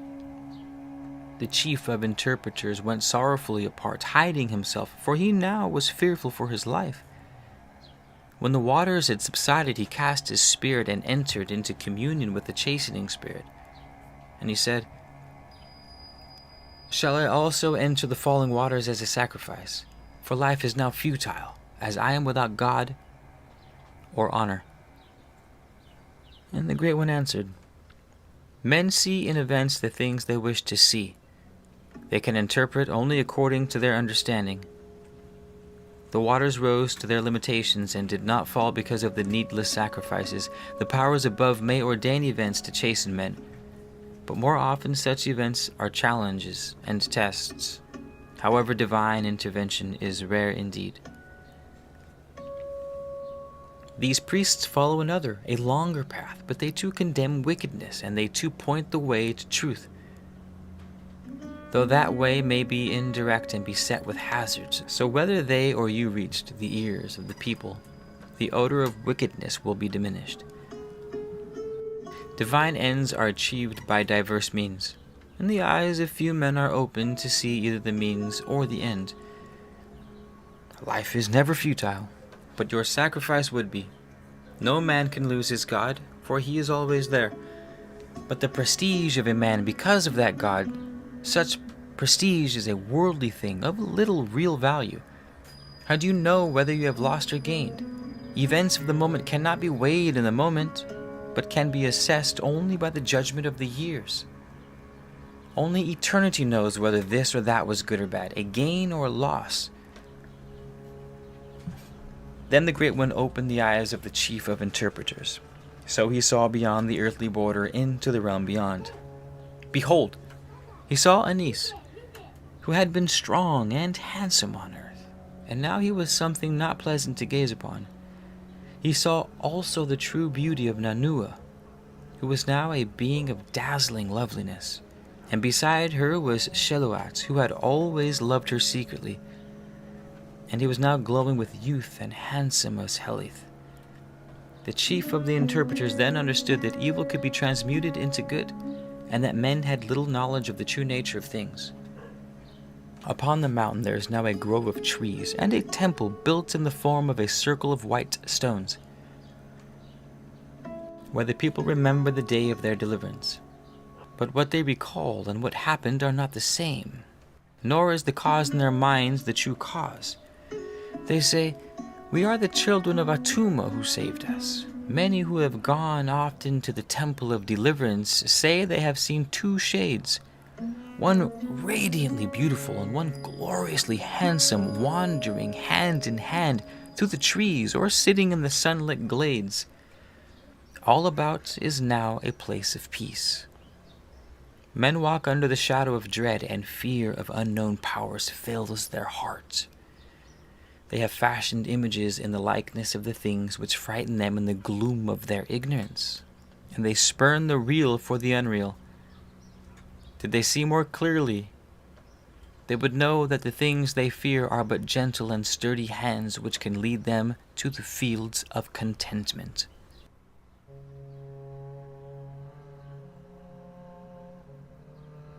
Chapter 4. The Deluge. It is written in the great book of the Firehawks that earth was destroyed twice, once altogether by fire and once partially by water. The destruction by water was the lesser destruction and came about in this manner. The people of those times spurned all spiritual things, and men lived only for pleasure, caring little for the good of mankind or the future of the people. Lewdness and lies were upon the tongues of all men, and brother could not deal justly with brother. The princes and governors were corrupt, and proper tribute was not paid. The statues were held up to scorn. The lives of men were ruled by their desires, and they spent their days in gluttony, drunkenness, fornication, dancing, and singing to instruments of music. The land was unattended, for men dissipated their strength in unproductive lusts and pleasures. Women lacked shame, for many would cast their glances after one man. Men fought amongst themselves, and even slew one another because of their lusts for worthless women, while the chaste women were not sought. They were even rejected, for men declined the effort of being worthy of them in the eyes of their fathers. Wives were unhonored, and only the women of pleasure commanded the attentions of men. Women were unclean and immodest, and men lay with them shamelessly in the presence of one another. Old women were more lustful than the young ones, while virgins were seduced and corrupted in their childhood. Fathers fornicated before their sons and were admired for their prowess. They made no distinction between their sons and other men, or between their wives and other women. Deceit and violence were seen on every hand. To the east and north were high mountains upon which dwelt a tribe called the sons of Nazirah, the men of the mountains, who were hardy men and mighty hunters, skillful in the chase and valiant in battle. The men were upright, their wives were faithful, and their sons noble. In their hearts were no unworthy thoughts, no envy or hate, no malice or deceitfulness. They did not smile before a man's face, uttering smooth words, then, when he turned his back, reach out to stab him. In their wives and daughters there was no impure longing, and neither cursing nor lying was heard among them. The womenfolk respected their men, and maintained decency and decorum. Yet they were men with men's ways, abhorring all forms of unmanliness and degeneracy. Therefore the treasures in the cities of the plains and weakness of the people to whom these belonged did not go unnoticed by the sons of Nazirah. So they said among themselves, "Let us go down and do a good deed among these people. Let us show them the ways of men who are strong, making them slaves and possessing ourselves of their goods." This talk continued among the men in the marketplaces and gatherings until they were stirred up to the deeds, and they gathered together a war band of fighting men. The mountain men chose leaders from among themselves after their custom, and prepared to fall upon the soft living people of the plains and become their masters. When the chiefs of the mountain men saw what was happening, they became wroth and ordered their men to return to their flocks and pastures. The chief of chiefs stood up before the gathered war band and said, "It is our decree that this thing shall not be done. You must not go down from these mountains, bringing the swords to these people. Leave them alone. As rotted fruit is left on the tree to wither and die, leave them to follow their own ways a little longer, and in the fullness of time they will destroy themselves. Make no widows among your own people. If you go down there carrying fire and sword, you may find a trap laid for you among the flesh pots. The attraction of their pleasure and the temptations of their luxury is to strong men such as you, like the lure the flame has for the moth. Do not lay yourselves open to destruction, even though the manner of its accomplishment be pleasant. If you must destroy this people, then destroy utterly, so nothing remains. They are many while we are few, and though by the keen, hard-hitting sword we may prevail in battle, yet might we not be lost under a deluge of soft feathers. Will you be wise enough to sup on milk and honey without being drowned in it? For a long time the fighting men heeded the words of their chiefs, for they were neither willful nor reckless, but there were some among them who went down to the plains in peace. They returned with tales of treasures and pleasures awaiting below, reporting that the time was ripe for an attack, the warmen hired by the lowlanders having departed. For in those days the gods of Sarapik strove against the gods of Elishdur and Ladek. Then the fighting men disregarded the commands of their chiefs, and, choosing war captains from among themselves, went down and fell upon the people of the plain. The people of the plain bowed before the strength of the men of the mountains. They did not fight, for among them all their possessions they regarded their lives as the most valuable of them all, precious above all else. They said, "Take whatever we have, our riches, our harvests, the treasured things from our dwellings, even our daughters for your amusement, but leave us enough that we may live under your shadow." The sturdy men of the mountains were sickened by these half-men who had lived for 3 generations without fighting, and they despised them. The battle-hardened men who had come down from the highlands took whatsoever they desired. The plainsmen demurred, but because their stomachs turned to water before the virility of their conquerors, their protestations were words of wind. The victors clothed themselves in plundered finery and indulged themselves in the wines and delicacies of the food tables. They slept in beds of luxury and dissipation, every want being attended to by the vanquished. They learned the ways of sensuality which goes with soft living. And when sated with natural pleasures, some lightened their boredom with unnatural ones. The mountain men saw that the women of the cities were beautiful, but they were not modest, casting their charms before the masters, unashamed. So it followed they were taken when required and treated as chatels.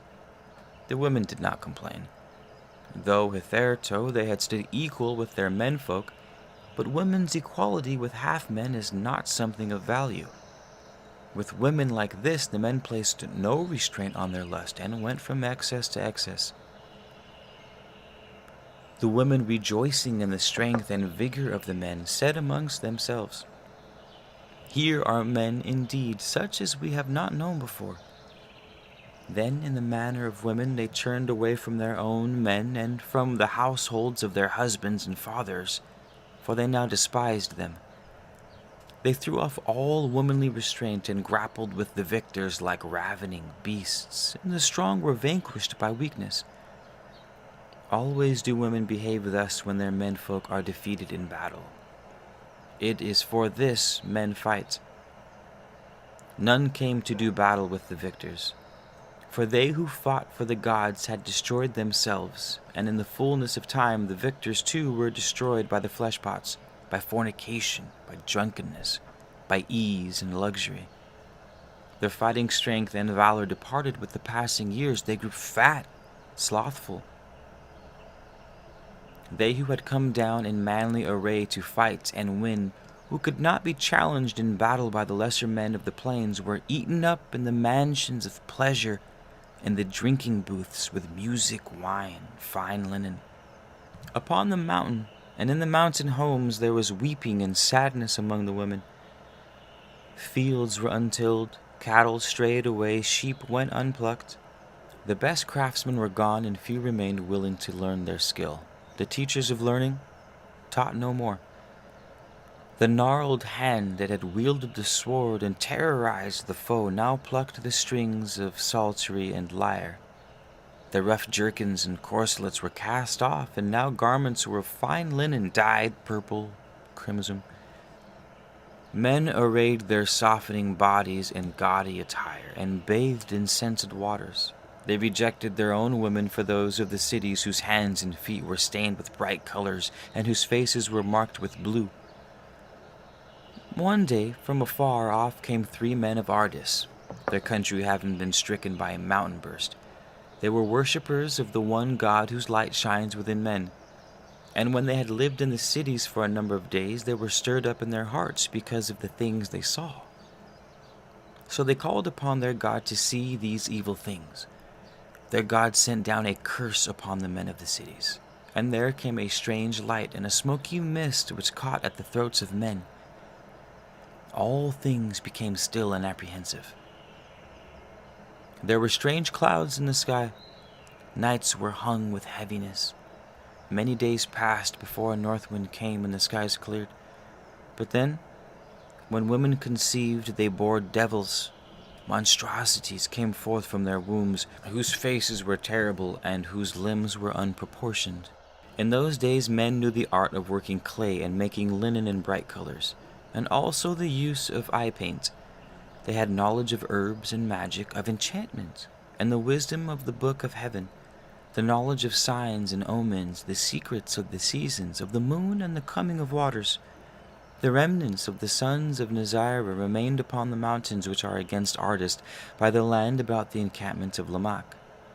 In Ardis there was wise men filled with the inner wisdom, who read the book of heaven and with understanding, and knew the signs. They saw that the deeds of men in all the lands about the mountains had brought them to their hour. Then the day came when the Lady of the Night changed her garments for one of a different hue, and her form swept swiftly across the skies. Her tresses streamed out behind in gold and copper, and she rode in a chariot of fire. The people in those days were a great multitude, and a loud cry ascended into heaven. Then the wise men went to Sarapik, now called Sarapesh, and said to Sesuda, the king, "Behold, the years are shortened, and the hour of trial draws nigh. The shadow of doom approaches this land because of its wickedness. Yet because you have not mingled with the wicked, you are set apart and shall not perish. This so your seeds may be preserved." Then the king sent for Hanok, son of Vigarator, and he came out of Ardis. For there he had heard a voice among the reeds, saying, "Abandon your abode and possessions, for the hour of doom is at hand. Neither gold nor treasure can buy reprieve."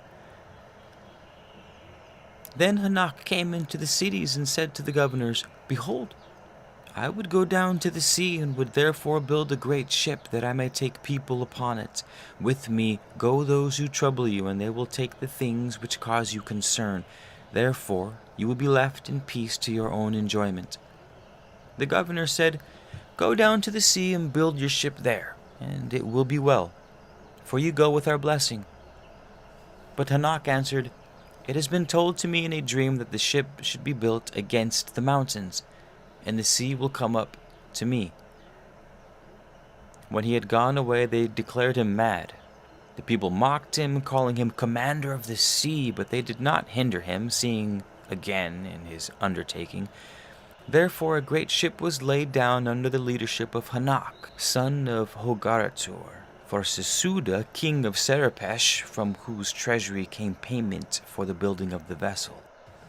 It was built on the lake of Namos, close by the river of gold where it divides. All the household of Hanok was there, and the household of his brother who directed the men at the task. Dwyvin, captain of ships from the land beyond Ardis, was overseer of the craftsmen. The women and children carried, and the men built. The length of the great ship was 300 cubits, and its breadth was 50, and it was finished off above by 1 cubit. It had 3 stories, which were built without a break. The lowermost was for the beasts and cattle and their provender, and it was laid over with sand from the river. The middle one was for birds and fowls, for plants of every kind that are good for man and beast. And the uppermost one was for the people. Each story was divided in twain, so that there were 6 floors below and 1 above, and they were divided across with 7 partitions. In it were cisterns for water, storehouses for food, and above it was built in Ascaro wood, which water cannot rot or worms enter. It was pitched within and without, and the cisterns were lined, the planks edged and the joints made fast with hair and oil. Great stones were hung from ropes of plaited leather, and the ship was without mast or oars. There were no poles, no openings, except for a hatch beneath the eaves above whereby all things entered. The hatch was secured by great beams. Into the ship there carried the seed of all living things.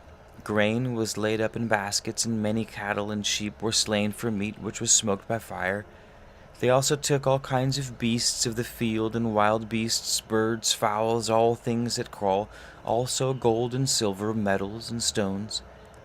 The people of the plains came up and camped about to see this wonder. Even the sons of Nazirah were among them, and they daily mocked the builders of the great ship. But these were not dismayed, and toiled harder at the task. They said to the mockers, "Have your hour, for ours will surely come." On the appointed day, they were to go with the great ship departed from their homes and encampments. They kissed the stones and embraced the trees, and they gathered up handfuls of the earth. For all this they would see no more.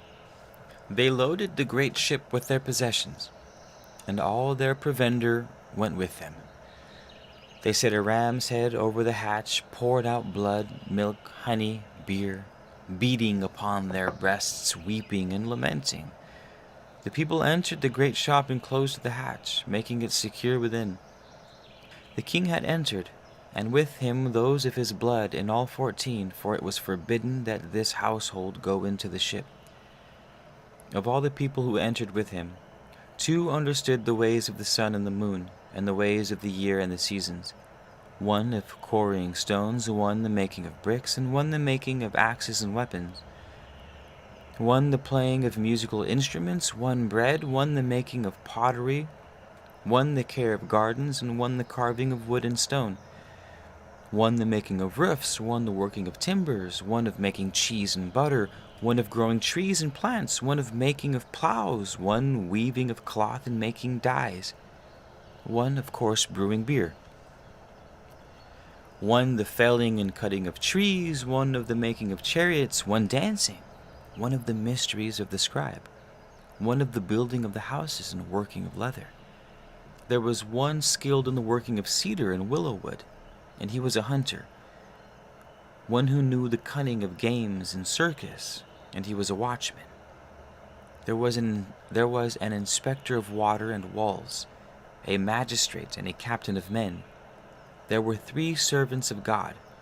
There was Hanok and his brother and their households, and Dwiven and 6 men who were strangers. Then, with the dawning, men saw an awesome sight. There, riding on a great black rolling cloud, came the destroyer, newly released from the confines of the sky vaults, and she raged about the heavens. For it was her day of judgment. The beast with her opened its mouth and belched forth fire and hot stones and a vile smoke. It covered the whole sky above, and the meeting place of earth and heaven could no longer be seen. In the evening the places of the stars were changed. They rolled across the sky to new stations. Then the floodwaters came. The floodgates of heaven were opened, and the foundations of earth were broken apart. The sounding waters poured over the land and broke upon the mountains. The storehouses of the winds burst their bolts asunder, so storms and whirlwinds were loosed, to hurl themselves upon the earth. In the seething waters and howling gales, all buildings were destroyed, trees were uprooted, and mountains cast down. There was a time of great heat, then came a time of bitter cold. The waves over the waters did not rise and fall, but seethed and swirled. There was an awful sound above. The pillars of heaven were broken and fell down to earth. The sky vault was rent and broken.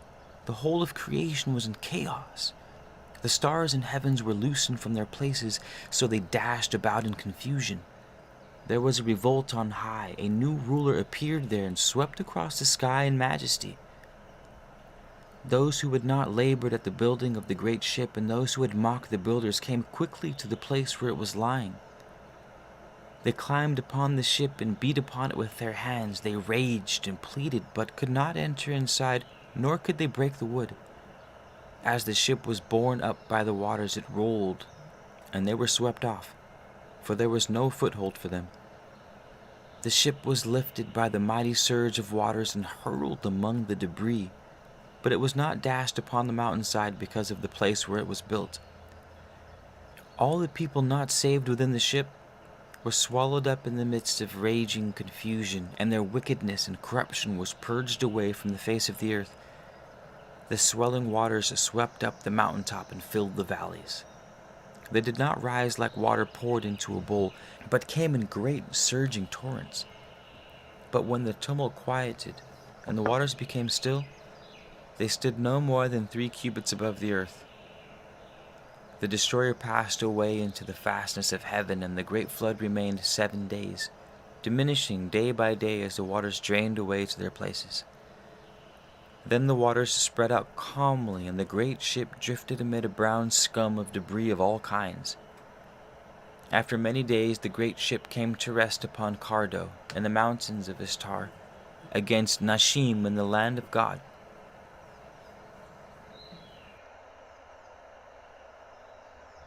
Chapter 5. The Birth of Hermenetar. Hanok had 3 boys by his mother and 1 by Sidara. 2 were with him on the great ship, and 1 was saved in Mejin.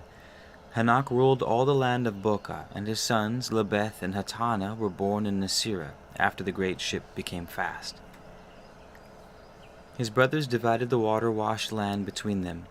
1 went to Tirdana and built a city there, and he ruled the western waters. 1 ruled the eastern waters and the swamps down to the waters of the sea. The other raised up Iraka in the midst of them, and he was the greatest. The city of Iraka stood for 1,000 years, but in the days of King Nadiresa, the people made great images with faces of gold and bodies of brass. Children were offered to these demons conceived in wickedness. Then God in his wrath unleashed the winds, and they were swept through the city as a whirlwind. The gold-faced images were thrown one against another and were broken. They fell and were buried under their temples. Iraka was then removed from the eyes of men. All the cities were rebuilt and the kings were dead. The people had multiplied greatly when Lugadur, he who taught the working of metals, was born. He was the mightiest of kings, and his deeds are known to all men and written in his books. Wisdom came to the land by the hand of our father Hermenetor, who was called Hankada, born at Igalmek in the land of Kalib under Iraka, of Nintursu, maiden of the temple, by Galameshor, builder of walls, son of Lugadur the metalworker, son of Dumath the shepherd, son of Gigatan the tiller of the soil.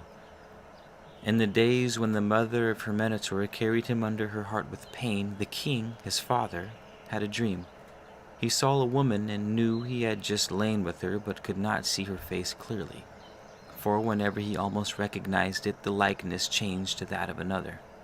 The woman was purifying herself over a bowl of incense, and while doing so she made water. Then a great cloud of smoke arose up from out of the bowl and filled all the room. And it went out through the doors and filled all the city and all the temples of the city. The following night the king was disturbed by the same dream. Therefore, knowing he had received an omen upon his arising, he hastened to send a messenger to the temple of the stargazers. 2 wise men came, and he told them concerning his dream, requesting that they read its meaning. Having heard the words of the king, they thereupon left, going away to consult the book of heaven to discover what was written in the future concerning such a matter. In 2 days they returned, coming in unto the king as he sat within the hall of judgment. And they bowed before him, saying, Woe unto us your servants, for what we have to say, for thus it is written, 1 is to be born of a woman whom you have ravished, and he will be a slayer of kings, a destroyer of temples, and a contender with the gods. He is 1 born to be great among men, and his hand will be against you. Hearing this, the king bethought himself of the woman he had taken by force, but they were many and scattered. So he sent again for the wise men, requesting their aid, and the wise men received his words. Now the wise men knew these things were written of a son to be born to Nintursu. But they were perplexed, not knowing what to do, for she was a maiden of the temple of the 7 enlightened ones, which had been built in the days of Sesuda. If the blood of one thus born were shed, or its breath stopped within the boundaries of the land, the corn would perish within the furrow, and the blossom would fall from the trees, so that they yielded no fruit. Yet the wise men were not loath to bring down the wrath of the king upon this temple, for it was one whose god had but small estate, yet it paid no tribute to the god of the land. Nor did they desire to deceive the king in this manner, for if by perchance the deceit were uncovered, they lost their protection. The wise men therefore went before the king and spoke thus: "O king, light of our lives, we, your servants, have discovered this child, though it is yet unborn. It is to be born of a maiden bound to the temple of the 7 enlightened ones. Therefore its blood may not be shed on land worked by the hand of man, nor may its breath be stopped. So now we say unto you, send those who are your most trusted servants, and let them take this maiden and carry her away to a place far off. If it be beyond the boundaries of this land, the child, when born, can be slain there, and no evil will befall the lands of our God." Hearing these words, the king remembered the maiden he had taken for his pleasure, for while hunting he had come upon her as she bathed. Neither the temple nor its god were known to him, and he had no fear of its priests. The king called his chamberlain to his side, a man most trusted, and charged him, saying, "Go take this Nintursu, this temple maiden, and carry her into the land of Kithis, entering by stealth. She is with child, and when it's born, slay it, letting its blood fall upon the soil in the land of Kithis." The chamberlain prepared and departed, taking with him men of blood and their captain. They traveled so they came upon the temple at first light in the morning. Nintursu was taken, and they left ornaments of gold and silver. Now Nintursu was not delivered of the child when they came to the boundary of the land. So they camped there, and in the days that followed men went out to spy. The captain was a man skilled in war and courageous, a man of many battles, and Nintursu spoke often with him. But between her and the chamberlain few words were spoken. It happened that when Nintursu's child was upon her, and the child to be delivered, it was the days of full moon. Therefore the child could not be slain. So they bided until the dark of the moon. Then, when the order of things was right, the chamberlain called the captain and said, "This is a task for a man of blood, and I am not such a one. Therefore you take the child and slay it over the border. 7 men will go with you, that all these may bear witness to the deed and swear to it." Now the men of blood were grim men of battles, strangers to soft beds and gentle ways of women. But some among them were the companions of Nintursu during the first days of her motherhood. Also there was one whose father had been a worshipper at the temple of the 7 enlightened ones before it was abandoned by all who followed the king. There were those who murmured, saying, "This is a task for those in high places who speak with honeyed tongues and carry concealed knives that stab in the back. This is not for fighting men." It was true. This was no task for men of clashing metal. It was a deed more suited to squeamish-stomached courtiers, but lacking backbone. These have ever needed others to do their dirty work, spawned through intrigue and conspiracy. Lord, hasten the day when real men are no longer manipulated by half-men. The captain put the child into a basket prepared by Nintursu.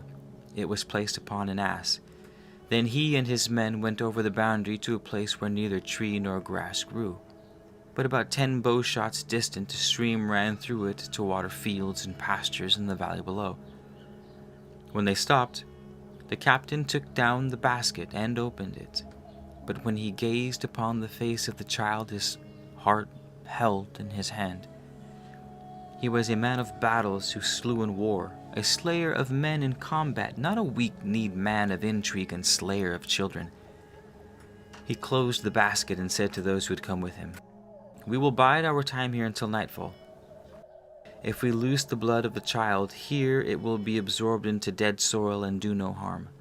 But if we carry it further down into the valley, it will fall on living soil." None with him answered, for they were but simple fighting men, knowing not that the blood could have been let into the waters. Or maybe they understood the heart of their captain. The captain said, "It is hot. We have time enough before those who dwell below are asleep. Therefore let us drink wine and rest a while." So they drank wine which had been brought and rested. Becoming drowsy, they eventually fell asleep. Darkness fell. Now, the ass had not eaten since morning, nor had it drunk at the stream, and the captain of men bided his time, for he had a plan, and this place was known to him. In the gathering darkness he put the basket, with the child inside, back on the ass. It was a good place of concealment under an overhanging rock with thickets of thorn all around, while below the ground fell away steeply, being covered with rocks and loose stones. Only the captain knew how, in the darkness, a large stone was loose from above, bringing down many others with it, so that the stones fell all about the place where the men lay under the overhang. They were heavy with wine. They shouted, they stumbled and fell. One was struck by a dart, another by a spear. There was a clash in the darkness, though none was killed. The ass, loosed from its halter, fled, and none could stop it. Wrathfully the captain shouted, "What kind of men have I been given? Why have you not brought trumpets to announce our coming? Who can see the ass among the bushes or hear it among the trees?" Then, as lights appeared below, the voices of men were heard in the night. They withdrew. Coming to a place of safety, the men took counsel among themselves, for the captain of the men said, "If you would go unpunished for this night, then you must slay me now. Even then can you return without me. Also, who knows where the blood will flow? Therefore shall we not say, 'With mine own eyes I beheld the blood of this child, and know it is dead'? Are we men of wisdom who live, or are we foolish ones who die?" Thus, borne on the back of an ass, her Minotaur came to the land of Kithis.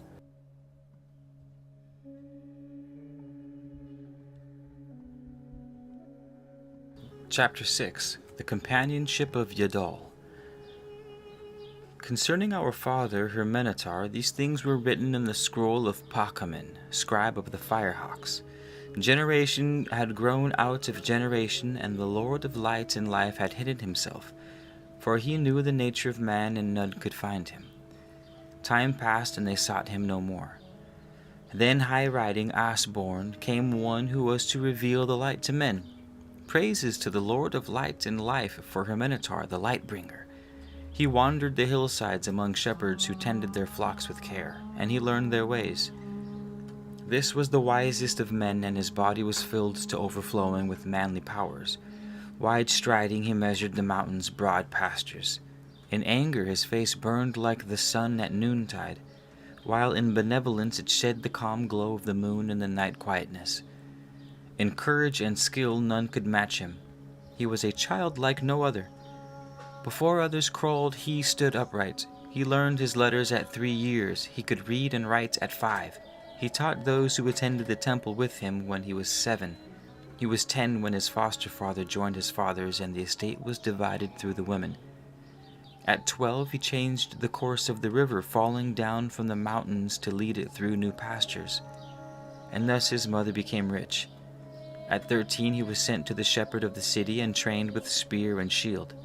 At 17 he slew the king's right-hand man and fled to the mountains of Akima. Like a beast of prey he wandered at will.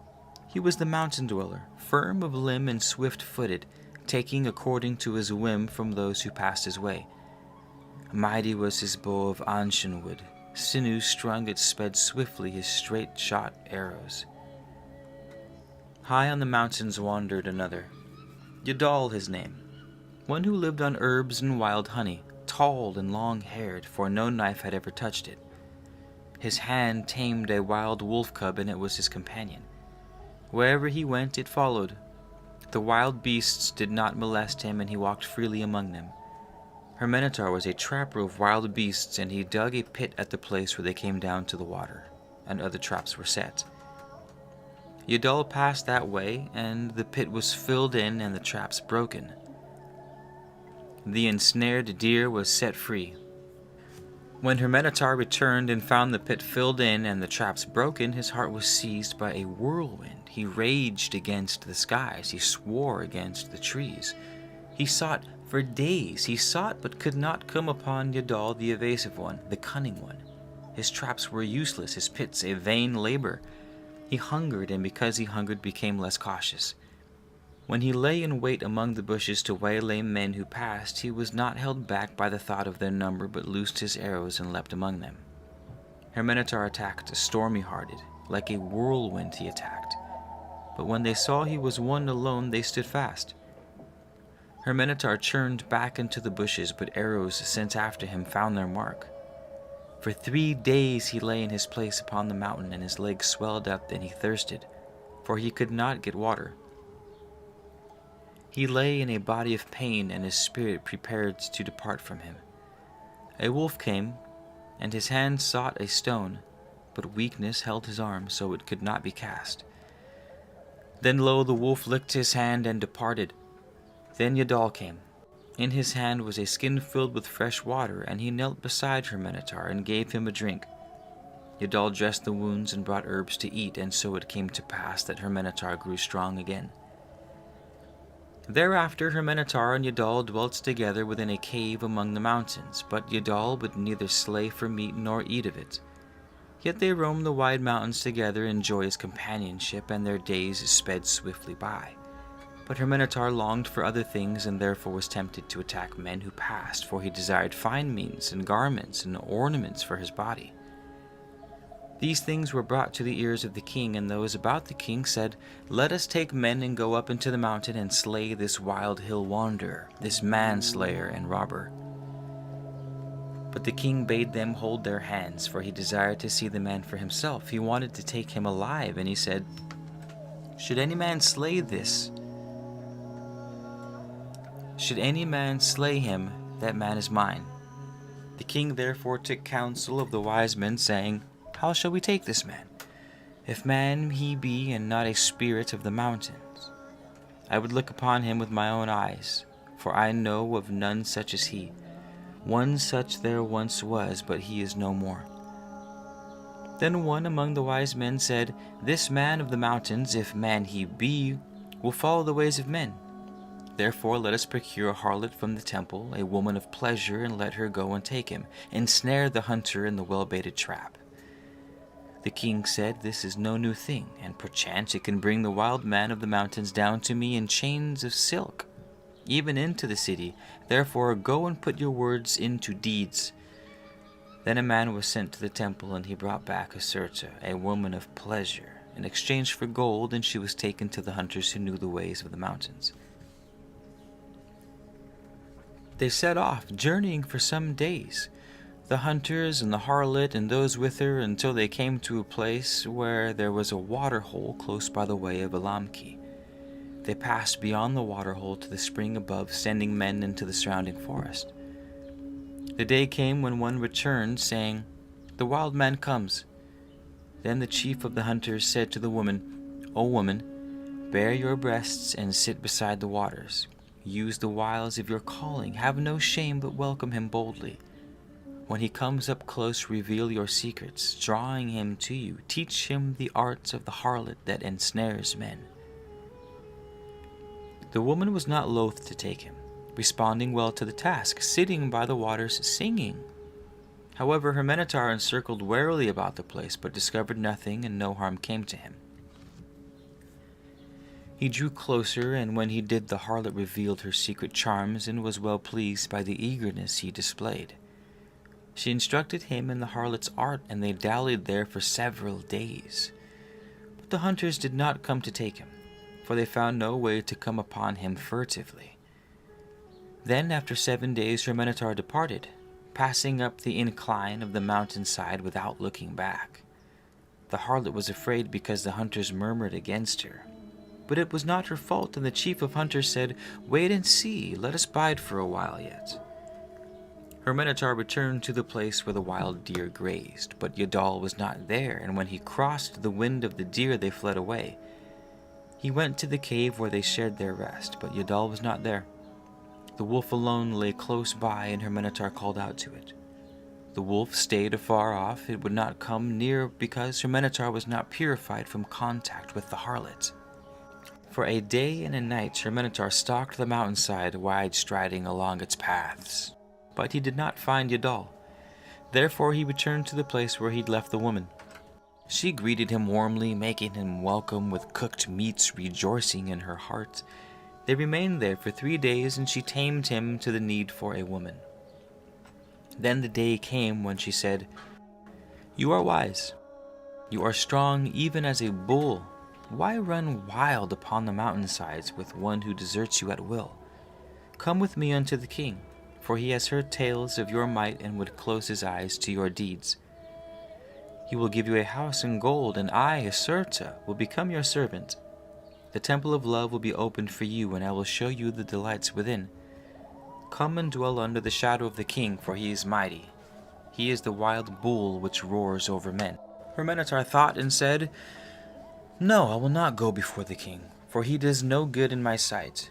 Do not the people murmur against him, saying, 'Woe for these days!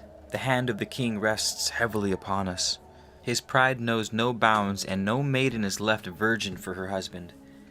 Neither the daughter of a man of blood nor the wife of a prince walks freely in this city. Are you not all its doors shut like the doors of prisons?'" The woman thought a while, then said, "Who tells these things of the king? Are their words established? He is the great king, a mountain licked by 10,000 tongues, the king whose whisper fills the judgment hall, whose voice echoes 1,000 leagues away. He is the glorious king, a man perfect in strength and proportion. His body is one to delight the eyes of any woman. None other has his wisdom and knowledge. Therefore men talk against him, for it is the nature of men to be jealous of those who so much excel. Let us go. Let the king see you face to face and rejoice, for you are alike. Oh, come with me to where each day brings new delights, where the young women are gaily robed and the young men wonderful to look upon. Come to where breezes are filled with sweet smells, where beds are soft and rooms perfumed. Come to the place where life is enjoyed. Come serve the king. As you are now, so was he in his youth, but youth departs, albeit slowly. He is the never-resting one, the son of the Lady of Battles. Come and do not fear. All will be made ready for you. Even now the wise men tell of your coming, and men await to escort you in peace." Her Minotaur was swayed by her words and said, "So let it be. Where you go, there go I." Then Acerta gave him a necklace she had brought, and led him to the tents of the hunters. But when they saw him face to face, they were afraid. Such was the light held in the eyes of the steward, wide, striding one. Yet they recognized him as a man like themselves, and their fear passed. And so it was that her Minotaur went with them and with the woman, and came to the city and went before the king, and the king looked upon him with favor. He gave her Minotaur wine, and he was drunk, and oil for his body, and he was anointed. He was arrayed in 3 robes. He became a man of rank. He was given a house and servants. He was given a watchman. He became captain of the guards, and none was like him. To the woman of pleasure, the harlot, the king gave bracelets of gold and sent her away, saying, "Go to your proper place, for you have completed the thing required of you. There you will be great among women, while here you will be degraded among them." Acerta departed in sorrow, for even a harlot can feel stirrings of affection through the oft-soiled winding cloth which enwraps her sordid spirit. Her Minotaur learned the ways of the palace and walked as he willed, but soon he became restless, for his thoughts turned towards Acerta. He missed her ways. Yet many women cast their glances towards him, but behind these was the threat of the sword. He was not a man of smooth and subtle ways, being unskilled in the deceit which flourishes under the shadow of kings. Though favored by the king and safe under his mantle, he was a man alone in the palace and courtyards. He set out to find Acerta, seeking her at the temple of pleasure within the temple gate, where she had served as a harlot. But the priest said, "The woman is no longer here, for a harlot, given gold, thinks herself a queen, and the women have driven her out." Her Minotaur sought her throughout the city, but she was nowhere to be found. Persisting, he eventually found her at a harlot's post beside the river, among wineskins and men of the waters. There was one who sat with her, and he was a man of blood, therefore armed. So when Hermenetar came up to them seeking to talk with the woman, he drew his sword. When the man of blood saw that Hermenetar was undismayed by this and prepared to settle the issue, he mocked him, saying, "Why should men fight when women are plentiful and we have a half measure of corn?" Hermenetar bought the woman from those who grow rich on the defiled bodies of women and established her in his house. The men about the king murmured against him, speaking poisoned words in the ear of the king. The women of the palace also turned from him. Meeting Hasurta on the street, they caught her and tore her veil off her face, while men of subtle ways who served the king mocked behind their hands. The men of blood serving the king set their faces against Hermenetar, while in the city men said as he passed, "There goes the great one the king set their faces. There goes the great one who bathes in dirty water." Therefore Hermenetar departed from the city, going to dwell without its walls among men who tilled the soil. It was not long before the day came when the woman saw that Hermenetar was downcast, and so she said to him, "O man of might, when my eyes rest upon you, I am raised above all women, and now my heart is cleansed of all that polluted it. My body rejoices in freedom, and my life is a song of gladness. Yet I am saddened because my heart tells me you are sorrowful and not at ease within yourself, that half your heart remains in the mountains. Therefore, hear what I say. Go there once more while I remain here to await your return. Perhaps this time you will find Yadal." Her words made Hermenetar sad, and he said, "How can I go away and leave you here? Who will protect you? What man can I place over you who will not know you? Yet go to the mountain I must, therefore you shall come with me." They departed, crossing by way of Hamrama, and came to the mountains high-standing and steep-sided. They searched many days, but Yadal could not be found, neither would any bird or beast approach them. They wandered the mountains, they searched the valleys, and they grew weary in search. They returned to the foot of the mountains, below the place where shepherds dwelt, and into the village where there was a city. It was the time of Akitoa, and Shirah, chief of the city dwellers, was to be married. Being invited to remain in the city as guests, they stayed there. When the days of feasting commenced, men came in from the mountains and tillage, and there was much dancing and singing. Hermenetar and Hasurta were made welcome, taking their places among the guests and storytellers, eating and drinking their fill. There was strong drink brewed from corn and wine from the palm, and Hermenetar became overfilled with these, and drunk he fell asleep. While he slept, a man came upon Hasurta and seized her, saying, "Come, let us be together, so I may have pleasure and you may have silver. I know you are a woman of many pleasures, a servant to the vices of men." When she denied him his desire, he sought to take her by force, but she drew a knife and slew him. For a woman cannot be taken by man except she surrender herself to his needs. Hearing this clamor, men came, and seeing what happened, they seized the woman.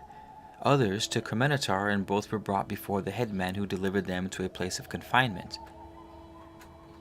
When the feasting was over, they were brought before Potosi, one who sat in judgment. Potosi said to Hermenetar, "You have come among us as a guest and a man of good standing, therefore we know not whether you have been wronged, or whether a man of this city has been slain unjustly. If you've been wronged, then also establish the standing of this woman. It is said that she is a harlot without standing. This being so, then you shall pay the price of he who was slain to his kindred, and no more will be required of you." Hermenetar answered Potosi thus, "You are one filled with the essence of wisdom, who justly occupies the seat of judgment. I ask with due humility that you give ear to my plea for this woman, who may not speak for herself. Denounce her I cannot. Instead I will claim her as wife under that of Hudushim, for she has dwelt with me for 20 months, and in that time has not known another man, nor have I cause for complaint." Hearing this, and because Hermenetar made claim to the law of Hudushim, Potosi sent for Analeric, priest of the great temple, that he should say whether or not Hasurta stood before him as a wife of Hermenetar. When the priest came, he inquired of the woman whether she were a virgin when Hermenetar took her. Had she say yes, then the passage of 3 months would have given her the standing of a wife. But she answered no. The priest asked her if she were a widow when her minotaur took her. Had she answered yes, then the passage of 20 months would have given her the standing of a wife. But she answered no. Then the priest asked if she were a harlot when her minotaur took her, and she answered yes. Therefore, as 7 years had not yet passed since her minotaur first took her, she could not have the standing of a wife. Nor could she claim to be a harlot of the temple, for she had left its protection. Now the mark of a harlot was upon her, and her minotaur had forfeited his standing in the place of judgment. So Potosi gave her judgment upon them, and it was decreed that when Gala came they would be led to the enclosure of death and there tied back to back. The woman would be strangled with cords, after the manner of harlots, while her minotaur would be left to carry her as a burden within the enclosure for 7 days. Then, if the gods willed, all he might take with him being 3 handfuls of corn and a gourd of water. The judgment was fulfilled. Her minotaur lived. He departed and went his way, and the kindred of the slain men failed to catch him. Her minotaur passed across the land, coming at last to the temple of the 7 illuminated ones, and his mother was there. She dwelt alone with only an old serving woman, for now the temple was desolate and without walls. For 2 years her minotaur dwelt with his mother, but then his heart went out again to the companion he had left upon the mountainside. He said to his mother, "I must depart, for my heart cries out for one who saved my life and whose ways are mine. Great is the love of man for woman, but greater the love of man for man." So her minotaur came again to the mountains, and lo, he had entered the forest but half a day when he came upon Yadal. How warm was the greeting, how strong the embrace! Her minotaur said, "Long have I sought you and found you not, yet I come again and you are here."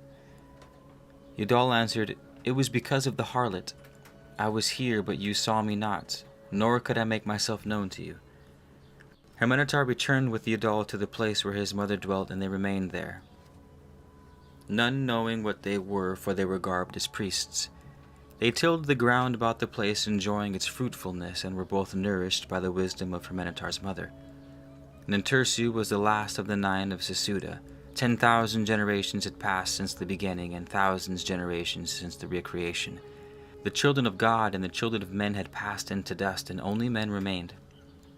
100 generations had passed since the overwhelming deluge, and 10 generations since the destroyer last appeared. 1 man lived for less than 80 years. Now his years were 70. Once God had walked with men, and men knew only God. Now he was hidden behind many veils, and few saw him, and then but dimly and with a great distortion. Where once there was God, now gods were as numbered as the stars. Yet the great key remained in the midst of men, and it was here, at the temple of the 7 illuminated ones, the key of life, the key which was given into the keeping of our Father. It is a secret thing, something exceedingly great. It is not lost, but has come down to us and is known in our times. Now one day, as her minotaur sat beneath a tree enjoying its shade at the height of noon, he saw a stranger approaching. The man was weary and staggered. So her minotaur sent his servant to bring him into the shade. The servant hastened out and brought him in. He was given refreshment and his feet washed, and when this had been done, her minotaur asked him where he was bound, and the stranger replied, "I go to Toggle, for in that place there is a mighty man and a just one who will give ear to my plea. For untoward things are happening in the great city, things which should not be. The people cry out in the place of assembly, but they cry to the wind. Gilnimnur has seized the heart of the king and now rules. In 12 days I am pledged to marry, but there is no lightness of a bridegroom in my heart, for the king elects to be first with the bride. This is the custom come down to us from the gods of old, but my heart is wrung like a grape. I cannot find it within me to give her into his keeping on the wedding night. Therefore I go to find one who can challenge him at the door of the bridal chamber, as the custom permits, for this is no low-born woman. But this is a thing none has heard of as having been done before in our times, for men fear the gods." I know of none other who may stand before the king as one sanctified." Hermenetar heard him and replied, "Be of good heart and go no further, for I am that man." Hearing this, the stranger, filled with gratitude, fell upon his knees before Hermenetar and said, "How can I thank you? How can I repay you? What can I give?" But Hermenetar answered, "When a man does what has to be done, then payment and reward sully the deed." Then he called Yadal and said, "Prepare, for we go into the city of the king," and because he was sanctified, Hermenetar claimed the protection of Erekir.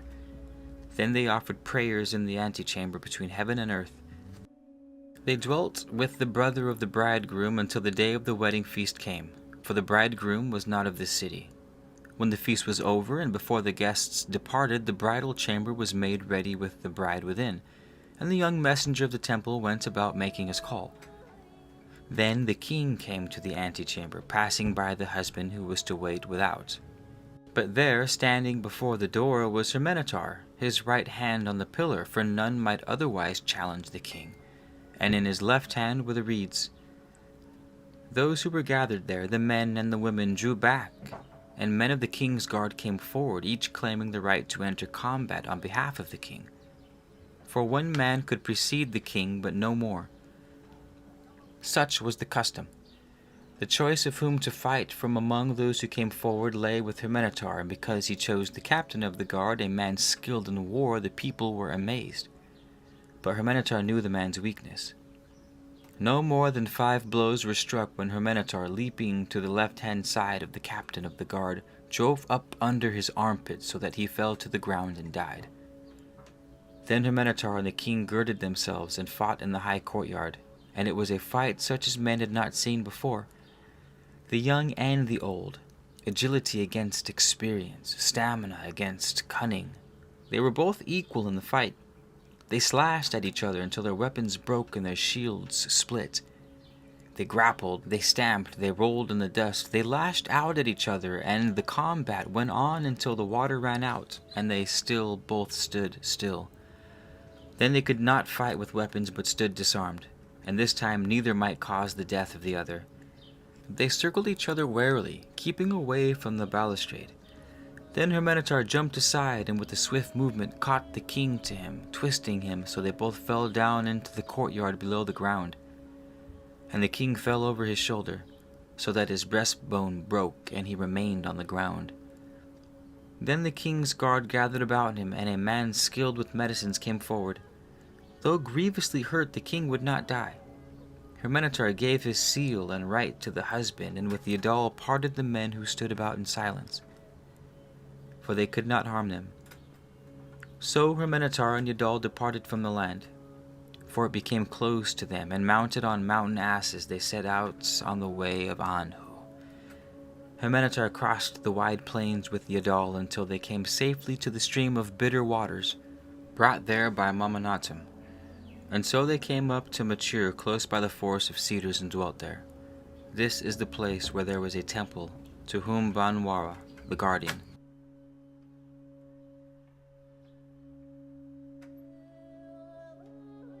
Chapter 7. The Death of Yadal. Hermenetar married Astmeth, daughter of Anukis, governor of all the western parts of Hamanas. And the mother of Astmeth was Neferuptama, daughter of Hahuda, prince of Karami. In those days, Deity, daughter of Samshu, king of all the lands of the north, even to the land of everlasting nights, ruled all the eastern parts of Hamanas, and of all women she was the most beautiful. Now as time passed, Hermenetar grew rich, and he built himself a great house of cedar wood, and had many servants and concubines. In these, the days of his greatness, he forgot the teachings of Nintursu, and the great key lay hidden, for the hours of his day were filled with worldly matters. The overseer of Hermenetar's cornfields was Noaman, a man of Lotsa, a man whose word was not worth an obol of sand, for he falsified the measure. Therefore fingers were removed from him, and he was driven forth out of the lands of Hermenetar, and he became the servant of one Sabatur.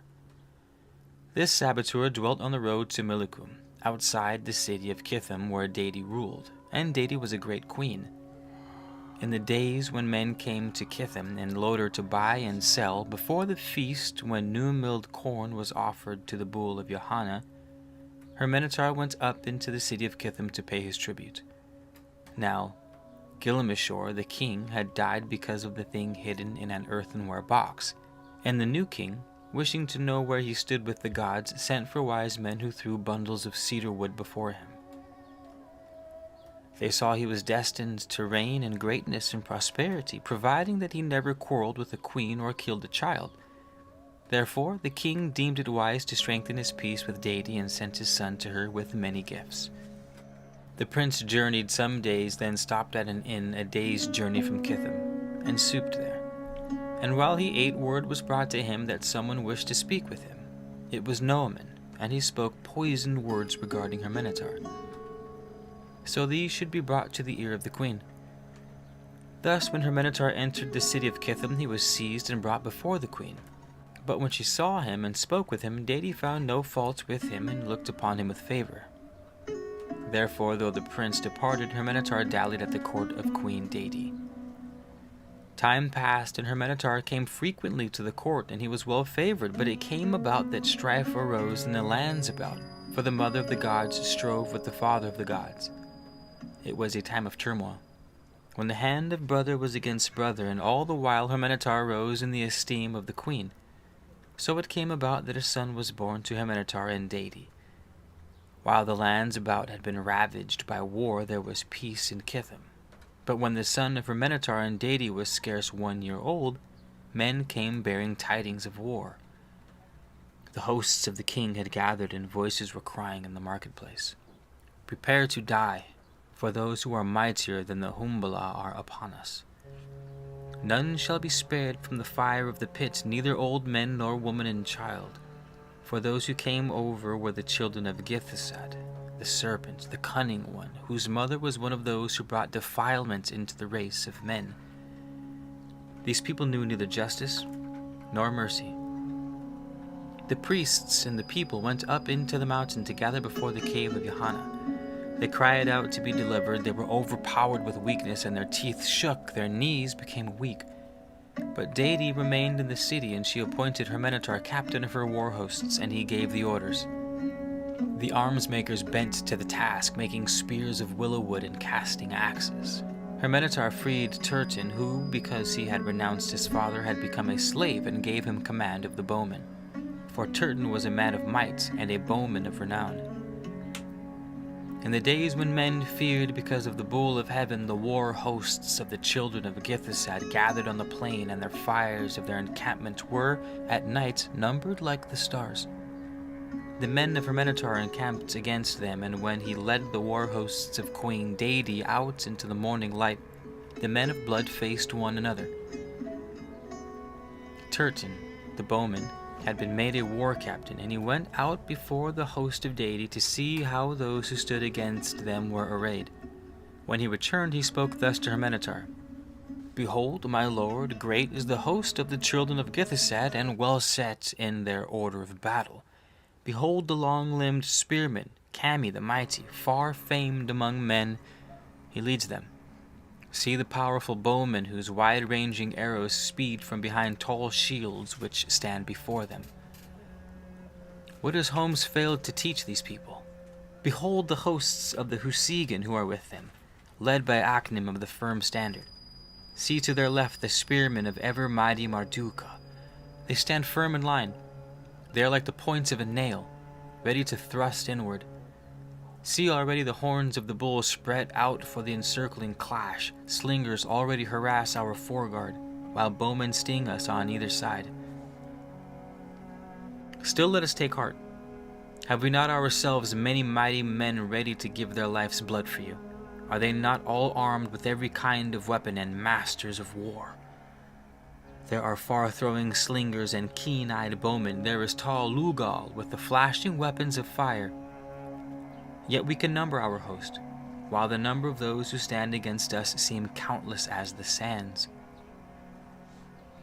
And then her Minotaur raised his voice, calling upon his men to stand firm-footed in line to await the clash and bear before it. He said, "Think of your duty and do not waver before the thrusts. To step back in battle is to step back from manhood. To take flight would cause men to tell of your dishonor now and in the days to come, and to an honorable man the disgrace of dishonor is worse than death itself. If any of you run, the staunch ones who stood firm will say you have fled the battle through fear, and your comrades who expected your support will treat your name with scorn. Those who stand against us on the field of blood will speak of you with contempt and derision. They will mock your courage, and for a true man there can be no more shameful fate." Then, to encourage those who were faint-hearted, her Minotaur sounded the loud, thunderous war cry. It resounded like the roar of 10 bulls. Then he caused his companion of the shield to blow the far-sounding war horn. After this came a rolling boom of war drums, the ringing sound of clashing cymbals, the loud shrilling of trumpets, and even louder trumpets filled the sky with thunder. Turton of the powerful bow and Lugal of the bright weapons prepared their men to meet the clash. The war hosts drew closer, and the flight of arrows and sling stones began, followed by the hurling of flight spears. Heaven and earth trembled under the fearful sound of war cries and the clamor of war horns. Even the hearts of stout fighting men shook before they commanded themselves. Yet those with her Minotaur stood firm, eager for the clash, and saying, "Let us smite those who come full of fight and fury to do the evil will of their dark king." Now I, Ancheti, stood behind the slinger's wall, and my limbs trembled and my mouth was dry. Now I, Ancheti, stood behind the slinger's wall, and my limbs trembled and my mouth was dry. My tongue craved for water. My scalp moved in fear, my hands loosened their grip through moisture. My heart thumped in confusion, and I saw a mist of redness before my eyes. This was my first battle, and I was but a youth, the wild, tender man, and he said, "I see no gladness in victory, if victory be granted. I crave no kingdom that I may rule over other men. What would its pleasures to one such as I be? For what do men slay one another? Which man seeks spoil and its pleasure, and which man the joys of life? Against us stand men of living flesh and blood, who have mothers, who have wives, men who have children, men who are good, even if those who lead them are evil. These men I have no wish to slay. Better would it be I to be slain myself. Not a man will I slay with these hands, not even for the kingdom of the 3 spheres would I do it, much less an earthly kingdom. Were those who stand against us all men of evil, it would perhaps be a good deed to slay them, but in the clash of war the good slay the good, and the evil ones live safely behind the shields. Can we slay men in our own likeness? What peace shall we henceforth enjoy in our hearts? Will not the memory make our hearts heavy, so that life becomes an unbearable burden? Even if there are others among these great war hosts who are so overcome with greed for spoil that they see no evil in the slaying of men, shall we not withhold our blows from this awful deed of blood? O doom of darkness, O days of sorrows, what evil has moved the hearts of rulers that men be slain in thousands for the gain of treasure and the rule of an earthly kingdom? What do we here on this field of blood, we who are men of peace and goodwill? Better by far that I stood unarmed, my breast bared, unresisting, and let them slay me, that I might lay my own innocent blood." Thus spoke Yadal, as the clash drew nigh, but only I and Keri heard him. Then the lunge and thrust was upon us, and I heard another voice beside me, that of my uncle, her Minotaur, who was there, red sword in hand. The press of the foe drew back, and in the lull her Minotaur stood beside Yadal, the companion of his wanderings, and placed a hand on his shoulder in compassion. For Yadal was a man without fear, a man of more courage than Enkheti. On the field of blood the craven-hearted are truly separated from the men of peace and goodwill. The foe swept upon the thinning ranks again, They came like waves breaking upon a beach. They swept in, then sullenly, tardily they rolled back, only to reform and crash again. As they came, I heard her Minotaur open his mouth and cry out, "They come yet again, yet they are upon us. Arise and greet them. Arise above this field of blood like men, for this is the day of heroes. This is the final test. This is the last trial of strength, the last effort to cast back. This is the final test. This is the last trial of strength, the last effort to cast back. Why this lifeless rejection of all that is manly? Strong men cannot despair in their hearts when facing conflict and death. This gains neither victory on earth nor peace in heaven. Stand as you have done, firm-footed, rising to the battle clash like the whirlwind that carries all before it. We are but men who know nothing of the causes of gods and their ways. I fight for the cause of loyalty and honor. I know not whether their victory or ours be best for the true cause of God, but I fight. Come, rise to the clash." Then the remnants of the war hosts came together in the clash of arms. The cruel weapons struck on against the other, blow and counter-blow. There were dull cries of death, the shrieks of pain, and the shrill shouts of victory. The last efforts of weary bodies, the last cries of dry-throated voices. The men of her Minotaur stood firm in the line, and the war hosts of those who sought to overwhelm them broke like a wave upon the seashore. They came no more. Her Minotaur stood blooded and proud in the exultation of victory, but it passed in a moment when he saw Yadal, lying among the dying and dead. Wounded to death, but not yet. He had taken upon himself the spear thrust meant for Ankheti. He had taken upon himself the spear thrust meant for Ankheti. Her Minotaur lifted him up, his knee under his head, and Yadal opened his mouth and said, "The Great One has given you the victory, and for you, behind and beyond the victory, I see a great destiny, and therefore a difficult one. Be not heavy-hearted, nor let your spirit grieve, heavy laden with sorrow because of me. Weep not, for this I know. He who thinks he can slay another or be slain by him is devoid of enlightening truth. The spirit of man cannot perish by the sword or be overwhelmed by death. The sharp weapon of war cannot harm the spirit, nor can fire burn it. Waters cannot drown it, and soil cannot bury it. My spirit departs to its abode beyond the power of sharp sword, beyond the reach of thrusting spear, beyond the range of swift arrow, now face to face with what must be and cannot be altered, face to face with the ultimatum of destiny. Cease from sorrow. What is this passing thing called life? This fragile flower so tenderly cherished, seen in its true frailty here on the field of blood? Does it have any real meaning? Here on the field of blood the dead sleep to awake to glory. To the victorious ones remaining alive there is glory on earth, so do not dally here with the dying. Arise, go to your proper reward, and lay me down to mine. Fear not for me, already I see the welcoming light beyond the veil. We shall meet again." Thus Yadal departed from earth, and he was laid to rest in glory. He sleeps among the hills and trees, among the wild birds and beasts which were his friends. These words are cut on his tomb.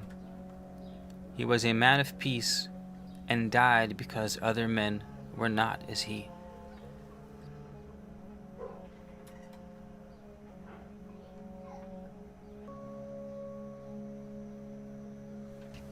Chapter 8. The Herminotaur Journeys to the Netherworld. Perhaps no man of his day properly honored Yadal, for he was beyond their understanding. But her Minotaur loved him, and Ankheti never forgot him. Long days the thoughts of her Minotaur rested upon Yadal, his friend, the companion in the joyous hunting on the mountains. Long he thought, what manner of sleep is this, if sleep it be, that fell upon Yadal? Has he decayed into dust to become nothing, as my eyes declare? Or does he live in some strange way? Did not the worm fasten onto his body before it was laid to rest? Yet he knew it not. Long hours had Hermenetar sat at the feet of Nintursu the wise, yet faced with the blank stare and deaf ears of his companion, he had begun to fear the certainty of death.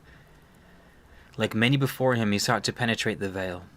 Therefore, having claimed audience, Hermenetar came before the queen to state his intention. Deity, having been victorious, was exalted in her own eyes and cared little that the battle had been won for her by Hermenetar and others. Now the danger was past, she dallied with new favorites, not knowing the day of retribution would come, as come it surely did, for she was carried off captive in chains to become the plaything of a cruel king. Having come before the queen, Hermenetar spoke thus: O great queen, exalted above all others, great lady of battles, though dwelling here under your great shadow, I am as a cat among pigeons, as a wild boar among a docile herd. Therefore I would spread my wings, going to a distant place to communicate with my God. I would seek entry into the place of the dead. My heart is consumed with sorrow because of the uncertainty that grasps my heart. My spirit is restless. I shall seek to discover if my friend and companion yet lives in the land of the shadows, or whether he is no more than mere dust, the plaything of winds. Queen Deity answered, Wherefore must you go to some distant place to communicate with your God? Is he some little god to be found only in one place? Hermenetar replied, O great queen, no little god is this, but the greatest God of all. It is not because of his littleness that I seek him out, but because of his greatness. The handmaiden goes to the dressmaker, but the dressmaker comes to the queen. Then Deity inquired from Hermenetar as to the nature of this god, for she was curious. He not having previously discussed such things with her, she asked him for which god he fought. But Hermenetar said he had fought only for her. Hermenetar said, We have a god, you and I, and you have a god, and I have a god. The people have their gods, and the strangers within your gates have their gods. But bidding behind all these is another God. These lesser gods are no more than his members. It is this God whom I seek. How can I, mere mortal, describe him? Only this do I know, as I learned it in a remote temple. This God came into existence before all else. He ever was, so none could know him in the beginning, and none knows his mysterious nature. No God came into existence before him. How can I even name one who had no mother after whom his name might have been made?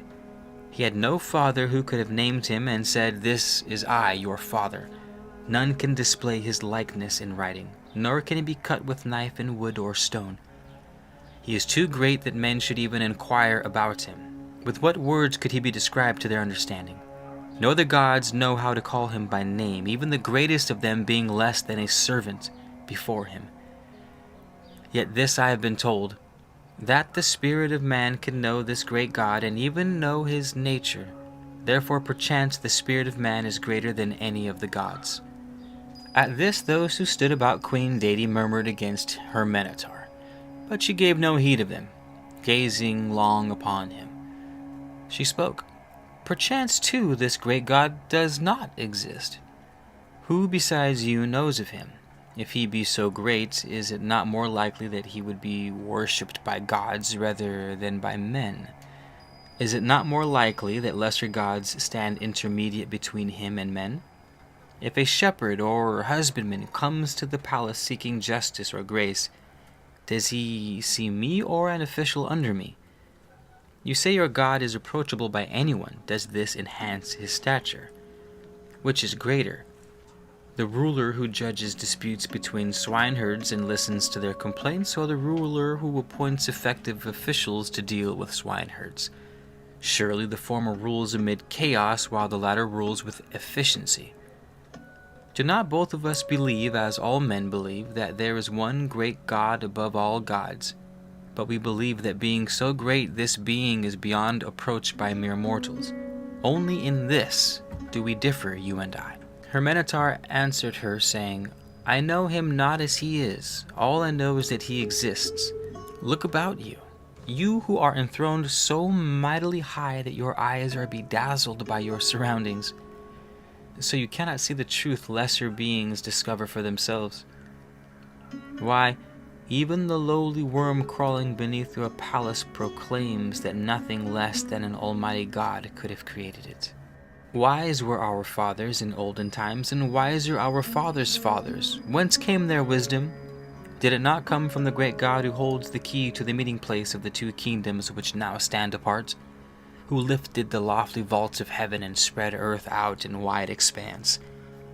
Deity said, Does it matter whether it was this God or that, your God or mine? Suffice it was some God named or unnamed. These are labyrinthic arguments unsuited to those to whom time is precious. Then those who stood about the queen set a snare for her Minotaur, asking him whether the great being of whom he spoke was the mother of all or the father of all. But her Minotaur answered, Let he who has examined the great being answer, for I am but a mere mortal man, one not even claiming to be wise. Let the wise among you answer that for me. Then her Minotaur departed from the presence of Queen Deity. In a few days he left her land, driven by the God-given restlessness that marks the true seeker after light. With him went the youth Anketi.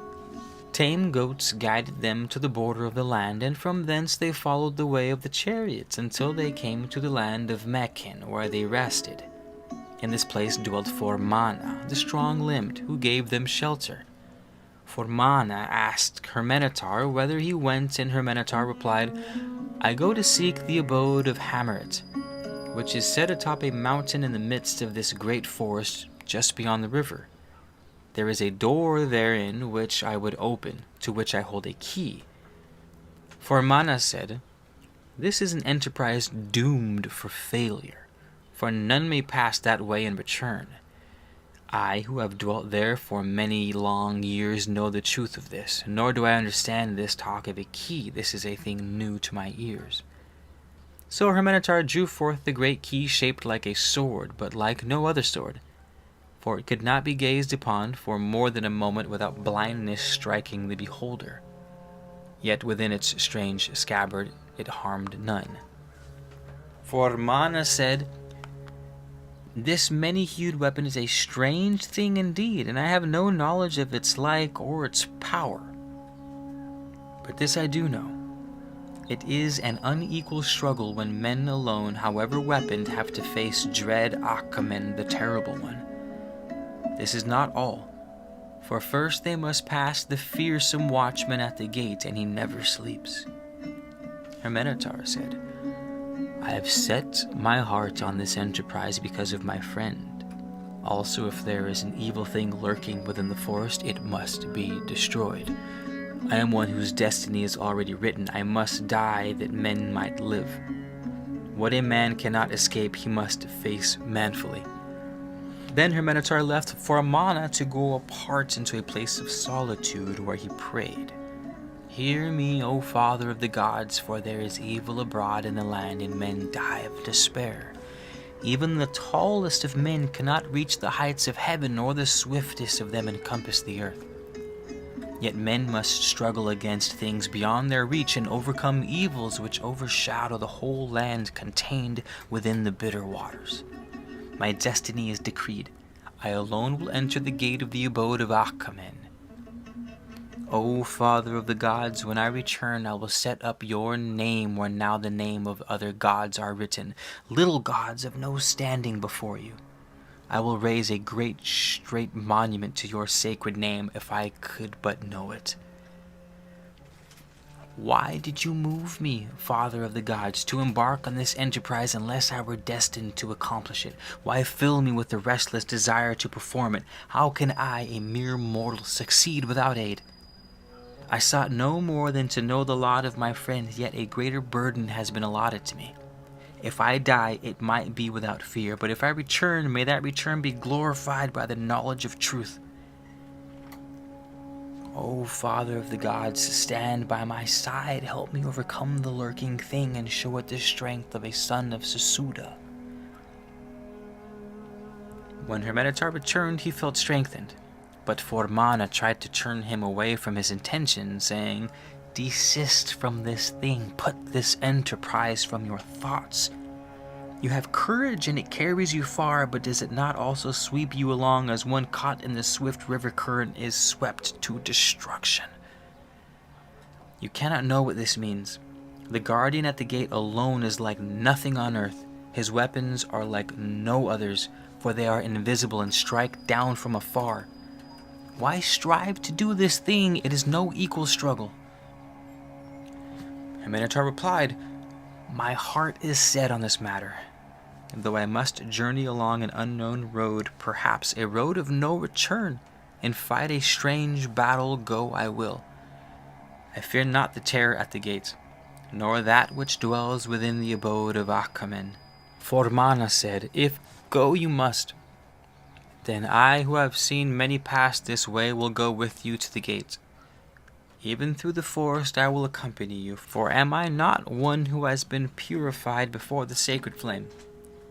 But is it wise that any other should go with such as we? Surely this youth, your attendant, this young man of few years, inexperienced in things such as we must face, should not accompany us? Is it not more fitting that he remain here to protect my daughters? Is it not better to exchange his inexperience for my experience, his youthful strength for my wisdom and cunning, his endurance for my steadfastness?"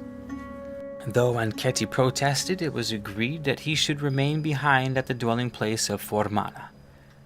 So, making things ready, her Minotaur and Formana departed in the morning light, while Anketti remained behind, a guardian of young women, and his heart was sore. He raised his voice to heaven, saying, "O Father of the gods, whom her Minotaur knows, why did you give him this restless heart? Why did you bestow it upon him?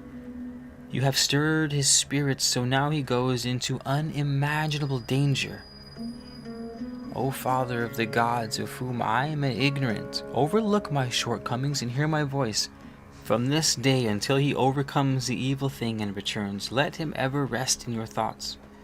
Stand by him when he faces the watchman at the gate. Strengthen his arm when he strikes at the things that lurk to devour.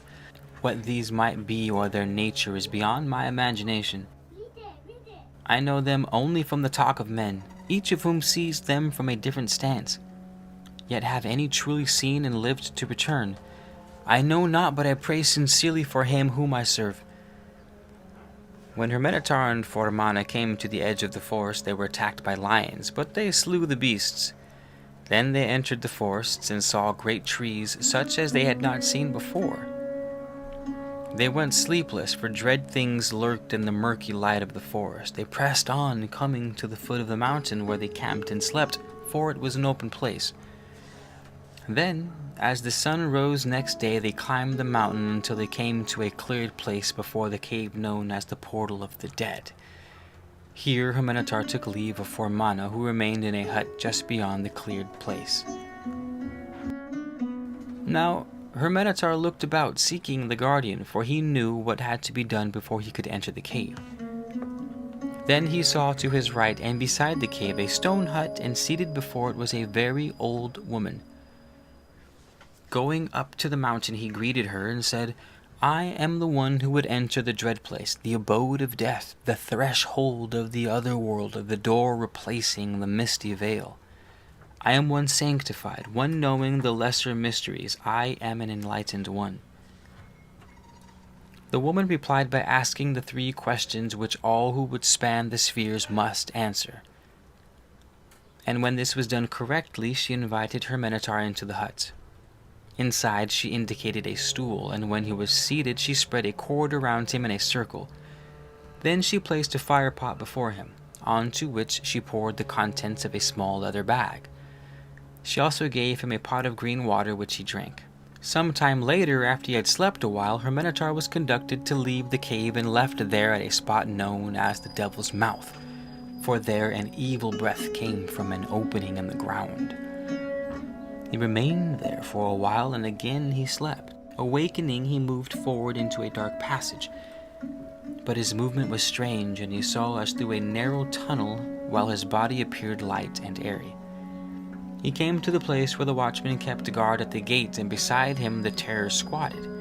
Her minotaur drew his sword and faced the awful pair. He advanced cautiously towards them. Then, when they met, the air was filled with a loud clamor. Great hissing noises beat at the ears. Shouts and screams tore overhead. There was a howling such as no mortal has heard outside of that awful place. Her minotaur drew back at a pace, then advanced again, and behold, both the watchman and the terror suddenly vanished, and the hideous clamor was stilled. Her minotaur passed through the portal and came to a wider, more open place wherein there was a pool of water. It was deep, dark, and still. He gazed into the water, and surely no mortal has ever seen such sights as he saw pictured in its stillness. He passed it by. Terrifying shadows leaped and quivered over the walls as he entered a narrowing passage, cast by some bidden ruddy light which seemed to dance as though alive. Then he saw daylight ahead. He came out into daylight. On one hand the mountainside reared up, and on the other was a vast chasm. Between the two ran a narrow path, and up this he went. Great birds attacked him, eagles and birds with strange heads. He fought them off and continued upward until he came within the sight of the abode of Achman. He came to it after the long journey upward and stood before the great brazen doors, the 7 bolted doors. Her minotaur saw no guardian before the doors, but he heard its voice as it asked the 7 questions. He who sat at the feet of Nintursu remembered well the replies to make, and as each was answered, a bolt slid back. 7 questions were asked, and 7 questions were answered rightly. The great doors swung apart, and her minotaur passed through, entering the courtyard of Achaman. Within the great courtyard, her minotaur fought and overcame the 4 great beast beings, which feast on the bodies of men, but the sword of her minotaur laid them low. He passed through the hall of contest, where good and evil spirits fight an eternal battle for the souls of men, coming into the chamber of death. Now weary, he sat himself down on the stone called the seat of Makilam, for it was then in this place, and he waited. Then Achman the terrible came, and her minotaur strove with him for half a day and prevailed. And so he entered into the place where stood the door of the spheres. This her minotaur opened with the great key. He passed through and entered the abode of the dead. He held fast to the great key, for without it there was no return, nor could it be held by his own powers alone, but only through the additional powers of those who might come to his aid. A mist gathered before him, gradually thickening, and as it thickened it gave off an ever-increasing brilliant light, at the same time shaping itself into a glorious form of brightness. When the shaping was complete, a being stood there, radiant as the sunlight and lovely as the moonbeam. Her minotaur heard a voice coming out from the glorious being, which said, "Who are you that comes hither?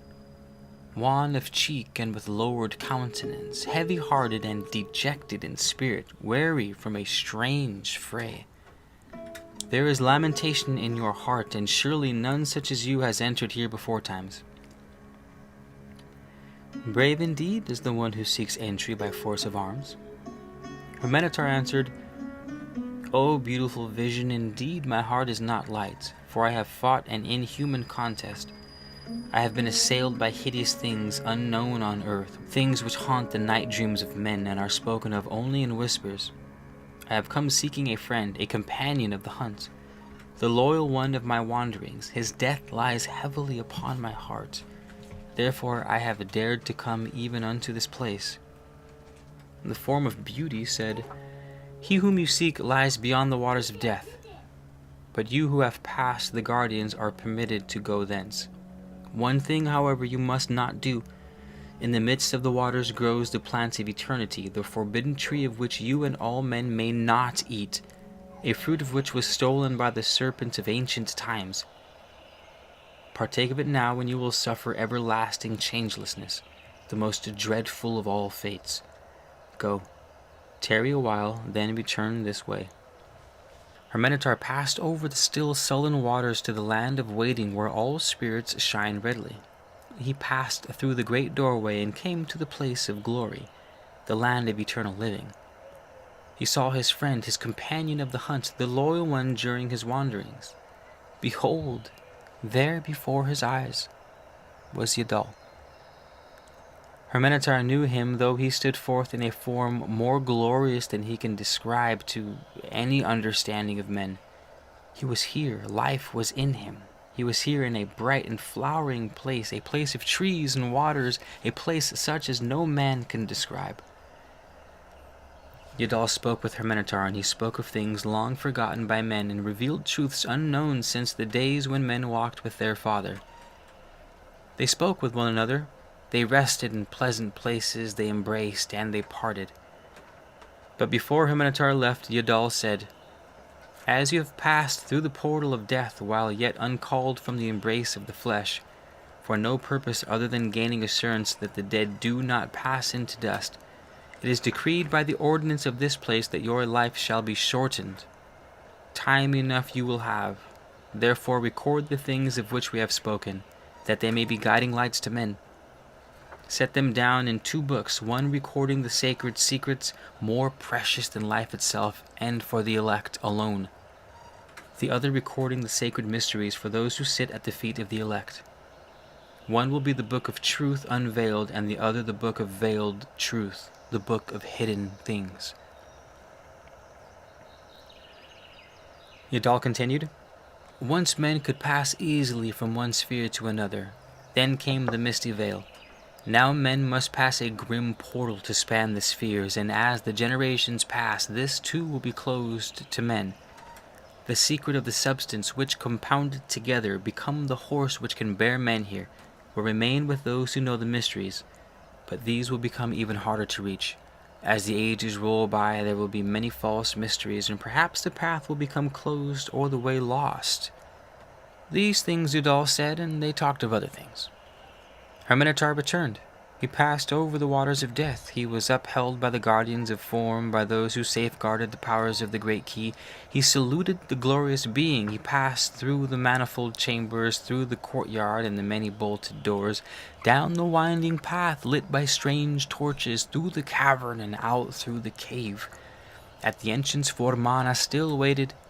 He arose from his watch and greeted Hermenitar warmly, saying, "I saw you as one dead, lying stiff between the twin flames, and I feared for you. Now behold, you come forth with shining countenance, as one in whom life has been renewed. My heart rejoices for you. But let us not delay. Let us depart from this dread place, for I have spent the whole long vigil in fear and shrouded watchfulness." They departed the mountain. They passed through the forest. They fought with things that lurked in the gloom beneath the tall, overhanging trees. They came through the gate of many cubits and back to the pleasant pastures of Vormana. Chapter 9. Asarua. Ankheti had been left with the daughters of Vormana, who, having just reached maidenhood, were willful and vexed him sorely, so that he sought places of solitude, being an unbearded youth unlearned in such matters. Beyond the place where they dwelt there was a river, and from the hillside away from the forest a small stream flowed down to join it. Upward of the stream was a valley in which lay a small lake fed by an unfailing stream of sweet water. Here, in a house of wattle, dwelt a maiden whose name was Asarua, and she lived with her mother, Mamua, who was a wise woman and blind. The young woman had barely reached maidenhood and neither hunted for food nor dug in the ground. She dwelt in a garden of trees, her implements of toil being pruning hook and knife. Her days were spent in joyful tasks, and a song was ever on her lips. She worked happily among the trees, loosening the soil about their roots, cutting away any overgrowth and pulling up the weeds. She knew the art of fostering twigs so that fruits grew on trees strange to them. She grew vines, the fruits of which were not used for wine, and these she twined around bowers and over the branches of trees. The women dwelt under the protection of Asarua's father, but the mother of Asarua was not of his household, for he was a strange king, though a mighty one. The place wherein they dwelt was fenced about and guarded by 7 fierce hounds, tawny-coated and long of body. The maiden was supple and firm-breasted. She was tall and graceful, red of cheek and light of skin. Her sole garment was plainly woven and unadorned, for she lacked all the things which women bedeck themselves. Upon her head she wore a garland of leaves, and her only ornaments were flowers. She was shy and restrained of glance. Nevertheless, she was not unobserved, for the eyes of men had fallen upon her from outside the place wherein she dwelt, though they did not enter the place, for to them it was sacred ground upon which men feared to trespass. One day, a hunter passed by and became smitten by her beauty and modesty. He thought also of what she had to offer, fine fruits and green growing herbs, a garden of plenty where, in her embrace, he could find rest from the rigors of the hunt. He came to pay his court, garbed as for the chase, with bow on back and spear in hand. He brought with him 2 wild geese and a young piglet to lay at her feet. But when his steps brought him within the fence, the hounds were loosed upon him. The hunter, seeing that he was unwelcome, took counsel with himself and thought, "Perhaps if I am uncouth in her sight, my brother the shepherd will seem better in her eyes." Therefore the shepherd came and sat on the grass outside the fence, paying his court with music from the pipes. But she paid no heed to him. Still he remained, until wearying of his piping, she called out, "Go, go, for what want I with one who sits blowing wind all day? Go learn music from the flowing waters." In the days that followed, others came, among them a merchant, a rich man, a lord of grain fields and vineyards. Word of her beauty had been brought to him, and he was challenged by her inaccessibility. So he thought, "If indeed it is as men say, then I will have this woman for my own. Have I not riches enough to provide all that gladdens the heart of a woman?" So he came wearing a mantle of scarlet with brooches of bronze. He wore buckles of silver and ornaments of cornelian and gold. He was a man possessed of a smooth, well-oiled tongue, the owner of a storehouse of fine words. He came with attendants, who drove off another, who sat outside the fence. The merchant came boldly to the gate of the fence, but Asarua met him. When he paid court with bejeweled words, she said, "What have you to offer but gold and treasure? Think you that such unfeeling things can capture my heart? Am I to be bought as a woman bound within her father's household? Am I to be another counted among the many women you have known? An occupant of a corner place within your heart, O man of many lovers?" Then he was wrath with her, but she took no heed, and the hounds drove him off, even the lordly one, for the ground here was sacred. One day, not much later, the young Anketi came that way, and in passing he saw the maiden Asarua. But because of his unfamiliarity with women, he hesitated to speak, though he too was smitten by her beauty and maidenly bearing.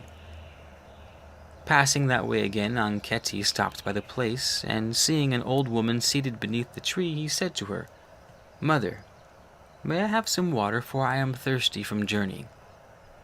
The woman replied, "There is water in plenty below on the other side of this place, which young ears should hear, but I am blind and cannot see.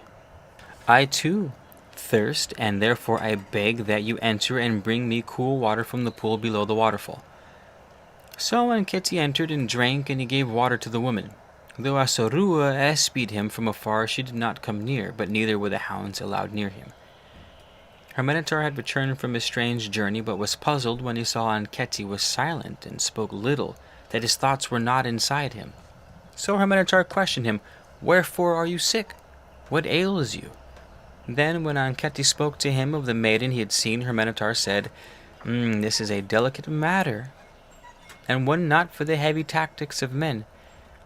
Does not the fawn take flight at the sight of the hunting hound?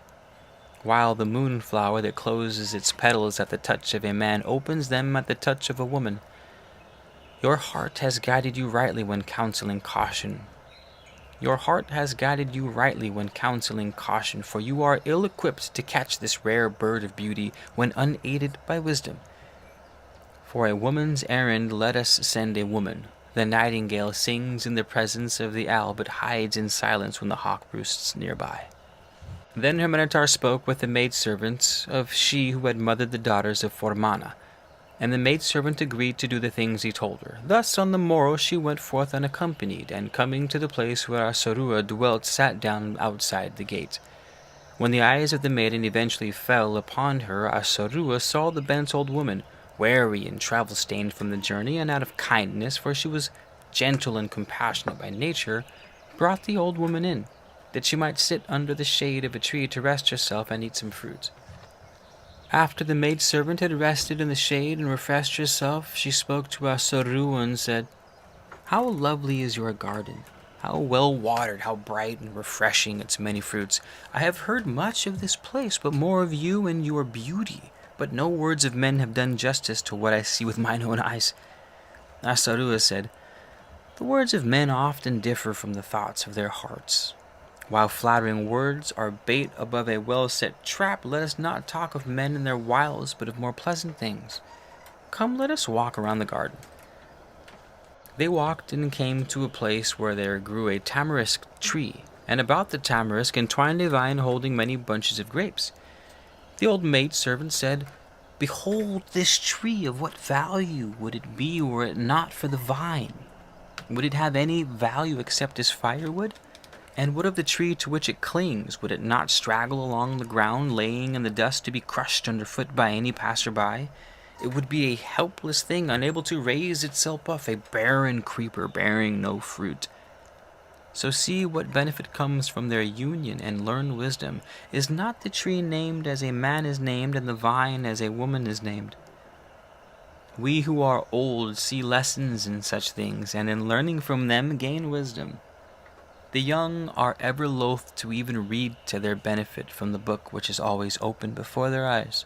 Asorua listened, but said little, and as they walked, the maiden-servant spoke of the young daughters of Fanana whom she had nursed, and of the ways of man and woman. She spoke as such women speak, her tongue following a winding road. The speech of men comes out like an arrow, but the speech of woman comes out like a puff of smoke. Men talk with the naked tongue, but words from the mouth of a woman are veiled and devious. The tongue of a woman is a sword sheathed in silk. Not for naught are women called the twin-tongued. Perchances these words were added in the days of Thalos, for not all men think thus of women. The maidservant had an inexhaustible supply of words, and Asorua was so taken aback to hear the things of which she spoke that she could find no words to answer.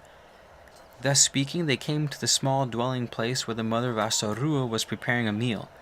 She invited the maidservant to eat with them and to sleep there that night, and this the maidservant gladly accepted. After they had eaten, the maidservant spoke with Mamua, the mother of Asorua, and the talk was of unfortunate women whose daughters were fair yet refused to be married. Daughters who closed their ears even to good advice on marriage, whether such women were true women or unnatural women. The words which mattered were few, while the words in which they were buried were many. But the former were not lost on Mamua, whose ears were not closed to such talk, and they entered her heart.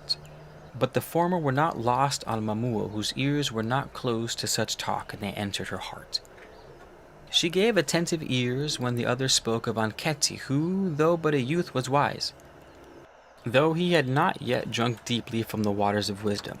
Nevertheless, the well from which he drew them was a never-failing one. "Be wise," said the maidservant. "Choose this young man, for surely none better will come this way. He does not wander from his place of duty. He is not slothful in manner, nor does he spend his days in futile pleasures. He does not go from woman to woman, and while it is true that this could be because of his age, yet he speaks of women only with respect, which is not the way with budding fornicators. He is manly, he is of the blood of kings, and above all he is wise, because he has a wise instructor. He is a youth of good promise, and one who would not bestow his love lightly." The mother of Asorua heard the words of the maidservant with both ears, and when the maidservant departing, saying, "Come again when the moon is new, that we may speak more of these matters." Ankheti visited the place again, and when the maidservant returned at the new moon, Mamua said, "It is well. My daughter will marry the youth Ankheti, but first he must bide in the place where he now serves for 1 year. Then he must labor in this place for 1 year. After this he may marry Asorua with my blessing. This seemed good in the eyes of Anketi, and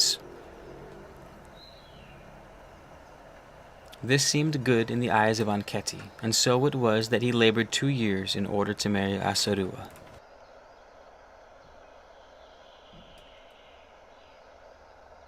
Chapter 10.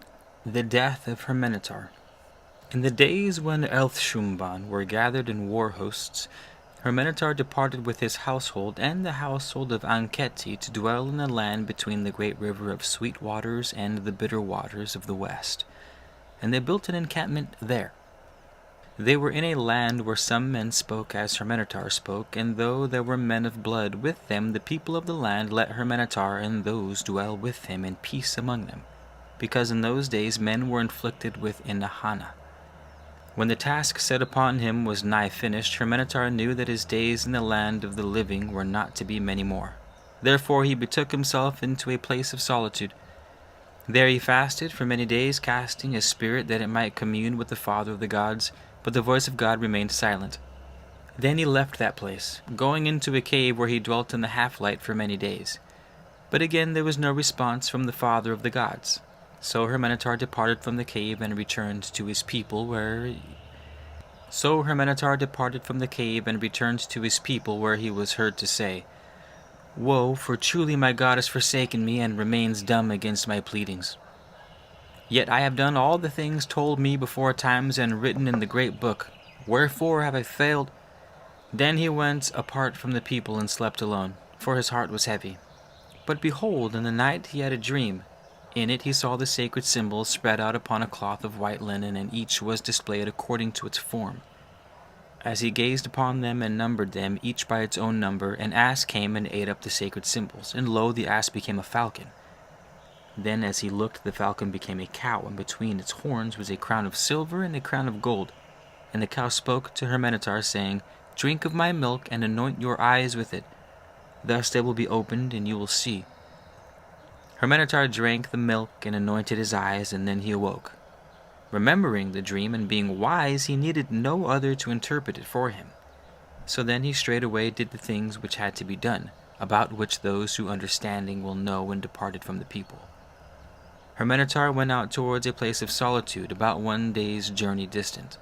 Having gone about half the way, he became weary under the noonday sun, and so sat down beneath a tree to rest in its shade. Then as he drowsed, behold, a great flash of light came down from out of heaven, and it smote the ground before him. He heard a great noise like a mighty whip crack, and he was blinded. Then he heard a voice saying, "Behold, I am here, the God of gods and the God of men in the beginning." Hearing this, Hermenetar fell upon his face and cried, "O Great One, I am your servant." Then God said, "Wherefore would you open a door unto me? Because the race of man has been defiled, and men are no longer with me. Am I not the withdrawn one, the hidden one?" Hermenetar, still on the ground, answered, "O Father of gods, I your servant would know your will. I have a task nigh finished, and seek to know whether it is well in your sight, or whether it is a thing done without your blessing." God answered Hermenetar, saying, "Is this not a sacred thing, a heritage saved and handed down from the days when men walked with me?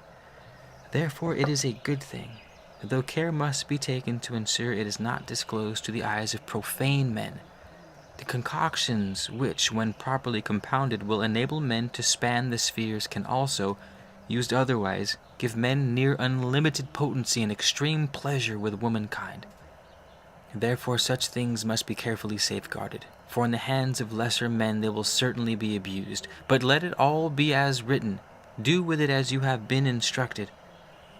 You call upon me as the Father of the gods, nor do you err in this. Yet I am the hidden God, the God of secret manifestation, the wronged God, the betrayed God, the disappointed God.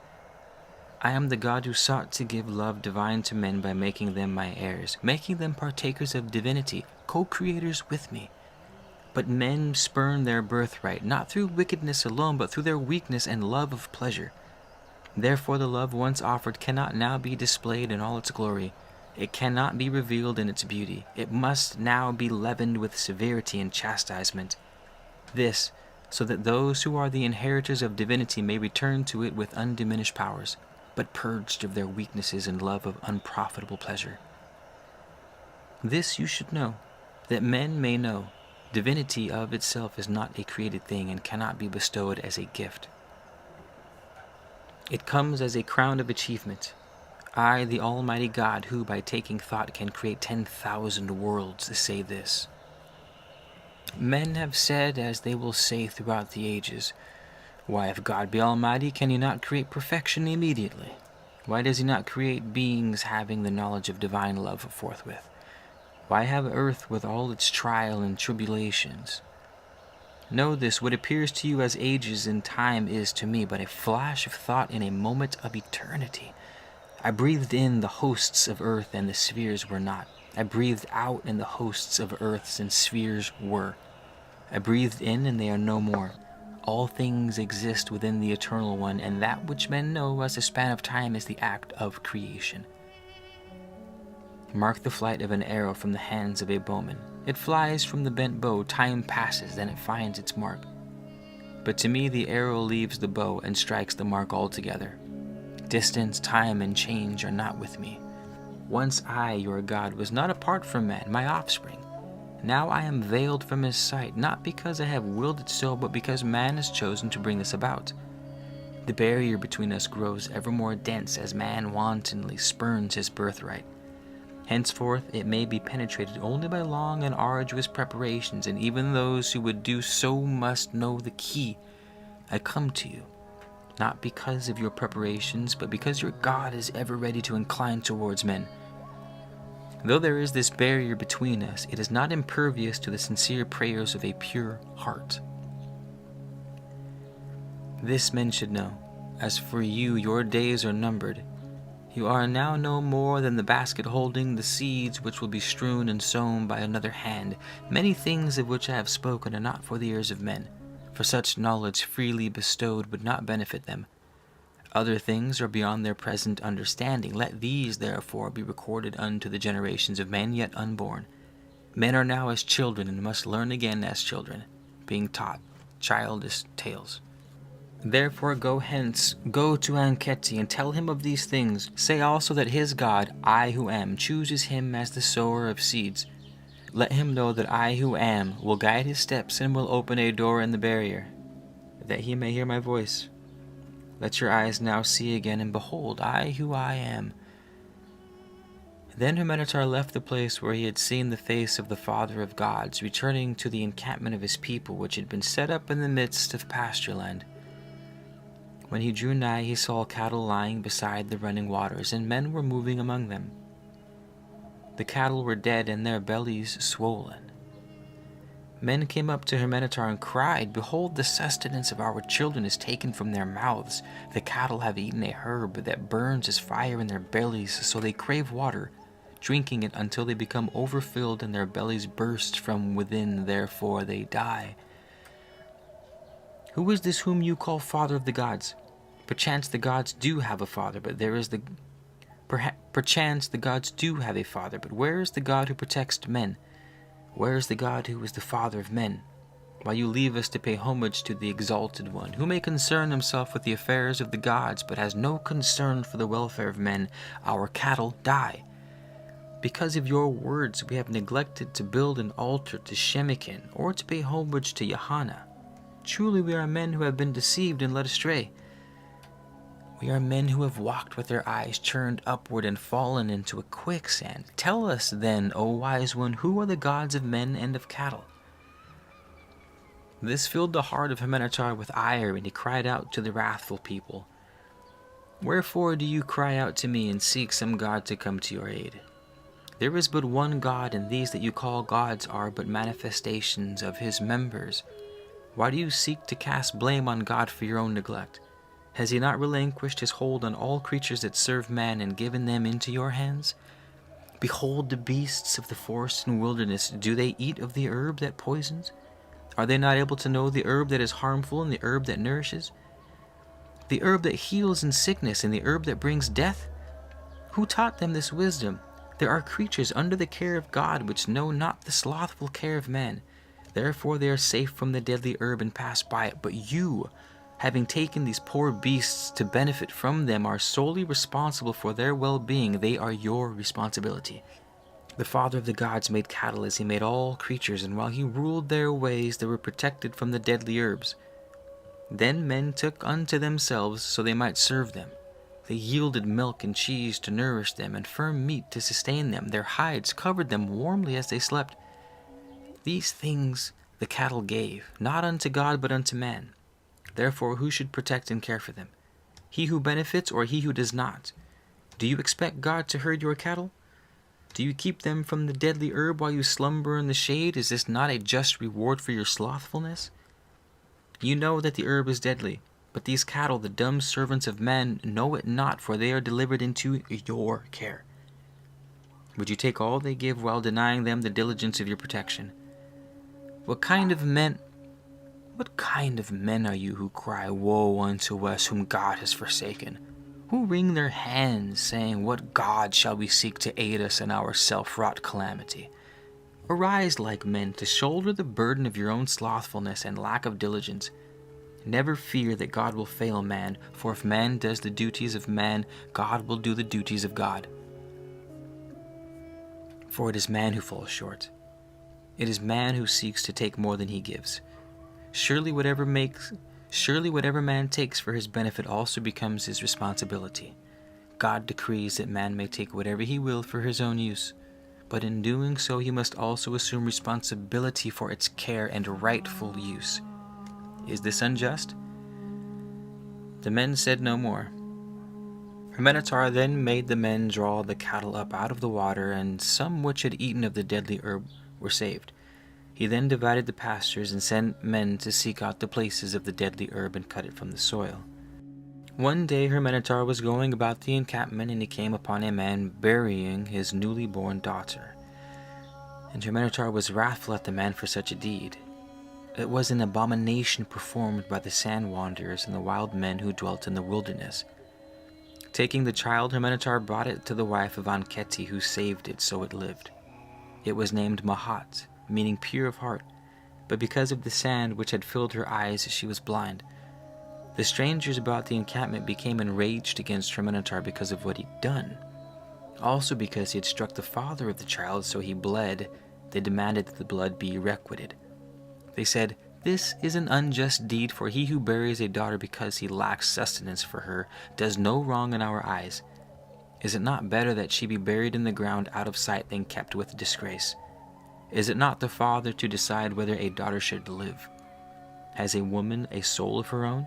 Is she not no more than the maker of the body, while the soul is given into her keeping by man?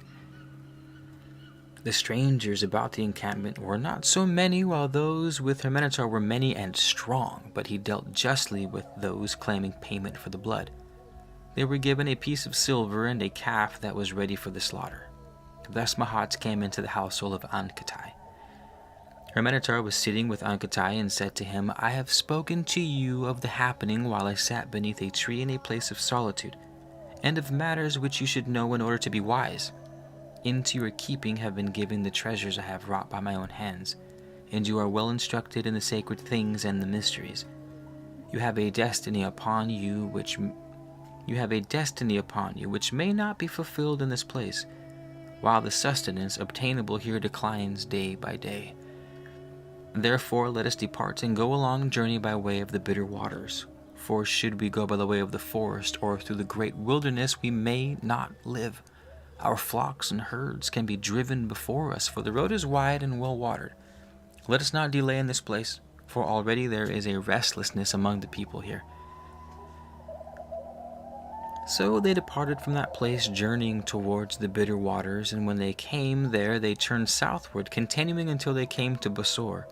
There they camped, for the death sickness had come upon Hermenetar. As he lay upon a couch of sheepskins, he called for Ankheti, but he did not come, for he had gone before them to spy out the land. However, Ankheti did come before Hermenetar passed from earth.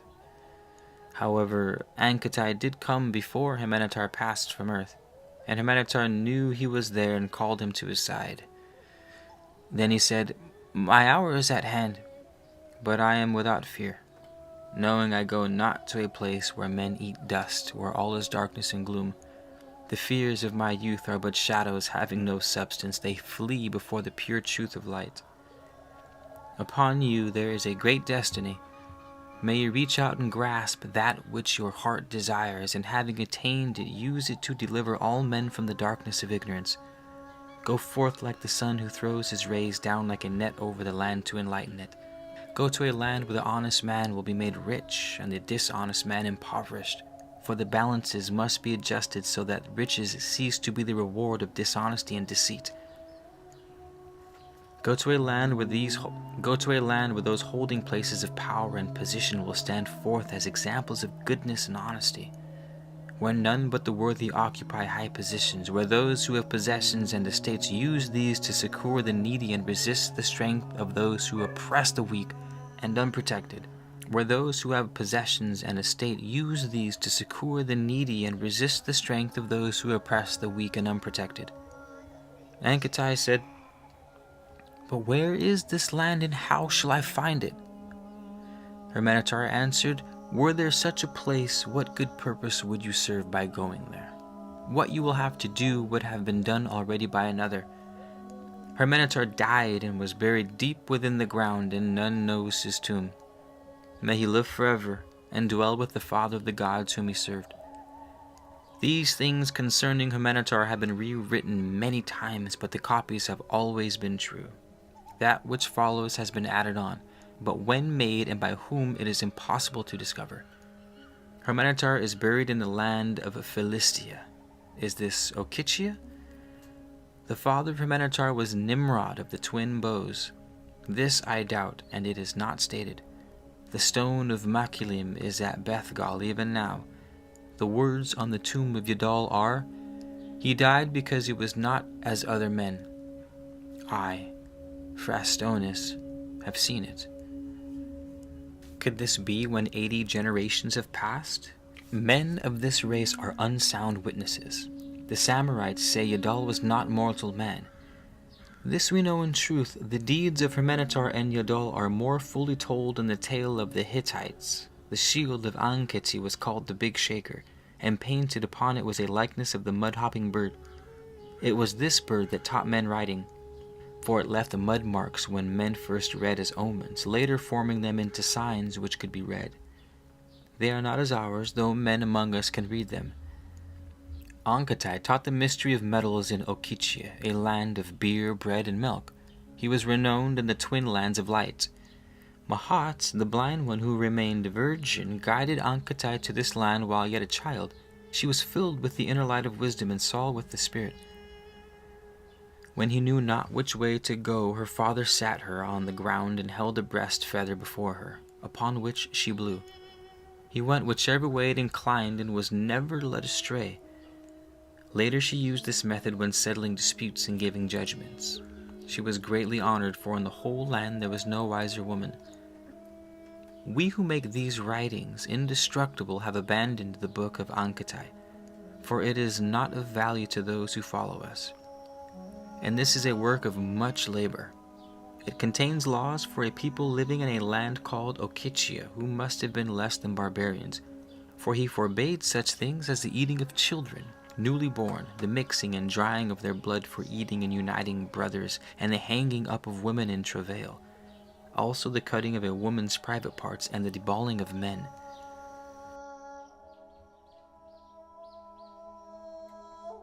Chapter 11.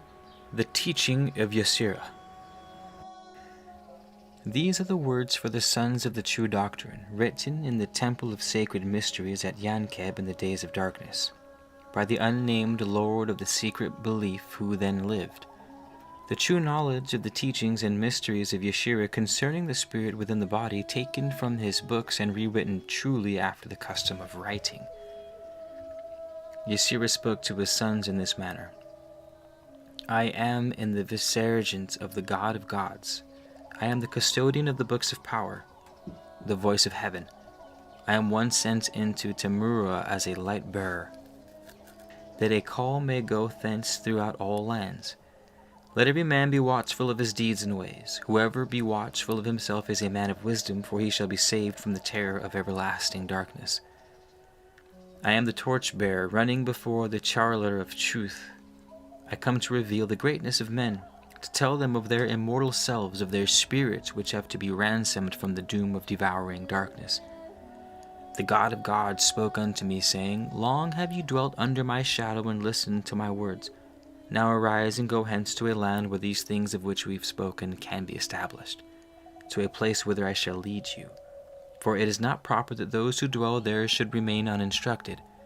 Behold, I have given you the secret of immortality, but know that though all men are born into a heritage of immortality, not all enjoy it.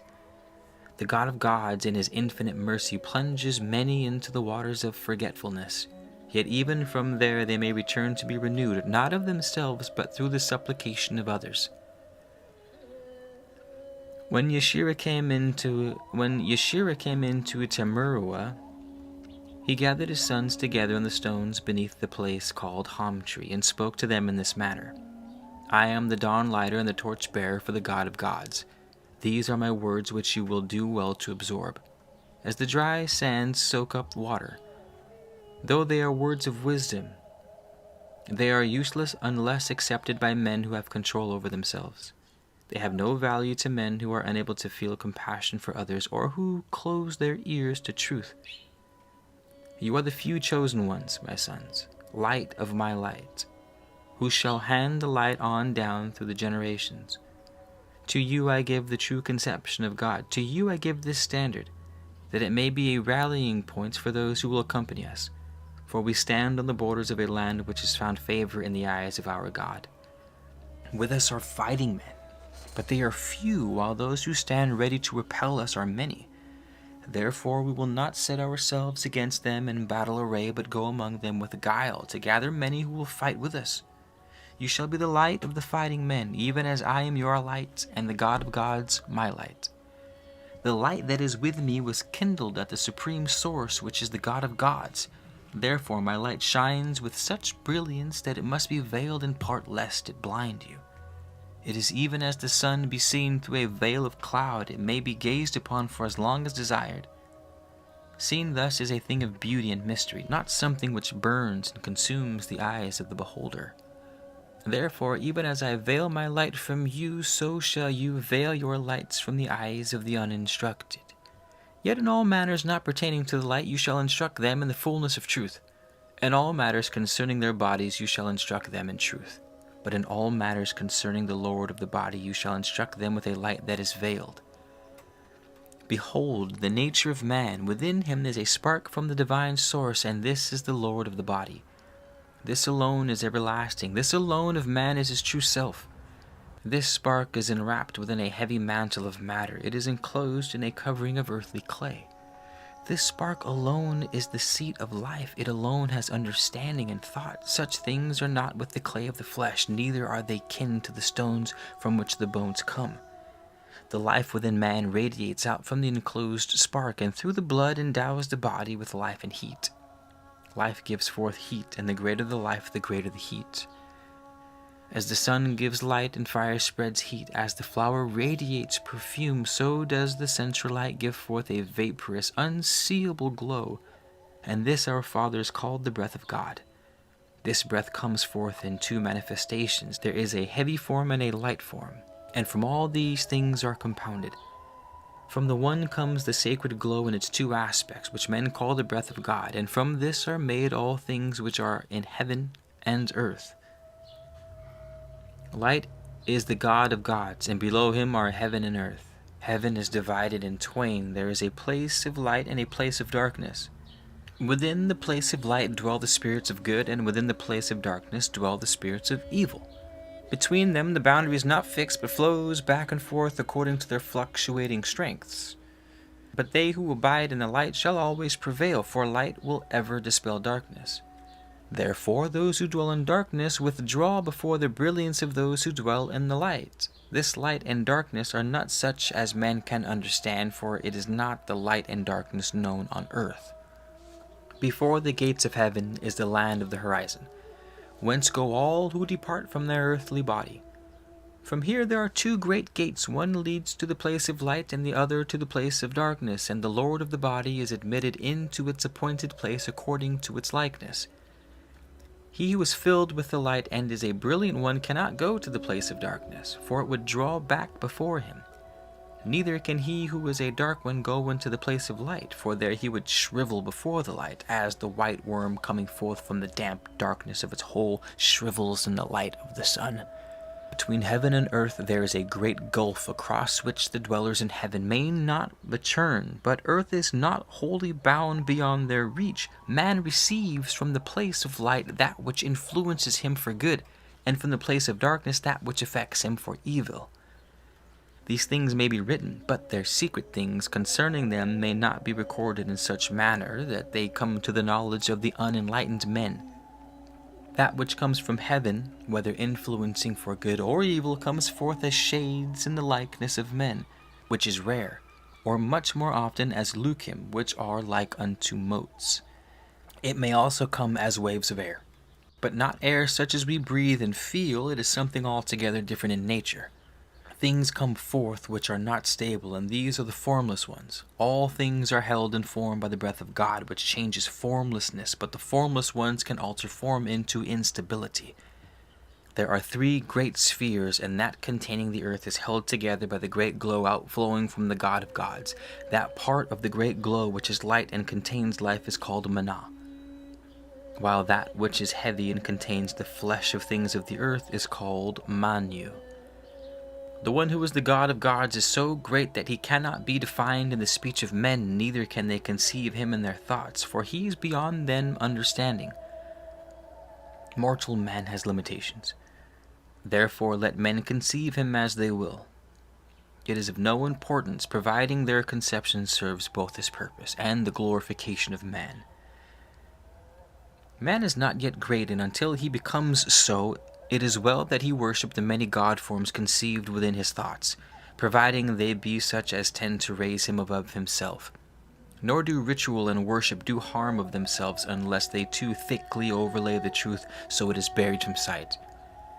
Ritual and outward forms of worship can be aids to purification of thoughts and provide a kind of sustenance for the Lord of the body.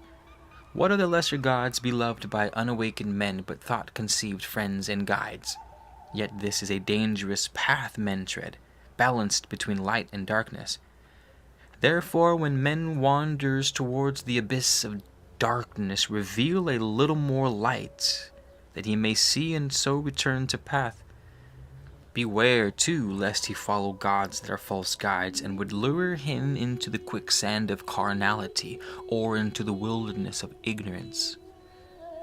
Before crossing into Tamura, Yosira chose captains to be over the fighting men, and they sent forth men to spy out the land. He also sent some from among his sons into the land of Tawar, that they might talk with the people there. And these came back bringing hostages from the governors of the land of Tawar. Then Yosira spoke with the sons of the governors, and they gave ear to his words. They were receptive to his speech. Yosira spoke to the people. These are the words of the God of the gods. Henceforth no child shall be sold into bondage by its father, or by any man who has ward over it. Such may not yet be the custom of all the people in this land, but if they become mighty, this they may do, for such is the nature of men. If a man have a woman in bondage, he shall not cause her to become a harlot unto men. For this is a great wickedness, and he shall go unpunished. For this is a great wickedness, and he shall not go unpunished. If she become with child unto her master, then neither she nor the child shall be given to bondage. But if she be given to a free man who takes her in marriage, then it will be well. The greatest wickedness in the eyes of God of gods is all incest of the first degree, which is that between mother and son, or father and daughter, or between the mother's mother and the son of the mother, or between the mother's father and the daughter of the mother, or between the father's father and the father's daughter, or between the father's mother and the father's son. This is a wickedness unto the God of gods, for it calls forth the strongest of the formless ones, causing it to enter into an earthly body to become an abomination before the eyes of God and man. Therefore they who commit such an act shall perish by fire. If it be committed with a child, then the child shall not perish, but it shall be branded with the mark of incest. Adultery is a foul and evil thing which you shall abhor, for it permits the Lukim to pollute the fountain of life. In a far-off land there lived a queen more beautiful than the dawnflower, who, because she was powerful, disregarded her heritage of womanhood. As powerful kings had many wives, she thought she could do likewise with men. The God of gods and creator of life created men and women, intending that each should play a different role. They are in no wise alike, for as men have their functions, so do women have theirs. What is meet for one is not meet for the other, and because the Creator made them as they are, each should follow their own path, never seeking to journey along the others. Now while the seed of one man was yet with her, this queen took the seed of another, and the seed of one man strove with that of the other, so that both perished and became a corrupt pasture. Thus the way was cleared for Lukim to enter into the antechamber of life, and the sacred shrine of life was polluted, becoming the breeding place of foulness. So it was that when other men came unto her, the flesh of their bodies was seized upon the Lukim and corrupted. For foul Lukim had made their abode within the woman. So the wellspring of life became a fountain of polluting evil. Adultery is an abomination to the bestower of life, therefore let it not go unpunished. None shall sleep in the bed of another, unless the spell of his presence be first removed. For he who goes into any place or takes up anything while it is under the spell of another's presence may surely suffer. They who are of the same kin living under the same roof will not suffer unless sickness already be there. None shall eat from the platter of another or drink from his drinking vessel until the spell of his presence has been removed. None among those who know the God of gods shall walk in anything poured out for a libation unto strange gods, neither shall he touch any part of the libation. If it come upon him, he shall go forthwith to the master of mysteries and be cleansed. Yosira said unto the people, These are the words of the God of gods. None among you shall wash himself in water used by another and contained within anything made by the hand of man. None among those who know God shall touch a woman while the days of her heritage are upon her. No man shall go unto a woman with unwashed hands, and when man and woman have lain together, both shall purify themselves before going about their tasks. Among the Lukim none is more subtle than the Nebleh, which seeks sustenance among the food of men. Therefore, if you have bread within your dwelling, then it shall not be hung up. But if there be meat or fish, then it shall be suspended within the dwelling. If you have bran or meal which has been pounded, then it shall be kept in a capped container with no rots of flowers. Thus the Lukim will not come onto it. Neither crushed corn nor the crumbs of any repast shall be left within the sight of man or within the boundaries of the dwelling, lest the Nebleh seize upon them for sustenance. All things that have held life but have not been used for food shall be buried within the ground. All vessels which have held food but hold it no longer shall be made clean with the sun and sand. When the flesh of any beast or of fish or fowl becomes dark in your keeping, or has the smell of rottenness upon it, then it is a sign that the Nebleh have come upon it, and it shall be taken out and buried where no beast can come upon it. Thus the Nebleh are left without sustenance and will be forced back into their dark abode. But if you permit them to sustain themselves, then they will come into their hosts, and being fattened and strengthened will afflict you with many terrors during night watches. If the pouring place or the spout of any pitcher or pot have a blackness upon it, then that pitcher or pot shall be broken, for it has been entered by the fiery Lukim. If any who know God eat with strangers, they shall purify themselves at the rising of the sun on the following day. If any among you eat with a hand uncleansed by water or sand, then be prepared for attack by the Lukim of the night. He who draws the blood of any beast must cleanse himself of all blood, lest he be attacked by dark Lukim. Neither food nor drink of any kind shall be kept under a bed or against a sleeping place, lest the Lukim of the night come and take up their abode therein. These are words of the God of gods spoken through the mouth of Yosira.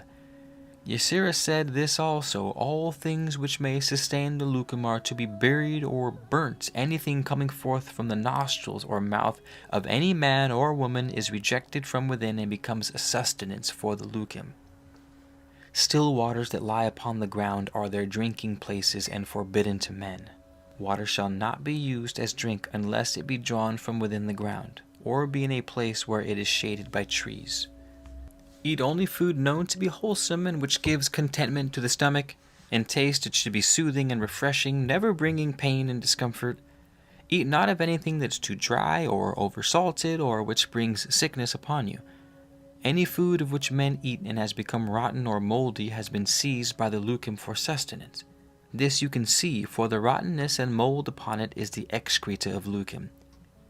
Anything that has blood in it and is dead, having died of itself, shall not be eaten, for the Lukum have made their abode in it. No man shall eat uncooked meat. Even that which the sandfarers carry shall not be eaten. The slaying of any man or any woman is forbidden, but it is not unlawful to slay in war or in self-defense, or to uphold the purity of the household and home. To kill deceitfully or to strike from behind is murder, and shall not go unpunished. If blood be shed, it shall not cry out from the ground in vain, and unto the kinsman of each one slain shall be the order of revenge. If you swear an oath one with another, saying, Great God, bear witness, or before any strange god, to deceive another man, then consider, for only the most foolhardily turn their back on such an oath. For it is sworn on the life of the Lord of the body, and if it be broken, the Lord of your body will be everlastingly disfigured with an unremovable scar. Man has many trials to overcome in his life, and not the least of these tests is oath-keeping. Though an oath may diminish and become nothing with the passing years, according to the memories of men, it is everlastingly impressed on the Lord of the body. Wiser far is he who never makes an oath. If any man say, The whirlwind and the sandstorm, the flood waters and the burning fire, these do I fear, because these I see. But the Lukum which I see not, neither do I fear. That man is a fool, for he knows not the deficiencies of his own eyes. The Lukum he will learn to know by their manifestations, for they will seize upon his body and torment it, sometimes even unto death. It is likewise with the God of gods. None may see him, but as manifestations is he made known unto men. Ysira spoke to the captains of the fighting men and to those who were with them, and said, When we come into this new land, all things that the people who dwell therein hold sacred you will neither defile nor mock. Neither shall you stir up strife with any man, for we come to them as friends, not foes. Therefore, when Ysira and all those with him came up into the land of Tawar and dwelt there, peace was in the land. Then Ysira taught the people of Tawar the weaving of cloth and the working of metals, and showed them how to make tools and weapons of metal cast in a mysterious manner. But the secret of the sharp-edged weapons he revealed only to his own. The people of Tawar built a habitation for Ysira and a temple of brick bound with reeds. There were skins upon the walls and on the floor, and the door were of wood. Then Ysira spoke to his sons in this manner. These are the things in which the people of this place shall be instructed. The dove is the most sacred of birds, and shall not be eaten. But if people say, Forbid it not to us for sacrifice to our gods, then it shall not be forbidden to them. The milk of all beasts which do not have horns and part of the hoof is not for the sustenance of man. But if the people say, Forbid it not, for it is our custom, then it shall not be forbidden to them. The sacrifice of breast children at the burial of the dead shall be forbidden, for the blood of the young cannot provide life for the old, each man being the fashioner of his own destiny. He that has life shall bear it with him, and none can possess the body and life of a breast child except the God who gave it life. He who buries a living breast child with the dead shall himself die. All things buried with the departed one, whether they be weapons or dishes, instruments or ornaments, shall have the form released from them before they are placed within the ground. This shall be the law unto all those who work with metal, whether it be gold, silver, or copper. 1 day in 7 shall be a day of rest for the fires herewith the metals are wrought. On this day no fire will be lit, and no metal touched or moved from its place. On the even of this day all things of metal that have been made since the last day of rest shall be placed in a trough of sanctified oil, remaining there until their appointed time. Nothing shall go out from the workplace of a craftsman in metal until it has passed through the oil.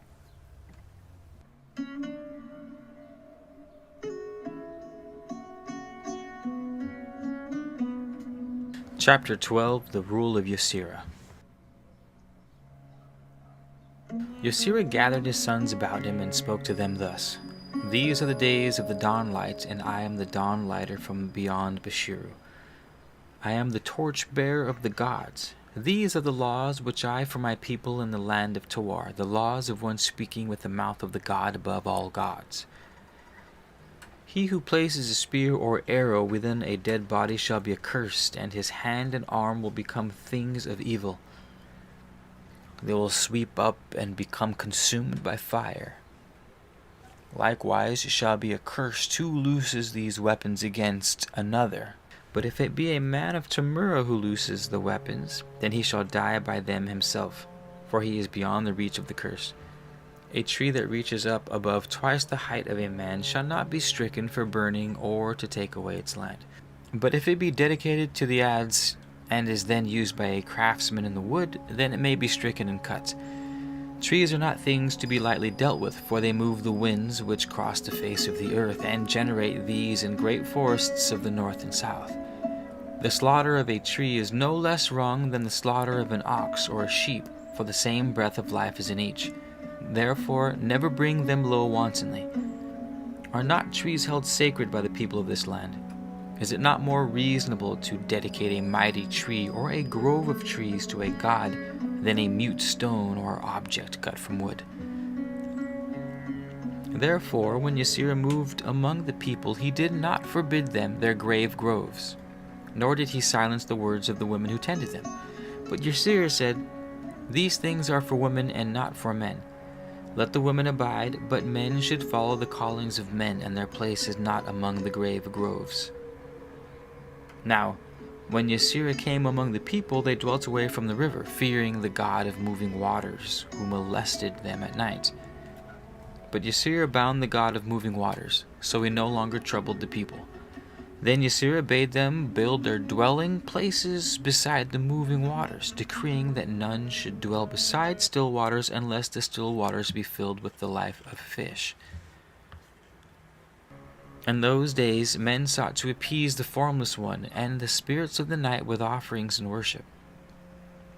But Ysera forbade them this, and he surrounded the whole land with a protective wall which no dark spirit could penetrate, while all those within were dissolved. Every dark spirit being neither male nor female, and every dark spirit which clothed itself in the shape of a beast or a bird was bound and cast back into the place of darkness. All men who were blood kindred with the beasts of the forest, or with the fowl, or with the serpent, dwelt together according to their kinship, and were divided thereby. Ysera forbade them not their kinship, but did forbid the rule of blood. He spoke to the people in this manner: Great are the ties of that thing which binds men together and joins them with their forefathers. But greater still is each man in himself, his destiny lying within himself alone and not within his kindred. Man is not a drop of water in the stream of life, but a fish that swims within the stream. Yet insofar as these things have ever been, the 24 great kinships shall remain secured in their establishment. The 24 great kinships shall remain secured in their establishment. Before the coming of Ysera, a man could not take to wife a woman of his own blood. But Ysera redeemed the land with blood, safeguarding it against barrenness. So henceforth men could take wives from among their own blood kindred, and the land remained fruitful. This, the spirit of life, became strong among men, for it was not spread out to become diluted and weakened. Until Ysera came, none in this land knew of Hoku, and it filled men with fear and awe. But Ysera revealed all its secrets to his sons, and the secrets are known even in these days. Hoku is that which sustains the dawn dwellers. It is but thinly spread throughout the earth, and before the days of Ysera men could gather it. storing it in stones and in sacred objects. It may be drawn upon by the spirits of men as women draw water from a well. It is Hoku which bestows fertility, causing flocks to multiply and crops to increase. Its secrets are known by the twice-born. Though in the days of his distress, Ysera called upon his father in Kanigmahu, he forbade his sons to call upon him likewise, for Ysera was their father on earth and their advocate in the hall of admission. Therefore none can call upon him with impunity, for he dealt with them. He could neglect his task among the dawn-dwellers. Nor is any man justified in calling upon the spirit of the departed one, for they are beyond concern for the everyday affairs of men. When the sons of Ysera had established their rule over the people, the leaders of the people came to Ysera desiring to make him their king so he would rule over them. But when they came before him, he replied to their wish in this manner: I am the mouth of the God of gods and the light of my people. I will be the father of your king and the director of his footsteps, but your king I cannot be, for I am dedicated in service to the God of gods. Saying this, Ysera then took his son, who was grown to manhood, and led him forth by the hand, giving him to the people to be their king. Later, while the leaders and governors of the people still remained gathered after the anointing of their king, Ysera spoke to them as the mouth of God. He said, to judge justly between man and man is one of the greatest obligations of a king and those who stand in his place. So from this day hence, judgment shall not be given by those who sit under the trees, listening to the words whispered among the leaves. However, if 3 men sit far apart, and each gives a like judgment, the words from their mouths being the same, then the judgment shall be good. However, if it is a matter where a life can be forfeit or property taken away, a family divided, or a man or woman enslaved, then judgment shall be given only by the king or by one who wears his mantle and bears his burden. Sacred waters are living waters filled with the power of Hoku, and shall no longer be used for any purpose other than sanctification and purification. No longer shall they be used to decide whether a wife be guilty of adultery. Henceforth she shall be tested by the bitter drought alone. He who eats the flesh of swine shall be accursed, for to eat the flesh of swine is to eat something dedicated to the fathers of men and an abomination. Flesh of the ass shall not be eaten, for it diminishes the vigor of men. Henceforth the bodies of the dead shall not be broken or burnt, for the Hoku within them departs with the Lord of the body. Therefore nothing can be added unto a victorious one by rendering up the essence of his earthly mantle through the flames of fire.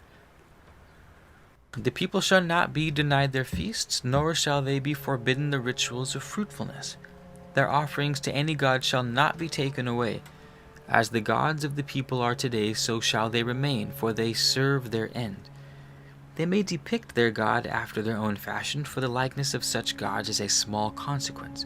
But the likeness of the God of gods shall not be fashioned by any man, for he is beyond the understanding of men.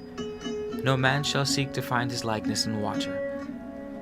The festival to the God who draws up the land is not to be denied the people, but no longer shall they eat the flesh of asses, for now this is forbidden. The days for the feast of the forefathers shall not be diminished, lest the gift of long life be thereby curtailed. With them alone is the distribution of the life forces, and in their keeping are the powers granting fertility and good fortune. Unto those who control the sprouting of calm, the increase of herds and the harvests of fishes, the potency of men and the fertility of women, success in hunting and victory in war shall be given all due honor and worship. He who causes injury or death, sickness or suffering, by drawing the likeness of another in sand and piercing it with a fire-hardened stick, or who makes the likeness of another in wax to burn in the fire, or in clay to be pierced by stake or thorn, is henceforth accursed. He will be delivered to the lucum of disease or death. He shall be accursed who mixes living grain with fat to enslave the earth shade of another man or woman. He shall be accursed who calls up the night shade of another, or the night frightener. All who are so accursed will be delivered to the lucum of sickness, or shall become the prey of the formless ones. It is not wrong to make an image of a breast child, that a woman may conceive. but to make the likeness of a man's private organs, so that a woman may conceive is wrong, and any woman making or lying with such a likeness shall be cursed. She who is so accursed will be delivered to the lucum of sickness and pain. When Yesura came up into Hapharnti, he found there people with strange customs, which displeased him. But he forbade them none except those that which were evil in the sight of the God of gods, while he laid there a great curse upon any who transgressed his laws. These were words spoken through the mouth of Yesura, which he caused to be recorded. Henceforth no maiden shall be enclosed in bark and kept in darkness for 7 days before marriage, but she may be kept in seclusion among women. If she has to be purified, it must be done with water and not fire. The woman shall never be mutilated to purge her wickedness. Henceforth the private parts of young women shall not be sewn up to reserve their maidenhood. This shall remain in their own keeping, and in the keeping of the young woman's kindred in good faith and trust. To sew or cut the private parts of any woman is a great wickedness, for this is the portal of life, and woman is not an unworthy guardian. It is best that women remain maidens until their marriage day, of their own free will and choice. But if because of the maiden's weakness this seems doubtful, then the obligation shall be on her kindred. The custom of the Hapshasti, whereby the legs of young women are bound together, after which young men may enter their chamber to lie with them, is a thing of wickedness, and no longer permitted. Now if any man discover the nakedness of a maiden, he shall not go unpunished. Man shall not see the nakedness of woman in childbirth, even though the woman be his wife. The hut of childbirth and all within its cycle is a place forbidden unto men. Henceforth no woman shall be suspended at childbirth. If the wife of a hunter, he with another man while her husband is absent, so that he be slain or wounded during the hunt, then no wrong is done if her husband or the kindred of her husband slay her. Neither shall it be cause for bloodslaying if the kindred or husband slay he who lay with her. The foreskin of a man is cut to defy the lucum of impotency. This is not forbidden to the people, but they shall not preserve the foreskin in fat and use it to endow stones with hoku. The binding of foreskins is forbidden. Yesira laid the greatest of all curses upon those who captured and enslaved the lord of the body belonging to another. Since that day none has done so and lived. He has also laid a curse upon women who baked their newborn children and ate them because of the barrenness of the land. He also cursed the chief of the woman's kindred. Before times, that which grew to fullness within the wombs of cattle and sheep was sustenance for men alone. But when the beast cast it forth, before its day it became sustenance appointed for women. Yesira forbade this and cursed all that came forth from the womb of beasts before its time. Yesira had these things recorded in Yapu. No child shall be slain willfully, saying, O God, has it denied it proper sustenance. Above all gods is the God of God. Above all gods is the God of gods, who is the God of life. And they who proclaim these things proclaim a falsehood against him. Yet they shall not be accursed until after the day when they have heard the laws of the God of gods spoken unto them.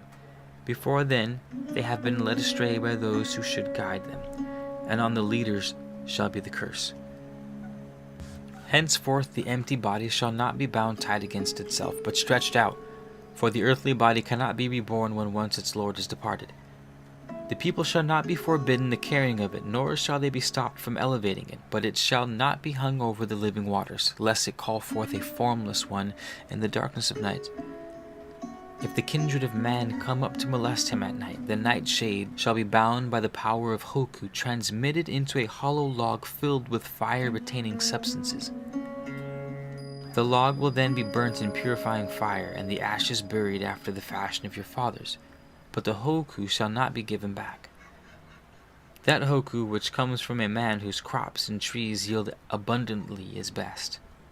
The spirit of the life of men does not dwell in the moving waters, and therefore it cannot enter into a woman from the waters. Neither does her own water bear it up from the ground. Even as a tree springs out from a single seed, and the barley from a single grain, so it is with the seed of men. That which forms within the womb of woman is not built up from many outpourings of man. Once will suffice. If the blood of a woman be not stopped, then she carry no child. for the life within is blood of her blood. No man shall fashion the likeness of any beast to lay with it, so that his flocks and herds be increased. For henceforth he who does so and all his beasts shall be accursed, so they sicken and perish. Nor shall any man spill his seed into an object of wood or stone and bury it. If he does so, then he be accursed, so that he is forever molested by the nightshades of terror. It is foolishness to resort to charmers who make likenesses of beasts, so their kind may be brought to the arrow and spear. Unless he who seeks the wild beasts be empowered with the hoku gathered by the kindred of his habitation, naught can guide his steps or strengthen his arm, neither will his eye see keenly. The success of the hunter is not to be found with the charmers, but lies in the goodness and uprightness of the kindred within his habitation. If a woman take seed from a young man and deliver it to the charmers, so that the barrenness be removed from her, then she and the youth, and if she bear any children, they also shall be accursed. The young man will be seized by the lucum which feasts on the hearts of men, and the woman by those which tear open the bowels. It is an abomination in the sight of the God of gods for men to deball themselves, and all who do shall be accursed. Those who would deball themselves for the sake of their God may instead make an offering of their foreskin, and this will be acceptable by any god. The prayer of thankfulness that they are not born women shall be made at the time of sacrifice upon the altar. The excreta of man and woman shall never be left exposed to the eyes of anyone, nor in a place where its smell can come to the nostrils. Nor shall anyone pass water where another can smell it. For they whose nostrils smell enters thereby gain power over the other. The smell from human waste draws up the formless lambata, which afflict men and women at night and churn their bowels to water. No offering of meat shall be eaten raw. It shall be roasted before a fire, and the bones pounded into flour and eaten with meal. If the offering be consumed within a dwelling place, then the blood which has been spared must be smeared upon the doorposts, so that the dark shades of the night haunters and the death-bringers be repulsed by the power of life. It is the duty of a son to provide sustenance for a departed one who was his mother or his father, and he shall not neglect his brother or sister or any of his kinfolk who lack children. If he be neglected of this duty, he shall not escape molestation by the earth shades of the departed ones, which will wander relentlessly until satisfied.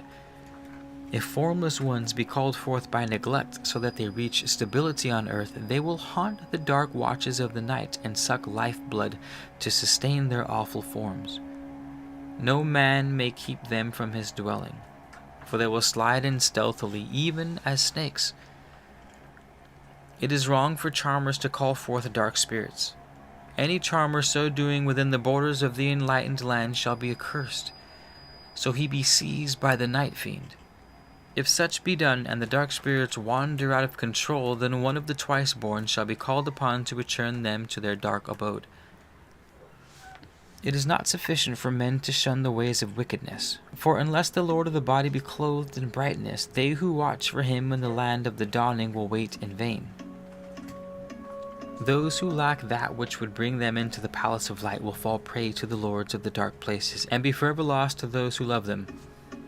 It is not sufficient for men to shun the ways of wickedness, for unless the Lord of the body be clothed in brightness, they who watch for him in the land of dawning will wait in vain.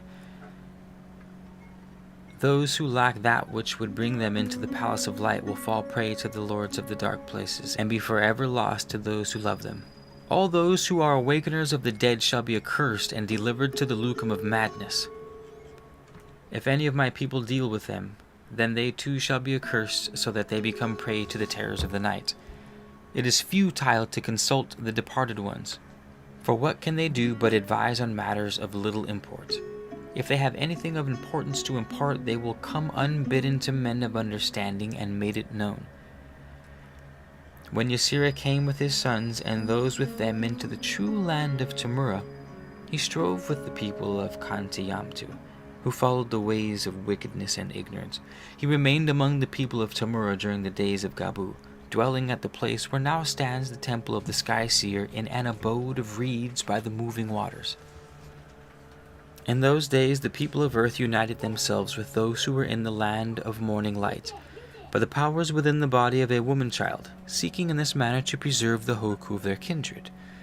When Ysera saw the wickedness of the custom, he placed a great curse upon all the land, and upon those who split the body of a woman-child, so that her flesh cried out from within them.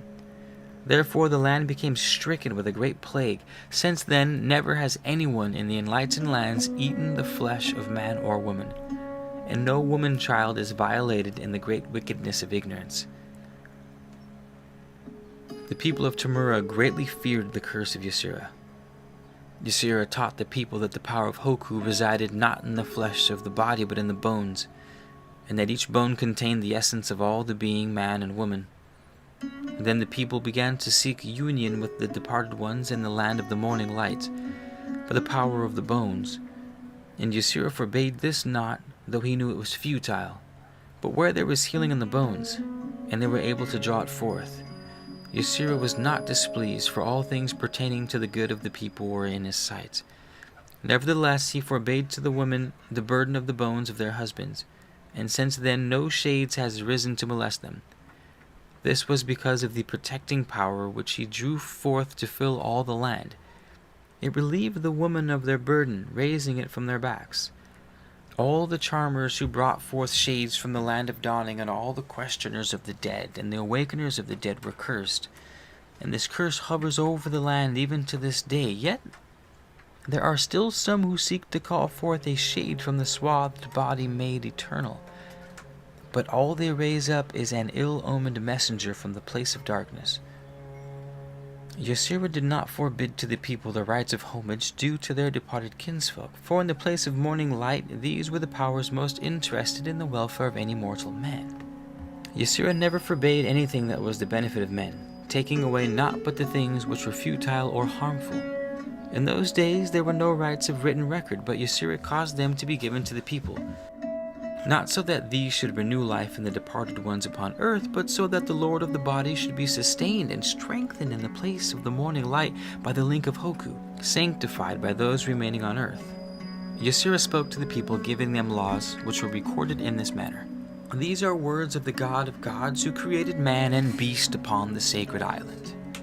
No beast shall be mated with another not of its kind, and if this happen, then both shall be slain and their bodies burnt. If this be done with the permission of a man, that man will be accursed. Neither shall any beast be yoked together with another not of its own kind. During the first year of its life no beast shall be made to take up the burden of man. When Ysera came to Cambyses, he found there a man of Hestabus, bound and prepared for sacrifice. And he cried out against the deed, but none gave ear to his word. So standing up, Ysera placed a staff of power upright into the ground and danced it around, singing the song for drawing forth the spirit. When they saw this, the people were wroth against him and called upon their charmers to curse him, so he departed from the earth. Their curses were ineffective, and when one charmer approached the dance ring of Ysera, Ysera called forth a tongue of flame which consumed the charmer. Then the people became afraid and fled. So Ysera released the man who was bound upon the place of sacrifice, but he was not yet whole. Ysera also cursed all those who offered the Hestabus as a sacrifice to their gods. Since that day no man of Hestabus was ever slain upon the altars. Ysera did not curse the charmers of that place. Instead he called them to him, and gave them dominion over the dark spirits which left their abode to wander earth, molesting men in their habitation. Thus the charmers became greater in the eyes of the people, and from that day onward they have cleansed the land of the dark spirits. However, Ysera forbade them the calling forth of the Lord of the body from any man, so that he became the servant of another. And he placed a great curse upon any charmer who disobeyed the law. Yet this is done even now. But those who transgress the laws of Ysera do not escape the awful fate due to them. For this power is yet potent in the lands of his people. When the transgressors stand before him in awful judgment, their deeds will witness against them. Ysera forbade those who sat in judgment the right to judge men by the fat of crocodiles or by the horn or skin. Instead he revealed to them the manner of making judgment through corn and by the burning sword. He also taught them how to brew drink which loosened the bonds from the tongues of men, so that truth was no longer restrained. The people dwelling among the trees along the banks of the moving waters lived in fear of tree apes. They held those sacred and would never harm them. They believed that these tree apes snatched the departing lord of the body and ate it, that they lurked in wait to catch it in a mighty unseen net. So Ysera went about cursing the food reserved for the tree apes, so that it became fire in their bellies, causing the life within them to come up as foam out of their mouths. Thus the land was freed from fear of the tree apes, and henceforth the departed ones have gone in peace, no longer being molested by the tree apes.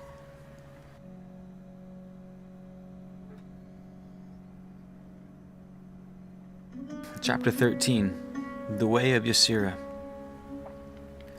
Ysera taught that within each man resides a little man who is the lord of the body, and this is the life of men. While man sleeps, the little man wanders abroad to journey as it will, at death departing from him forever. The lord of the body cannot be seen by mortal eyes, but it is not hidden from all-seeing eyes of the twice-born. When departing at death, it comes out from the mortal mouth, waiting a while until it grows celestial wings. Then it flies away to the western kingdom where the wings are shed. In the place whither it journeys, the lord of the body needs no earth-made abode. Therefore, burning the earthly habitations of a departed one is futile. However, if the habitation remains and it is not purified, it becomes the gathering place for shades arising from the place of darkness.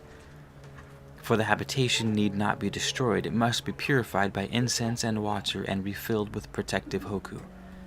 If a man come upon another asleep, the sleeper must be awakened quietly and with gentleness, so the lord of the body may re-enter peacefully.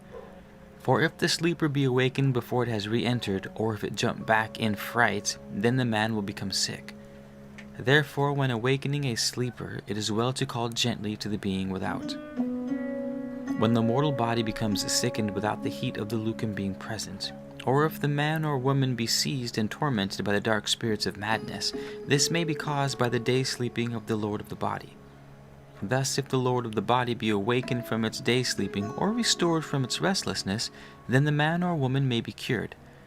These things Ysera permitted to be done after the fashion of charmers. Ysera taught the curing of many kinds of ills within the mortal body and the use of draughts containing the life of herbs and growing things. He used fire to stop life leaving the mortal body. The manner of effecting these things is written in the Book of Medications. When Ysera came with his sons into the land of Tamura, the people there dwelt in darkness, and they were ignorant of all knowledge. They were divided among themselves into many kindreds, and strife was frequent. They had no kings, and only the men ruled. There were many charmers who ruled the people by delusions, and also those called the keepers of customs and the teller of tales. One people dwelt among great trees and thick forests in the midst of swamplands. Their habitations were made of reeds and stood upon high platforms. These people were called the children of Panheta, for he was their god in the days following those during which men were created in the midst of the waters. Another people dwelt beyond reach of the waters and away from the trees, and they were nameless. They dug holes for their habitations or sought abodes in caves within the hillsides. This people had no gods, but worshipped the dark spirits and the kamawam of the forest which seized men at night. When the men who had been seized returned to their kindred, they were without words, being dumb. They died in the midst of madness, tearing at their bodies. But there was no kamawan in the forest, this madness being the work of charmers wishing to instill fear into hearts of men. This is the manner in which it was brought about. When the charmers seized men at night, they took them to a secret place where their tongues were pierced well back with thin thorns. Thus the tongue swelled up, so they whose tongues were so pierced lost the power of speech. The charmers also pierced the victims about the waist with slivers of wood, so none could discover where they were inserted. They drove their splinters into them at the bridge between the private parts and the rear channel, and none could discover them there and know the victim was pierced with thorns and splinters. Ysera cursed all the charmers who practiced this evil with a great curse, so they were driven to madness by a demon which ate away their bellies. Since then, the kamawam has been known no more in the land. Ysera taught men to beat metal out of stones and to burn stones, so that they gave up their heart. He taught men to work with clay, and he taught them the weaving of cloth and the making of beer. When Ysera came into the land, the people knew not about the cutting of water channels and the sowing of calm, but Ysera taught them these things. It was he who brought fertility to the land. It was he who died in the midst of the waters to give them life, and his life is in them still. Therefore, it was through the Spirit of the Great One who died in the days of the old that the soil became fruitful. Beyond the reach of the living waters which rise and fall like the chest of a breathing man, the land is dead. It remains barren like a woman who was not known a man. It was known even to the men of old that if the land was not refreshed with the living waters but with other waters, then its increase would diminish from year to year until it became waste. The increase within the soil comes not from water alone, but from the life within the water. Life comes forth from life, and that which has not life cannot beget it. Therefore the good land is that which is married to the threefold God, and land not so married remains barren. The married land is covered with the rising waters, but the land not married is ignored by them. These things were written concerning the children of Panhetta. Ysera spoke with Panhetta as man speaks to man. Therefore the laws of the Inta were not changed, remaining to bind alike those of them who dwelt on the soil or dwelt on the sand. If any man went among the Inta, their laws became his laws, and if any woman left the people to dwell among the Inta, she became even as they and might not return. Even as the sun spirit journeys on a road set between the stars, so does the spirit of man journey with the movement of the watchers. Therefore, when a man dies, his body shall be buried lengthwise with the great river. Even as the land upon which things grow belongs to the kindred whose blood is within it, so shall man own to himself alone anything growing up from it, whether it be grass or herb or tree, but each man and woman may take of every herb and fruit, as much as can be gathered in the hands and eaten before sun setting. Of all things which are a seed and can be eaten, each one may gather for themselves as much as can be stored within a jar or suspended from the food pole. All things which are a seed and can be eaten, but which are not stored in a jar or suspended from a food hole, shall be stored in the pit of the kindred. Nothing shall be placed within the pit unless it has been heated by fire and cooled. Even as the spirit of life resides in the things which men eat, so does it reside in the living things from whence they came. Therefore any tree or bush bearing the food of men shall not be cut or broken. The blood of beasts cries from the soil, even as does the blood of men. Therefore, if shed, it must be appeased. The blood of beasts cries from the soil, even as does the blood of men. Therefore, if shed, it must be appeased. Slay no beast unless it be needed for food, and bury the head and whatever comes out of its belly. Every other part which is taken shall be eaten or burned, except for the bones and the skin which are to be used. Fire serves man, but it can also become his master. Consider its nature. Does it spring out of the wood unbidden or of its own volition? Or does it require the agency of man? Does it reside in the wood, or is there a fire spirit? Only the fools among men start something which they cannot control. Never let a fire grow into a thing of much smoke. Keep it bright, using no more wood than is needful for the purpose. Let it not stray from its proper place, which is the place where it serves without menace. When they become of an age to do so, every man and woman should take themselves a mate. Those who fail to do so are not held in the highest esteem. By the things whereby a man commits a wrong, so shall he be punished. Likewise, he shall be dealt with according to the nature of the wrong. The customs from times past are not unhelpful guides. When Ysera came to the place where the Inta dwelt, they made him welcome in this manner. When we saw you, our hearts were gladdened. The life was renewed in us, and though content as we were, you brought refreshment and joy. Ysera called these people his unweaned children. Chapter 14. The Tribulations of Ysera. These were written in the book of the two roads. Ysera, who is therein called Yoshira, came from beyond the realm of Athor and was the king of Tehumot. He established the festivals of the new moon, the festival of wool drawing, and the days of devotion. When first he brightened his land by his presence, the welfare of its people was in the hands of false priests who taught that man was a double-spirited being, in whom the spirit of good struggled with the spirit of evil for possession of his soul.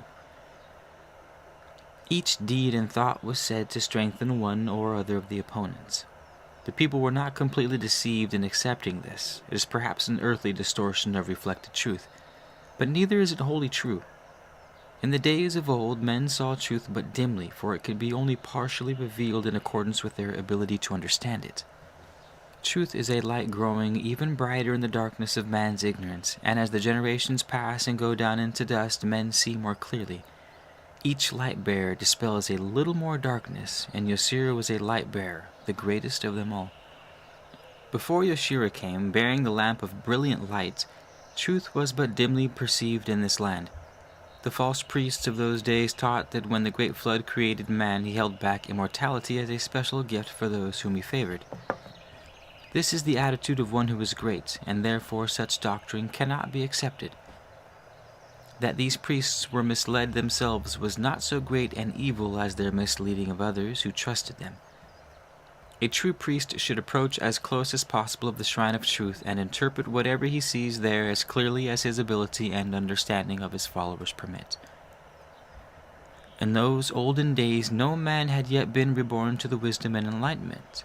Therefore nothing was known about the gardens of light, and men believed in the dark abode alone. This dark abode was a place where sand and dust were the sustenance of the dead, whose bodies were clothed in long hair and feathers. Men in those olden days knew little more than that. They also believed that souls risen to glory really consumed the food and wore the garments and ornaments provided for their use. They did not know, as we do, that as the soul is subtle itself, so can it use naught but the subtle elements of earthly things. Even now incense is burned before the statues of those risen to glory, so that they may receive their portion. There are those who believe that the sustenance of the soul and its continued life depends upon the monthly communion sacrifice of its kinsmen on earth. As a man who walks with a lamp at night is attacked by those who lurk in the darkness, so are enlighteners who seek to bring light in the gloom of ignorance, attacked by those whom it would reveal in their true likeness. So when Yeshua cried out against those who, while not permitting the slaying of men and women in their daily lives, nevertheless allowed a child to be slain as sacrifice, or buried beneath the pillars they raised up, he was condemned as an enemy of the gods. When Yeshua was in the land far upon the river of life, one named Azula, who stood close to the right hand. When Yeshua was in the land far up the river of life, one named Azula, who stood close to the right hand of Yeshua, slew a man who was kindred to the leopard.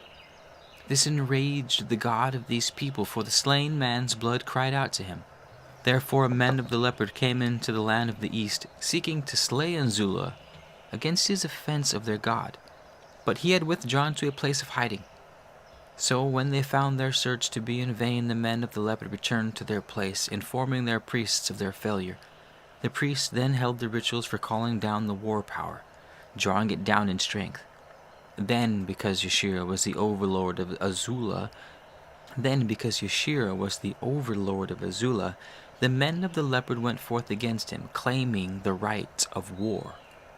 But in the nights when the hostile host waited before the camp of Yeshua, the war priest defiled himself, and so the war power failed to make faint the hearts of those with Yeshua, the war priest having lost control over it. Thus the war power came into the hands of Yeshua, and he cast it back, so it fell upon the men of leopard, and their knees were loosened and their bowels went to water, and they fled from that place. The men of the leopard dwelt within the forest, towards the sun-setting side of the moving waters, and Yeshua pursued them there. He did not enter the thick forest, but coming to an island in the midst of the waters, he made camp. He had a prisoner whom he released, sending him to the priests with message. "Come in peace, that I may hear your complaint and judge whether it be just." But the priests of the men of the leopard came down only to the edge of the waters and would go no further. And they called out across the waters, "What was just heretofore is just no longer. For this is now a matter to be settled between our kindred and those who are with you, for blood still cries out for blood." Hearing this, Yeshua answered, "Let us be wise. There are judges above us. So let the God of the moving waters decide the matter." To this the priest said, "It is well." To this the priest said, "It is well." Then Yeshua took Azula into a boat, rowing him through the waters against the south wind. Stopping the boat, Yeshua commanded Azula to leap into the waters, so he might be tested by swimming. And this Azula did. He swam powerfully, and the God of the moving waters did not take him, for Yeshua had covered the waters with his power, so the waters bore up the swimmer, carrying him in safety to the shore. Then Yeshua sat down with the chiefs of the men of the leopard, and made a covenant with them and with other people likewise. This was that when a man slays another among his own kindred, none among them shall protect him, and he shall be either slain or cut off from those of his own blood. However, if the slain man be of kindred different to that of the slayer, then the slayer may be slain by men of either kindred. If the kindred of the slayer would avoid the toll of blood, then they must send a token to the kindred of the slain man, together with an account of the deed. They must also agree that the blood be upon their own heads, and revenge in their own hands, and accounts of such revenge shall be sent to the kindred of the slain man together with their forfeiture. Then all the kindred bound themselves with a great oath, declaring that if blood cried out from the ground in vain, then the night terrors and blood shades would be called upon to fall upon the kindreds of the slayer, and not upon the kindred of the slain. It was at the time when this covenant was made that Yeshua spoke in this manner to his sons. "These are the meats which are accursed and shall not be eaten. All the meat of any beast which dies of itself. All the meat of any beast which has been slain as a sacrifice to the small gods. All the meat of any beast which has been slain by wild beasts, and all meat which has been offered up on the doorstones. These are unclean meats." When Yeshua had gone throughout the land and purified it and bound up its wickedness with curses, he taught those who dwelt there the making of waterways. He also instructed them in the meanings of the heavenly signs. He built Piseti in the midst of the reed lands and drained the swamps. Then he raised up the first temple of the brick and stone. At this time he established those who were recorders of the days and seasons. While Yeshua was at Piseti, the priests stirred up the people against him, and so he fled to the land of God with his sons and blood kindred. But his wife and youngest son did not go with him, for they were with her father in the land from whence the great river flowed. This was the land of Kintayamtu, where priests taught that death is not the normal lot of man. These priests said that though their forefathers of old were just as mortal as men, their forefathers' fathers were heirs to immortality on earth. This is an erroneous teaching, one belonging to the childhood of man, but later men were taught that death is just the departure of life which takes flight with the soul. While Yeshua was at Piseti, his true son, Manindu, commanded the Mesiti, who were a host of men and workers in brass. They subdued the whole land, returning it to Yeshua. Later it was delivered into the hands of Manindu, whose seal is on it even yet.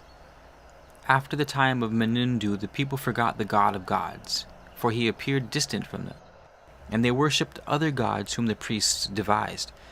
The light was dimmed, and only poor reflected in small hidden shrines. Chapter 15. The Voice of God. This is modernized, revised version of a difficult-to-understand original, and it probably contains some interpolated material. The voice of God came out of the heavens unto his servants even before the days of Wunas, but in these days it has come to certain of his devoted ones who heard it within the cavern of visions. Afterwards each wrote it down according to his own hearing, and lo, when they came together it was seen that each had recorded the same words. Thus the things which were heard by the three and set down by them in writing, all being agreed alike, are things recorded forever. I am the voice of God, who is the God of all men and ruler of all hearts. I have many aspects and come differently to all men. I am the God of many faces. To you, my servants, I give these words, that they may be carried to all men. Obey my commands, and I will be your God. I will enlighten and instruct you, guiding you along the way. I desire your love and loyalty and your adherence to my plans, but I do not desire your servility. I am not your God, but your commander as well, and so I expect obedience and discipline. as befits those who prepare for harsh and grim battles such as those which lie ahead. My desire is for love rather than futile sacrifices of burnt offerings. But it should not be a passive love, but one expressing service in my cause. A certain knowledge of right and wrong, with free choice of the former, is of greater value in my sight than pointless ritualistic worship. I derive no pleasure from the wasteful shedding of blood from bulls and lambs. I gain nothing from the fat of sheep and the flesh of goats. I am the creator of all. So what can men give that would increase my greatness? Men are misled, and they believe that their sins can be purged by vain rituals. Only active goodness can obliterate the stain of sin. Men approach me in fear. They come to me with servility. They beg forgiveness for their sins and request my help in worldly matters. To sing my praises is their excuse for coming into places made sacred unto me. But they come wanting something, be it only reassurance. With this attitude towards me, do you wonder that I remain mute before their pleas? Bring me no more vain offerings of flesh and blood, for such wastefulness of life is an offense to the God of life. What benefit do I derive from all your feasts or festivals? Give me dedication and effort, that is all I ask. Above all, be true to yourselves, for I abhor the face of hypocrisy, the face now all too familiar when men approach me. Men bring me meat and wine, fine flour and wheaten cakes, thinking I can consume these, or that I have need of such sustenance. I would be far better served were these given to the widow and orphan, to the multitudinous poor who you suffer to exist in your midst. Poverty is man-made, and it is not sufficient for the wealthy to give alms to the poor. Those with power and position, with wealth and plenty, must strike at the roots of poverty. If they fail to do this, then the alms they give have no merit in my sight. Your solemn assemblies, your tedious processions, your long faces and melancholy expressions bring no gladness to my heart. Your burdensome ceremonials and futile offerings of life and food benefit me in no way at all.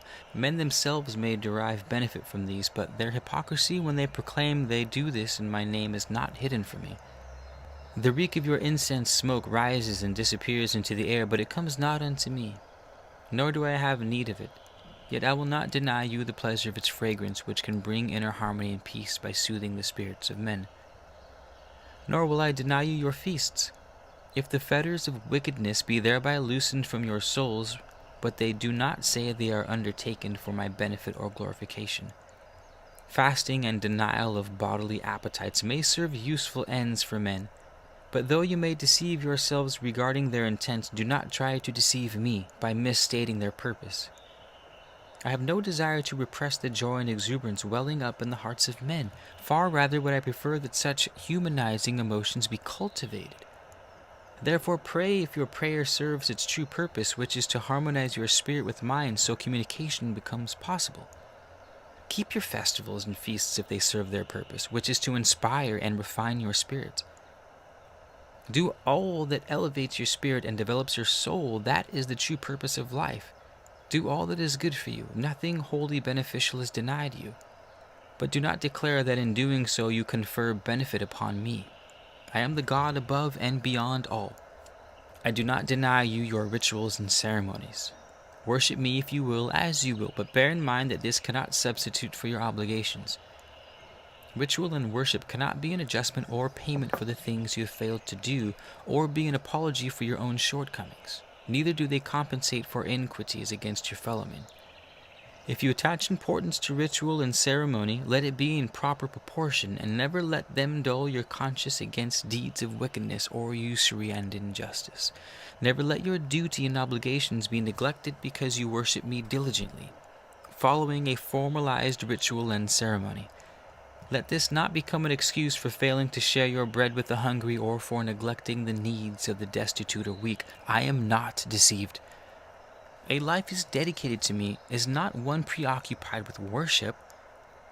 That is more the life of a coward trembling before the unknown. He who dedicates my life to me gives shelter to the homeless and succors those in distress. But even these are not in ultimate goodness, for they are passively accepted. The ultimate in goodness is to actively combat all the root causes of evil. Those who are my true followers live a life of service and goodness. They live in harmony with their neighbors, harm none, and do not shirk the burdens and obligations of earthly existence. I am better served by obedience to my laws and conformity with my plans than by ritual and offerings. To listen to the words of the sacred writings while striving to understand them is better in my sight than offerings of flesh and treasure, which benefit the priests more than they do me. Among the things which I abhor, few are more detestable than the hypocritical offerings of the evildoer. The offerings and worship of a hypocrite are an abomination to me. Evil enters the realm beyond earth as a foul smell, and the worst one of all is the smell of hypocrisy.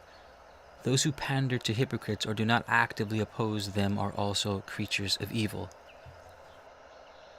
I know too well the deceit to which men are prone. The adulterer and fornicator preach chastity for others, while the liar declares the virtues of truth. The thief preaches honesty, and the lewd-minded professes modesty. Men say one thing and mean another, while all too often the half or slanted truth replaces the real thing. Men may deceive themselves and other men, but I am not deceived. Now I say, let men first cleanse their own souls and eradicate hypocrisy before presuming to approach me. Men may well cry out, "Why does God remain mute? Why has he deserted me?" Do they think their deeds are hidden, or that I cannot read the secrets of their hearts? Worship by men of iniquity is mere mockery. How rare the sincere and genuine hearts! Were men indeed deserted by their God, they would have none to blame but themselves. Do men not think their lack of kindness and consideration for others, their insecurity and inconsistency are truly hidden from me? I am the all-knowing one. I see too little love of goodness in the hearts of men and too much fear for the consequences of their deeds. Real and sincere worship is to obey my laws and to shoulder the responsibilities of men, to steadfastly conform to my plan and to live in neighborly harmony. He who devotes his life to me also devotes it to his own welfare. He who serves me will likewise serve himself. This is the law of laws. For the whole purpose of life is not the service of God, but the development of the soul of man. He who worships me with empty trial and vain ceremony, but neglects the well-being of his own soul, does not serve me well, for he thwarts my purpose. I have endowed the creature made in my likeness with a religious instinct, for this springs from its everlasting spirit as fire generates heat. Therefore to worship is not unnatural. But blind worship lacks the vitalizing element. It defeats its own end, for in true worship man should reach out beyond himself to discover his own soul. Then, having done so, we should develop it until the soul aspires to godhood itself. Therefore, dedicate all your labors and the skill of your hands unto me, and let your heart ever dwell on the borders of the spiritual.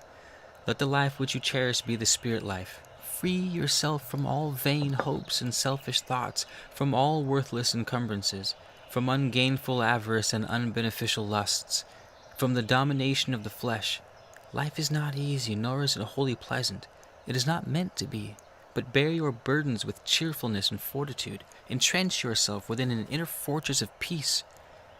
Whatever you do or give in my name, and whatsoever sufferings descend upon you, suffer them for me. Thus you will avoid the stigma of false pride, and all given and suffered will be without any taint of self-interest. The path of godliness is not an easy one to follow, for it is beset with the pitfalls of perplexity and doubt. Then, too, there is not one path but several, and few among men know which is best. There are many false paths leading nowhere. There are paths that lead to a wilderness of disillusion, and some which lead to destruction.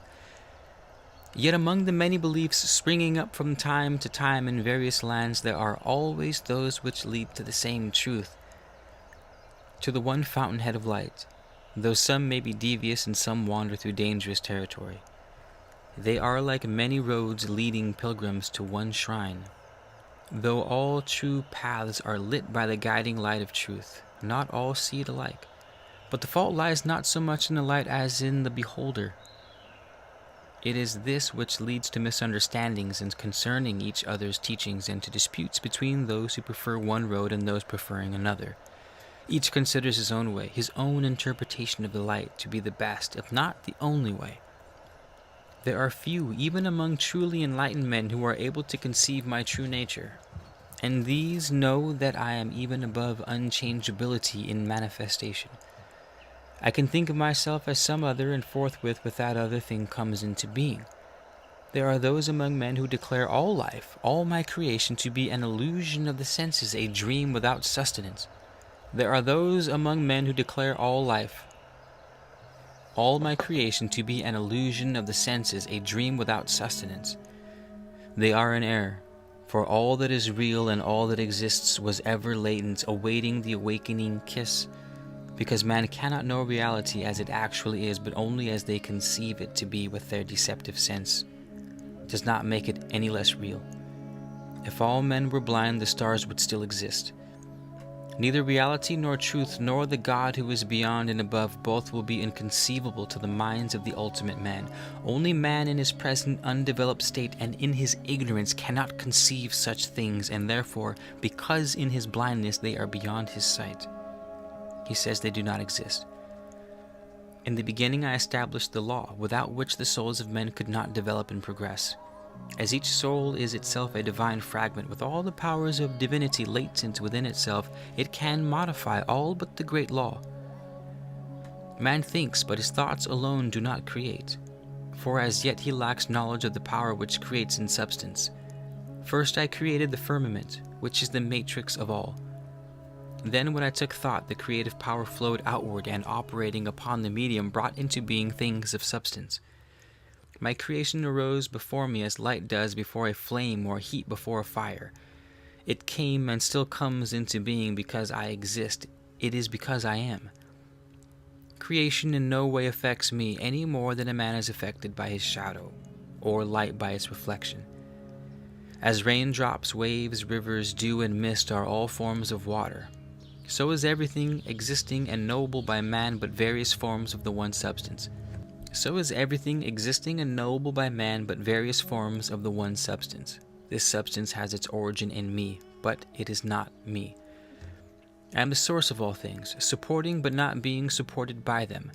Even as the mighty winds which sweep across the earth find their rest in the tranquil vastness above, so all beings and all things have their rest in me. It is a power outflowing from me which holds all things in stability and form. They who devote their lives to my service must do more than love and worship me, for such service entails the elevation of mankind, the spreading of good and the combating of evil. They must not only fight against the ungodly, but also overcome the wickedness welling up in their own thoughts. They who love me desire the well-being of all men, and their souls are filled with harmony and peace. Dearer to me than their love for me is the labor and tribulations of those who serve me. I am their end. I am never the God of inertia, but the God of effort. If you offer no more than the deeds done in my service or in the conformity with my design, then you serve me adequately. However, too rarely do the ways of men conform to my plan, and the ranks of those who serve are too thin. Therefore, I shall call forth leaders from among men and send out the clarion cry to service. I shall seek out men who will serve me diligently and loyally. They will be men of good will who are a friendly nature.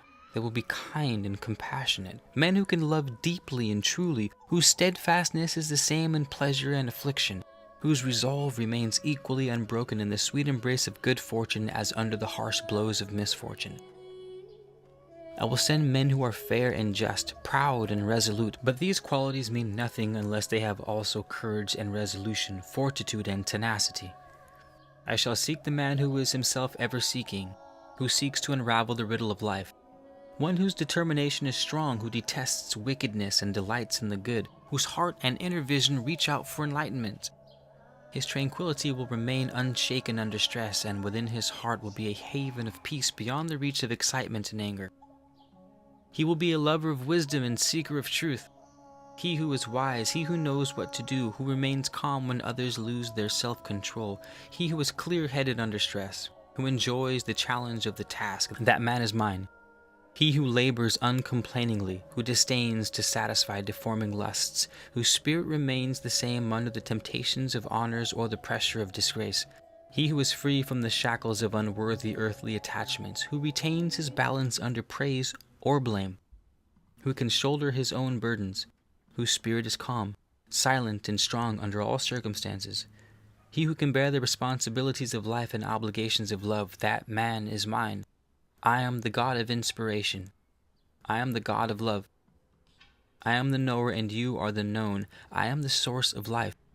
In the vastness of my nature I place the seed of things to be, from which come forth all things that are now or ever will exist. Men must nourish their spirit and sustain it with spiritual fare. They must also learn that the spirit is not something separate from man, or something within him. Man is spirit, man is soul. There is no need to engage in long-winded, empty discussions about faraway things lying beyond the reach and understanding of men. To know the reality of the spirit and to establish the existence of the soul, man has only to delve within his own nature, to seek within himself. The spiritual part of man is not a mysterious something outside his being or a thing difficult to understand. To discover it requires no more than the effort of seeking. Men with sincere hearts seeking a path ask for a starting point. However, for most the key is self-discipline, and this is the reason for many laws and restrictions. But these must never be unnecessarily restrictive. Each must have a definite purpose and beneficial end, obscure though these may be. The means for overcoming unwholesome desires and for harmonizing with the divine chord he within the reach of all, but effort must be expended in their cultivation. If the end is great beyond man's conception, it is no less true that the task before man is arduous and difficult in the extreme. To master himself and gain complete self-control is no more than the first step along the path. Though men may despair because I am veiled from them, though they may seek without finding, I am not indifferent to their needs and desires. Doubt and uncertainty are essential earthly conditions serving a definite end. I have not surrounded men with perplexities and obscurities unnecessarily. The climate of unbelief and materialism, strange though it may seem to men, is best for their spiritual health. I know better than men themselves what is best for them, for I alone can see the broad design spread over the ages. I alone see the end and objective, though unenlightened men expect it. It is not meet for me to interfere unduly in the affairs of earth. All things are mine and under my dominion, but man may deal with them as he will. I do not interfere, but finally man is accountable. Though I have all and nothing can add to my grandeur, with all this I still labor. Therefore man should never disdain to labor, for this is an attribute of the highest. I do not require of any man that he do something I would not do, or be something I would not be. I am the God of righteousness. If ever I ceased to labor, the universe would be without order. Chaos would prevail and precede its destruction. I am the God of many aspects, for men may conceive me in any form they wish, or even as something without form. I am the God of men's hearts, and whichever way and by whatever means men serve me, abiding by my laws and conforming with the great design is right in my eyes. Any path which will bring man to his goal is the right road. Truly the paths chosen by men are many and varied, some even devious, but if they be true paths of enlightenment and development, they are acceptable in my sight. However, those who lust for earthly power, offering sacrifice and worship to earthly gods conceived to according with their desires, are not acceptable to me. It is true that earthly success and power may come to those who strive for it, but do they achieve anything more than fleeting satisfaction? What manner of being would now dominate earth had all men been living without enlightenment from the beginning? If earthly ends alone had dominated men's minds, consider what earthly life would have been like had it been left to develop predominated by materialism. If it had not been mitigated by injections of the divine. There are four main types of men who are good and serve me well. They are those who suffer courageously the afflictions and sorrows which develop the soul, those who labor that earth and man may benefit, those who seek after truth, and those with vision and creativity. Yet how rare are those among these who do not besmirch their record with deeds of evil and thoughts of wickedness. All too many may have, by their carnal desires and acts of wickedness, countered their goodness to the detriment of their immortal souls. If a man follow a false god with good will and honesty, serving men well and living in accordance with my laws, I will not repudiate him and will not be denied enlightenment on the way. There are many roads along which the soul may travel to bring about its development and awakening to self-consciousness, but it is not advantageous to choose the best one. Only the foolish travel blindly, without seeking guidance and directions. Those who have little wisdom or who are easily misled follow roads which go nowhere.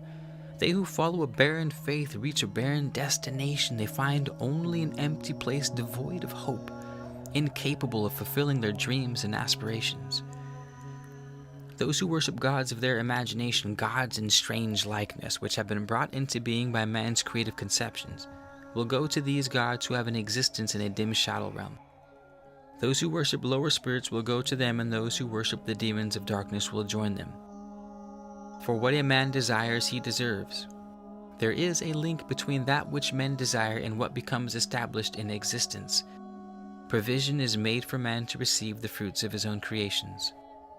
Whatsoever you do, whatsoever you plan to create, whatsoever you suffer, let it be an offering unto me, not for my sake, but for yours. I am the God of compassion, the God of understanding. From those who in their devotion offer me but a single leaf, a flower or fruit, or even a little water, this I will gladly accept, thus lightening their loving spirit, for it is offered in sincerity of heart. He who comes before any god, whatsoever its image, with pureness of heart and good motives, comes unto me, for I gaze upon him with compassion and understanding. I am not concerned with the deeds alone of men, but with their motives. Empty gestures are ignored, but that which is done with good intent and a loving heart never goes unheeded. I am the hidden God, hidden to serve an end. I am further obscured by the mists of mortal delusion. Unable to see me, men declare I do not exist, yet I declare to you that man, with his mortal limitations, sees only a minute part of the whole. Man is the slave of illusion and deception. Though man is born to delusion, for it is a needful state, he is further inflicted by deceptions wrought by men. Though man cannot perceive the greatness above him because of its greatness, neither can he see the smallness beneath him because of its smallness. From the greatest came the smallest, and from the smallest came creation, and within the smallest is greatness and power. For the smallest is far less than the mote. Yet it is the upholder of the universe, and it shines like the sun beyond the darkness. It lies out towards the edge of the reach of man's thoughts. In the beginning all things arose from the invisible, and into the invisible all things will disappear in the end. But the end is not the end of spirit. Out beyond this material creation born of the invisible, there is a brighter, eternal, invisible of greater substance. When all material things have passed away, this will remain. Above all is timelessness, which is eternity, and there is my abode, the supreme goal of man, and those who attain it dwell in eternity. I am the eternal God.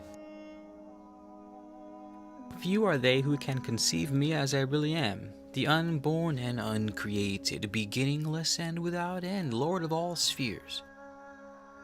Those few who can conceive me as I am are awakened spirits freed from mortal delusions, as thick clouds of smoke rise up and spread out from a fire burning in a damp wood. So did the material universe come forth from me. As a lump of salt dropped into a pool of water dissolves and cannot be removed afterwards, yet from whatever part of the water you draw there is salt. So it is with my pervading spirit. I am the great luminary, the everlasting source of light sparks, which, imprisoned in matter, become the slumbering souls of men. These, unconsciously guided, spread out the five senses under the control of unconscious thought. That which the senses harvest departs with the spirit. It is borne away by the spirit, even as perfume is carried by the wind. I am the boundless one, the one beyond limitations. I remain free and unencumbered by the effort of creation. I am, and I watch life unfold. I set the course which nature follows to bring forth all that lives. The fools on earth who shut their eyes and complain because they stumbled, the ignorant who choose to walk in darkness, and the apathetic who choose paths of ease and comfort have no knowledge of me. Their hopes are sterile. Theirs the choice of darkness, theirs the choice of ignorance, theirs the choice of apathetic inertia. Their learning is futile, their thoughts fruitless, and their deeds without purpose. Though man is born in ignorance and darkness, he is also heir to the guiding light which dispels them. The light is his for the taking. Then there are the awakened souls among men. Their sustenance is my own nature. They know my spirit is among men as an everlasting source of strength and refreshment to the weary and disheartened. They are in harmony with my spirit and therefore know me. Men call me the god of battles, which I am not, for good men fight each other when kings declare war. Men call me many things, but this does not make me become what they think I am. I am the power which ultimately rights all things, which will eventually redress all injustices. I come to all who are worthy, but it is the lonely, the unwanted, the undesirable whom I seek. To me, the dispirited, the perplexed, the sorrowful, and humiliated soul is an irresistible magnet. I am the welcoming light at the end of the road, the companion who watches in compassionate silence, the understanding friend, the ever-ready arm. I am he who presides over the haven of peace within your heart. To those who unite their spirit with mine, and to those who are in harmony but not united, I increase that which they have and provide what they lack. I turn a like countenance to all men. My love for them remains constant. But those who join me in devotion to my cause are truly in me, and I am in them. This is my everlasting and unchanging promise unto me. He who walks with me, serving my cause, shall not perish. So join your spirit with mine, giving me your confidence and trust, and thus united in a harmonious relationship, you will come to know the supreme goal. Men say they cannot know me through their senses, and this is true, for I am above and beyond the reach of their finite senses. The senses of man are not meant to be the means for experiencing me. They are for experiencing the material spheres. They are also limiting, shutting out far more than they reveal. Yet men have within men a greater sense which can know me, but it lies dormant in the mass. I am the light within the heart, the consciousness of all living things. I am the God of consciousness, the listener in the silences. Manifest to man through his mortal senses, for these are bounded by earthly limitations. I manifest through the great sense which is the spirit, the sense of the soul. As pure light hides many colors, so I am hidden in the hearts of men. As sparks fly from a bellows-blown fire, so from the eternal fire the life sparks fly out to glow for an instant in matter and then fall back. As the sun radiates heat, a flower perfume, and a lamp light, so does the heart of man create his own spiritual state. The eye of man sees a pebble, a star, a sheep, or a tree, and these do not appear to him in any way alike. Yet all are differing forms of manifesting in the one outflowing force originating with me. This outflowing force generated matter which gave birth to substance and endowed it with the matrix for form. The fragments of divine spirit interpret that which the divine spirit created, but they cannot know it in its reality, for enshrouded in matter they sleep. Because the material sphere is a separate part of the greater whole, the mortal part of man can never hope to know in its full, its boundless beauty, or experience its limitless bliss. Out beyond the limits of man's thought and conception, beyond reach of even the most vivid imagination, the wonder and glory of it all stretch out into absolute perfection. Even at the outer reaches where eternity begins, the wonder of the inner glory remains veiled. No words of man can ever hope to describe the true nature of divine beings. To the divine alone can the divine be known. The radiant living heart pulsating with love can never be known to man as man, but when man becomes more than man, he may take his first glimpse beyond the veil. I am the inspiration and goal of man. Before creation, I was the one alone. I thought, and the thought became a command of power, and into the void of the invisible came that which the potential of substance, though itself then part of the invisible. Light was born of the power, and my spirit was in the midst of the light. But it was not the light which lightens the day. A firmament became the foundation of all things, matter gradually forming there, becoming ever denser as it thrust outward from the invisible. It moved from a subtle state to something more solid, from intangibility to substance, from incoherent substance into a state of density and form. I commanded the subtle substance with light but without form to mate with the subtle substance of darkness and become dense. It did so and became water. Then I spread water over the darkness below the light, placing a fountain of light about the waters. This brought forth the light of mortal vision. This brought forth the light of mortal vision, which is not the light of spirit, nor the light of power. At that time the universe was made, and then earth received her form. It slept warmly in the midst of the waters, which were not the waters of earth. And this was before the beginning of life and earthly substance. I am the God of creation. At the foundations of my creations are truth and reality. These are with me and of me, but they are not my substance, neither are they things comprehensible on earth. These are truly great things, indescribable in the inadequate words of men, which can do no more than form an imperfect, incomplete, and distorted picture of them. Simple things can be described clearly in few words to the understanding of man, but greater things become increasingly difficult to deal with through mere words. What words of man can be used to describe the indescribable? How can tillings beyond the comprehension of mortal men be brought within the limits of their understanding? Before the shadow there was the reflecting light, a light so bright that were it not veiled in darkness it would consume the shadow. Seeking to explain and describe transcendental things in the limited language of man only leads to obscurity and confusion. The words form incomprehensible sentences, and unthinking men will declare them to be incoherent.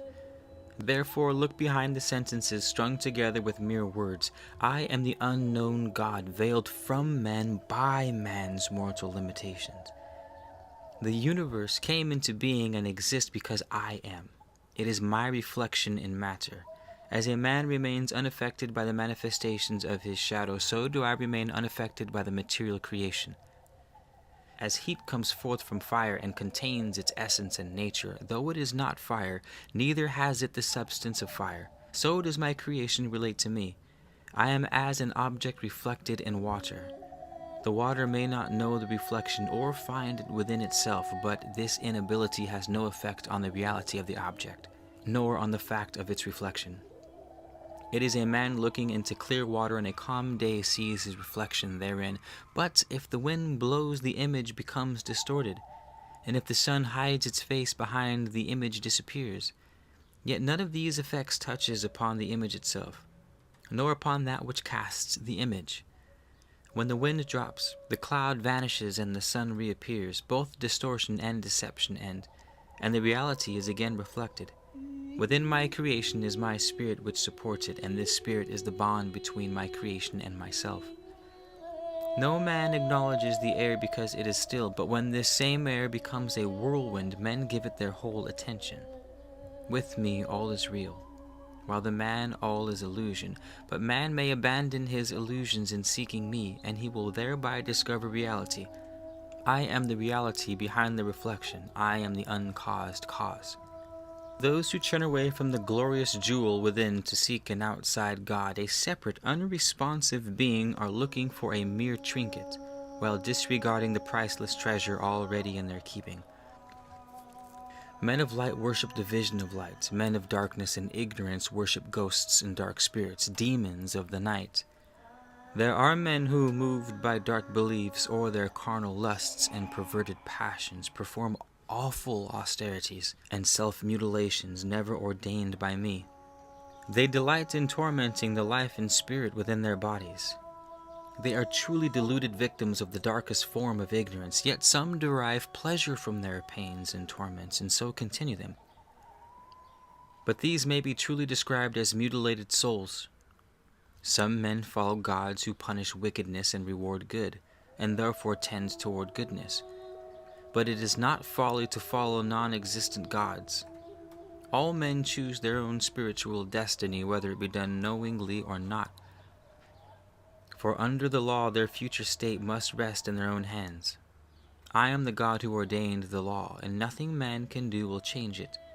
My love alone mitigates the consequences of men's unredeemed wickedness. I am the changeless one. Could a God of love become a God of vengeance? Revenge is something alien to me. Therefore, is it reasonable that men should believe I could be one thing today and then because they fall into error become something else tomorrow? My nature is not as that of man. I am as I am. I am not influenced by the mere formal actions of men or by empty sacrifice. Lighted lamps and candles, days of fasting and self-mortification by man cannot sway me in his favor. I am not to be bribed, for I am God. He who handles fire carelessly and gets burnt cannot blame the fire, neither can he who goes into swift waters and drowns blame the waters. There are laws, the violation of which brings retribution in its wake. They who by their own deeds bring pain and suffering upon themselves cannot blame me for what ensues. These are the effects of the lesser laws which are easily understood, but above these is the great law which is not so incomprehensible. Under this, the link between the dead and its effect is not so apparent. Men bring down calamity and suffering upon their heads and blame me, when the fault lies with them and the cause is their own misconduct or misconception. Men reap as they sow, and I am the fertile field which takes no part in the sowing or the reaping. Man is his own master and the lord of his own destiny. He cannot expect help from any great power unless he himself expend effort to contact such power or be deserving of such help. Everything a man is or becomes is the result of his own striving and efforts, or his lack of them. I made man to be a man, not a mere puppet or nursling. I am the God of the law. I am the God of the stalwarts. Man is the heir to divinity, and the road to divinity is spirituality. Man cannot become spiritual except through his own efforts and striving. He cannot achieve it by being led by the hand or through fear of punishment, nor by greed through anticipation of a reward. He who enters into his heritage of divinity will be no weakling. He will have trodden a hard and stony path. Man has two ways of knowing me. He can know me through his own spiritual awakening or through the continued revelation of moral law and divine purpose by my inspired servants. To me, through a spiritually awakened self is the way of certainty, but few can suffer its austerities and disciplines. When the spirit of man is unawakened, he cannot know the great self within him, of which he is a part. Not knowing his true nature and unable to see clearly, he is blinded by material delusions. Would not the creatures of the night, which never see the sun, deem the moon to be the most brilliant light in the sky above? So it is with the man walking in darkness of spiritual unconsciousness. He says, I am the body, and the body is my whole being. And in the delusion of that belief, he becomes ensnared in an existence bound to matter. Like the creatures bound to an existence in the night which cannot know the glories of things flourishing in the brilliance of daylight, so it is with men bound to the darkness of spiritual ignorance. As a shadow in the night is mistaken for an intruder, or a mirage is mistaken for a pool of clear water, so does the spiritually immature man mistake the material body for the whole living being. As the shimmering heat haze appears like solid water, so does the outer body appear as a whole being to the spiritually unawakened. As to a man in a moving boat, another boat lying still on the water will often appear to be moving while he himself seems to remain still. So the unawakened spirit is deluded by appearances, seeing the mortal body as a whole being.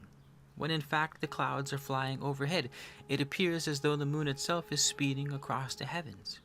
It is only the knowledge and experience we have of the skies above which tell us that this cannot be truth. Thus it is with the spiritually unawakened man who in his ignorance thinks the mortal body is the whole being, and having no knowledge or experience of the spiritual region is deceived. In fact, all the beliefs of man which hold that the mortal body is the whole being are generated in the darkness of ignorance. A man may be wise in the ways of men, but completely ignorant and unaware of the higher, more glorious things which are revealed in the light of the Spirit. The man held in bondage to delusion says, If mere be another body, a part of me which I am unaware it cannot be real, neither can I know it. My eyes are infallible guides, seeing things just as they are. Any feelings I may experience have their origin within my mortal being. I am the child of my body. This man is deluded, like the creatures of the night, or as the man who sees a mirage. Are the eyes which see mirages totally reliable? Motes swimming in the sunbeam are unsubstantial things, yet things such as these are bricks of man's body, the eyes making them appear solid and substantial, the unreal for the real, his mortal body for his whole self.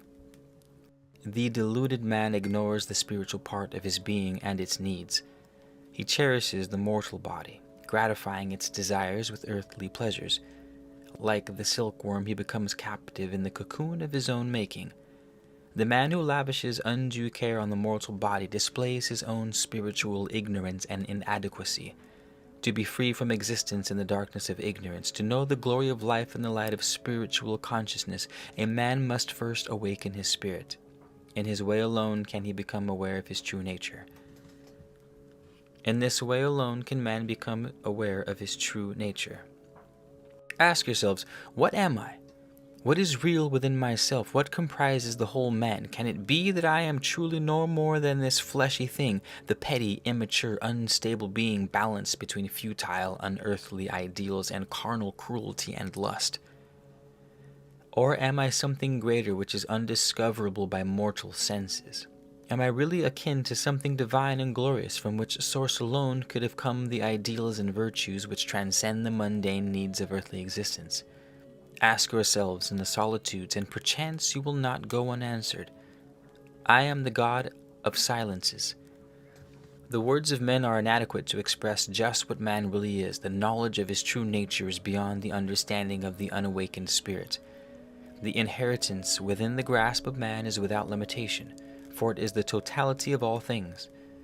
Man has not been misled in the hope and belief that the seemingly mortal is in fact immortal. The Spirit does not mislead men. They are deceived by their own eyes. They are misled, so they are unable to see things as they are in reality. All that men see and experience throughout earthly existence is veiled in illusion. Man may think his eyes reveal things as they are, but no mortal eye has ever beheld a thing as it actually is. It appears to man through the colored, distorting glass of his own mortality. Spiritually, men as a whole are little different from the madman, who builds himself a kingdom from the fabric of his imagination. The flowing life existence about him is seen as distorted image, a distortion which his own defects have imparted to it. Yet it was meant to be thus, for man is surrounded by the conditions met for him. It is for man to discover why this is, and in discovering he will find himself. I am the truth. I am the reality. This earthly life which I have given you should not be viewed in its minute aspect, but in the light of infinitude. All the suffering and disillusionment, the futility, the forlorn hopes and wasted efforts, the oppressions and injustices are not without a purpose. That purpose is beyond anything man can understand and infinitely greater than his conception can grasp. The truly awakened man alone among men can have any insight into life's end and goal. These are divine things, yet they can be set down only in the mere words of men, and thus will be reduced to things of mortal frailty. Mere words will be read, and the pattern formed by them will be far short of the truth and reality. The taste of a fruit or the fragrance of a flower cannot be known by reading about them.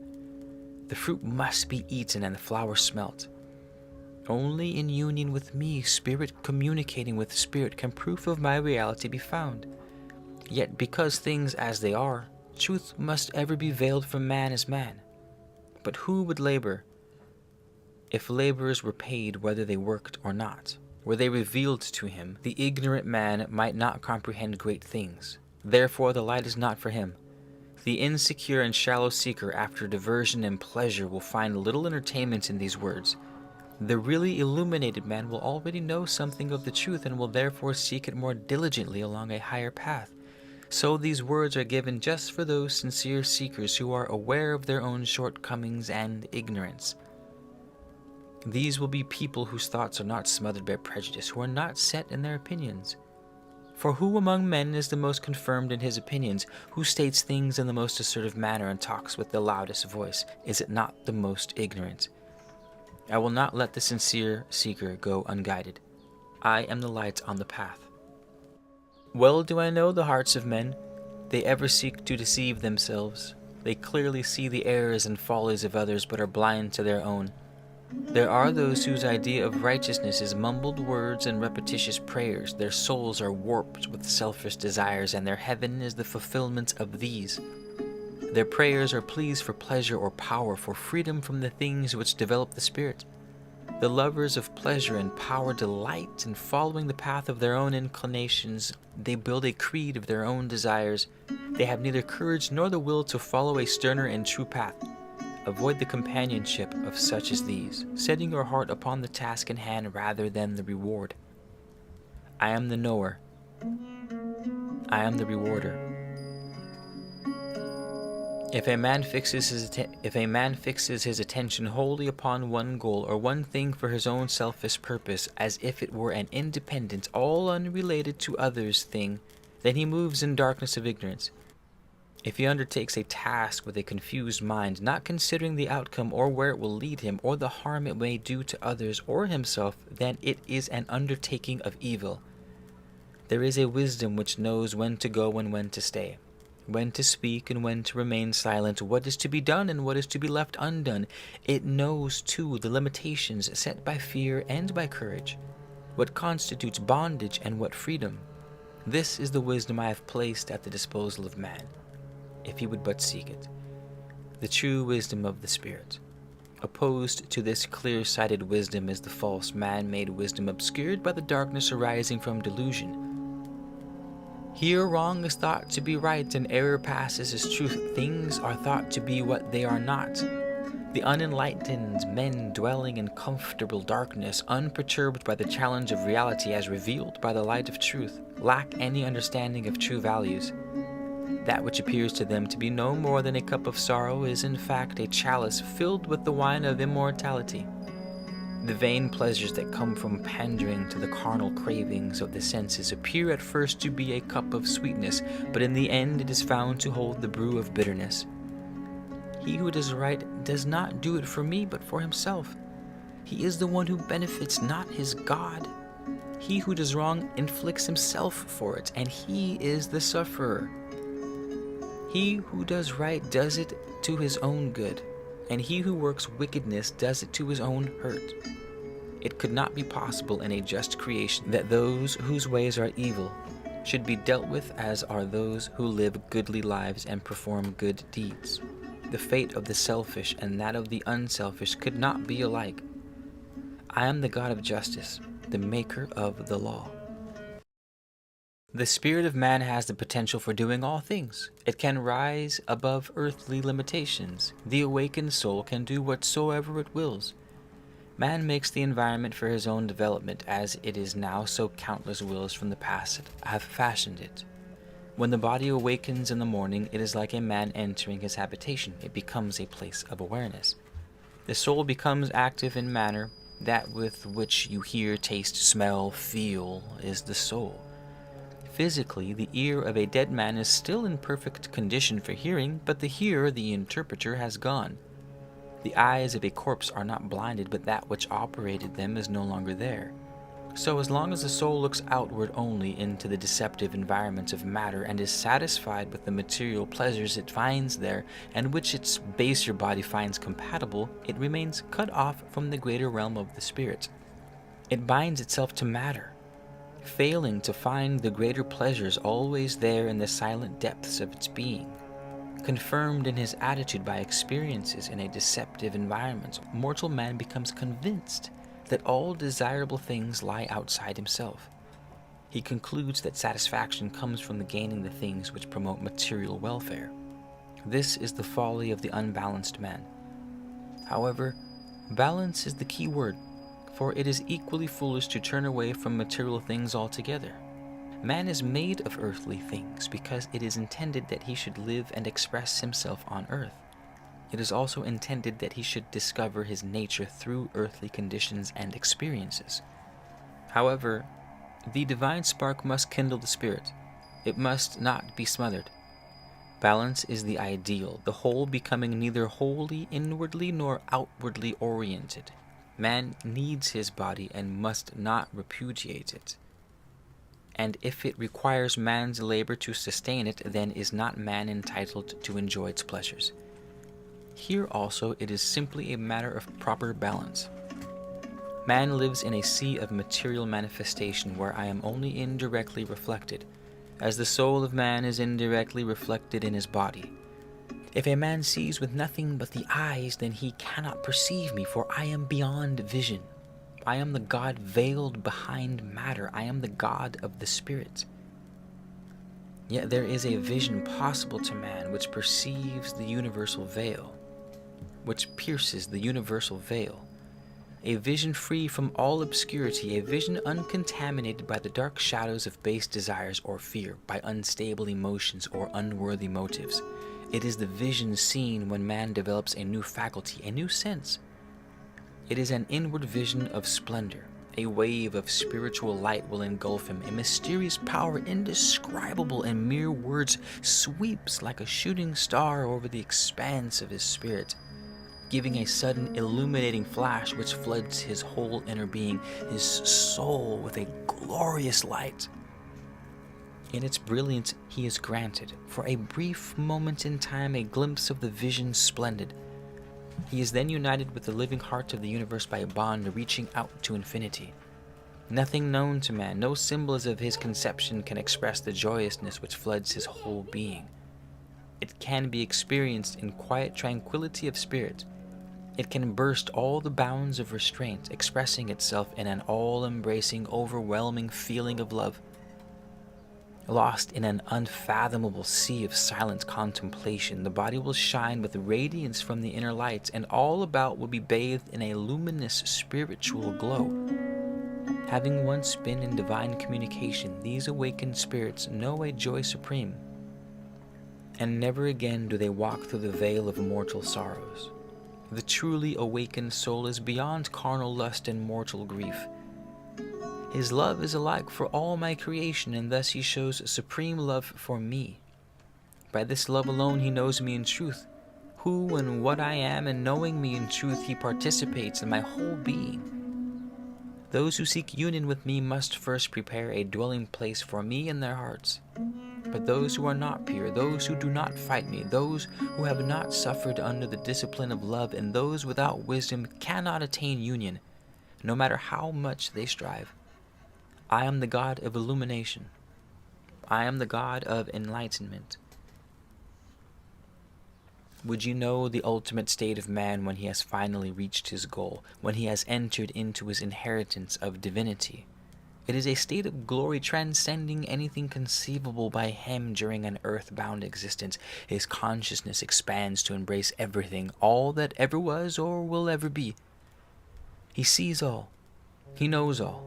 He is in all, and he contains all. These things come to him through infinite powers of perception, yet he is above all such powers. He is beyond all, yet within all. He is beyond the realm of matter, freed from all restrictions, yet he is not denied its joys, and may, if he so desires, manifest again in matter. His thoughts have the power of creation. He is one with the light of lights, the light transcending vision. He is the partaker of my substance, my son in eternity, the inheritor of everlasting life. I am your God, the Father of man.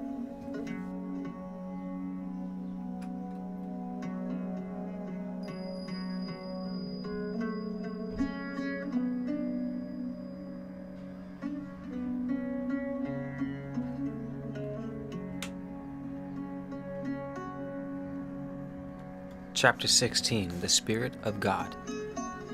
I am the immortality latent in all things mortal, the light filling all things with radiance, the power holding all things to their form.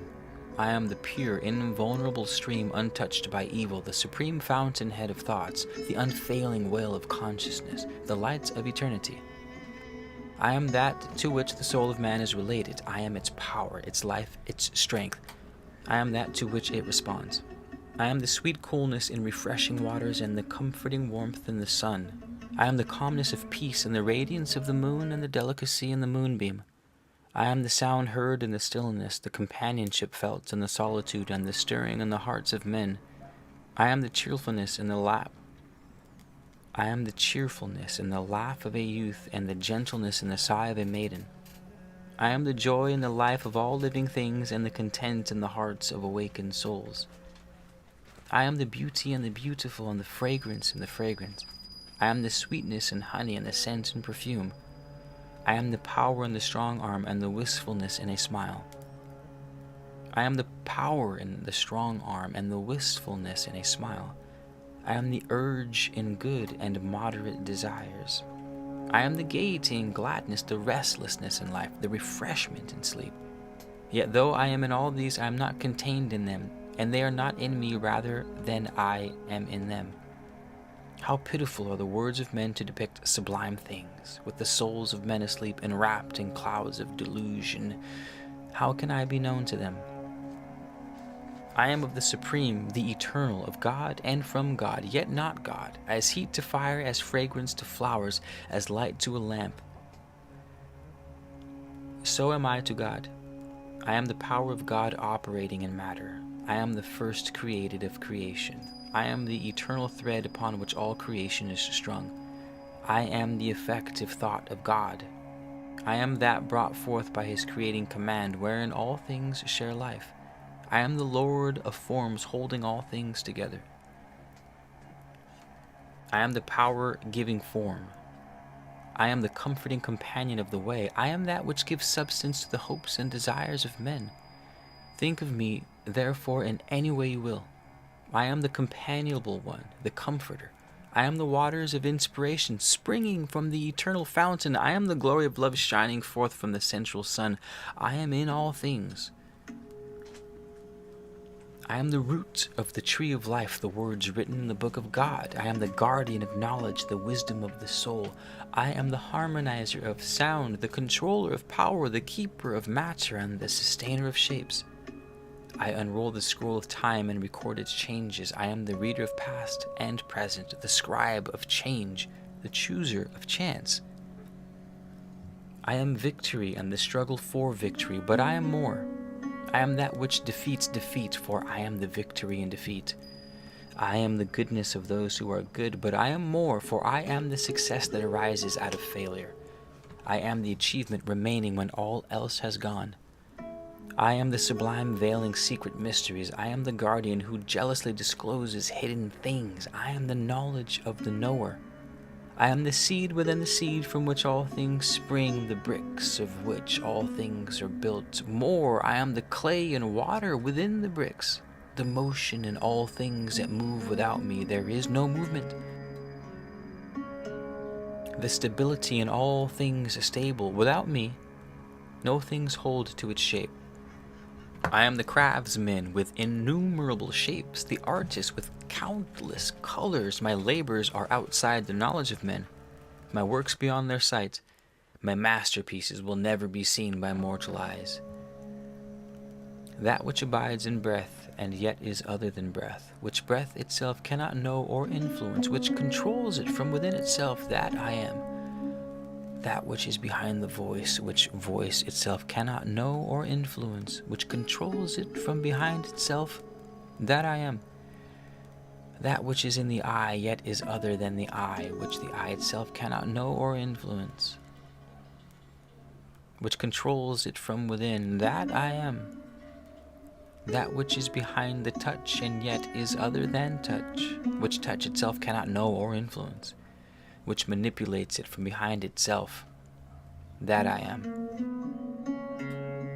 Yet this you must know, I am not you, nor are you me, though I abide in you as you abide in me. Let wisdom disentangle these feeble words set down through the hands of mortal men. The glory that shines from the Lord of the day, the gentle gleam radiating from the mistress of the night, the comforting glow from the hearth fire, all these are of my substance. I penetrate earth with love. I raise up the seed. I am the breath within the breath of all things. I am the sweet scent of flowers and the bitter tang of vinegar. I am the differentiating essence in all things. Chapter 17, The Song of the Soul. I am the sleeper awakened from slumber, the seed of life eternal, the everlasting hope of man, a shoot of the Spirit divine. I am the soul. I have been since the beginning of time and shall be forever, the design interwoven in the warp and weft of creation, the indestructible essence of life, the treasure chest of man's hopes and aspirations, the storehouse of lost loves and fulfilled dreams. Before time, I was an unconscious spirit potential united with the Supreme All. Ever since time began, I was in the slumbering sea of spirit, waiting to be drawn forth into separate mortal incarnation. Now, though the mortal body enwrapping me fall apart and decay, I remain everlasting and immortal. Through all the ebb and flow of life, whatever destiny decrees, I remain the everlasting jewel of ages, invisible to mortal eyes and untouchable by mortal hands. I am the eternal bride of mortal men, ever awaiting the awakening kiss, the whisper of recognition. O being of flesh, deny me not. Let me dwell in forgotten solitude, left alone, unwanted and unheeded. Hold me to you as a lover holds the beloved. Reach out beyond earthly things and kiss the lips that are yours eternally. Look out beyond the sphere of earthly opposites, out beyond the pettiness of gains and possessions. Grasp and possess me, your own everlasting, responsive soul. You will not find me where emotional tempests rage, or while sensual storms bring turmoil and disquiet. First subdue these, for I await beyond in the quietness of calm waters. I must be sought as a lover seeks the loved one in solitude, amid quietness and tranquility. Only there will I respond to the awakening kiss of recognition. Do not neglect me, O my beloved, or tarnish me. For I come to you as an inestimable treasure. I bring beauty and innocence, gaiety and wholesomeness, decency and consideration, a jewel of potential perfection. Do not drag me down with you into the demon-haunted regions of darkness and terror. I am yours, closer to you than any loved one of earth. If you spurn me, I go down to a terrible doom and darkness, there to be purged and purified from the corruption of your touch. The best I can then hope for is to be bestowed upon another. I am the sublime vehicle awaiting command to bear yourself to its destiny of glory. Could anyone be so foolhardily as not to cherish me? Without moving, I am swifter than thought. On celestial wings, I far outstrip the range of mortal senses. I drink at the fountain of life and feed on the fruits of eternal energy. What are you, my beloved, but a passing thing fashioned of clay, a handful of dust given life by a spark from the everlasting flame? I myself am no more than potential, yet together we are so great that earth of itself alone cannot contain us. We transcend it to reach out into the spheres of divinity. Take me, awaken me, acknowledge me, cherish me, and I will carry you to realms of glory unimaginable on earth. I am the imprisoned captive, longing for return to the freedom of the infinite. Yet because of my mortal love, I feel heart pangs of sorrow for things that pass away.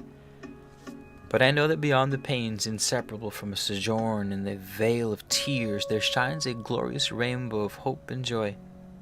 There is a place of abiding love centered on the infinites there. If you will but cherish me, we shall not be denied expression.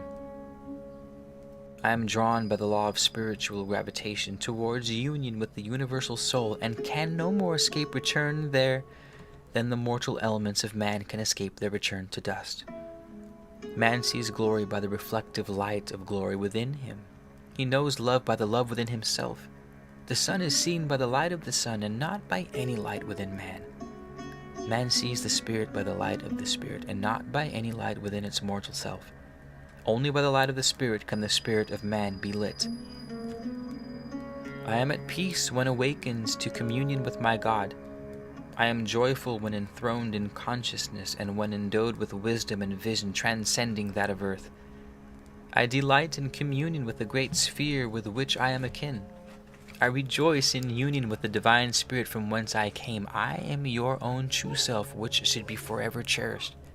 By listening to my whispers, by letting your thoughts dwell on me, and by knowing me, the whole glory of the greater spheres is open unto you. I am that which reads what the eyes sees, understands what the ears hears, knows what the hand feels, tastes whatever enters the mouth, and smells whatever is borne on the nose. I am the indwelling consciousness which knows and enjoys all the good things of earth. Those who dwell in darkness of delusion cannot know me, and to them is lost the greatest glory of life. All conceptions of beauty, love, and kindness are due to the consciousness residing in me. When I depart from my earthly abode, I will carry with me the knowledge of the senses as the wind carries perfume from the flower. I am not born, nor will I ever die. Once awakened to an existence in consciousness, I can never become nothingness. I am the everlasting one who dies not when life departs from the body. Call me forth, awaken me from sleep with the kiss bestowing conscious life. Let me not lie unnoticed, wrapped in the heavy mantle of perpetual slumber, dreamless, unknowing. I am the indestructible one.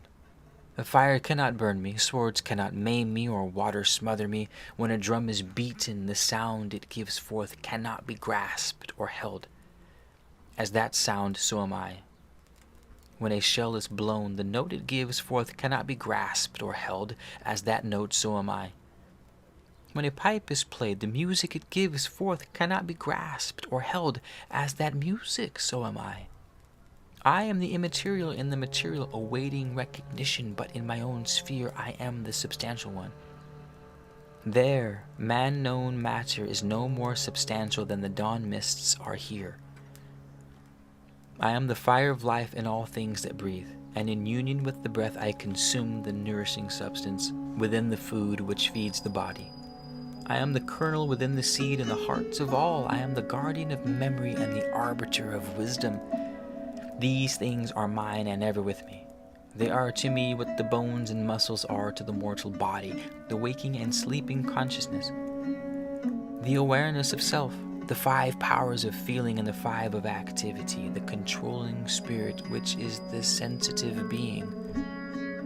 I am the living consciousness within you, the knower. The things seen by the eye and the things smelt by the nose are received by me. The things heard and the things felt are registered by me. I am the inner being causing all decisions to be made, though the tongue report back outside the things that I, the soul, and the spirit hold recorded.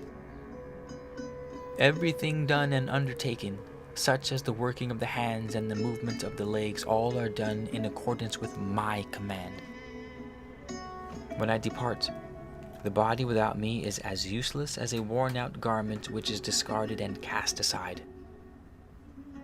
Do we go together, my beloved, hand in hand as lovers?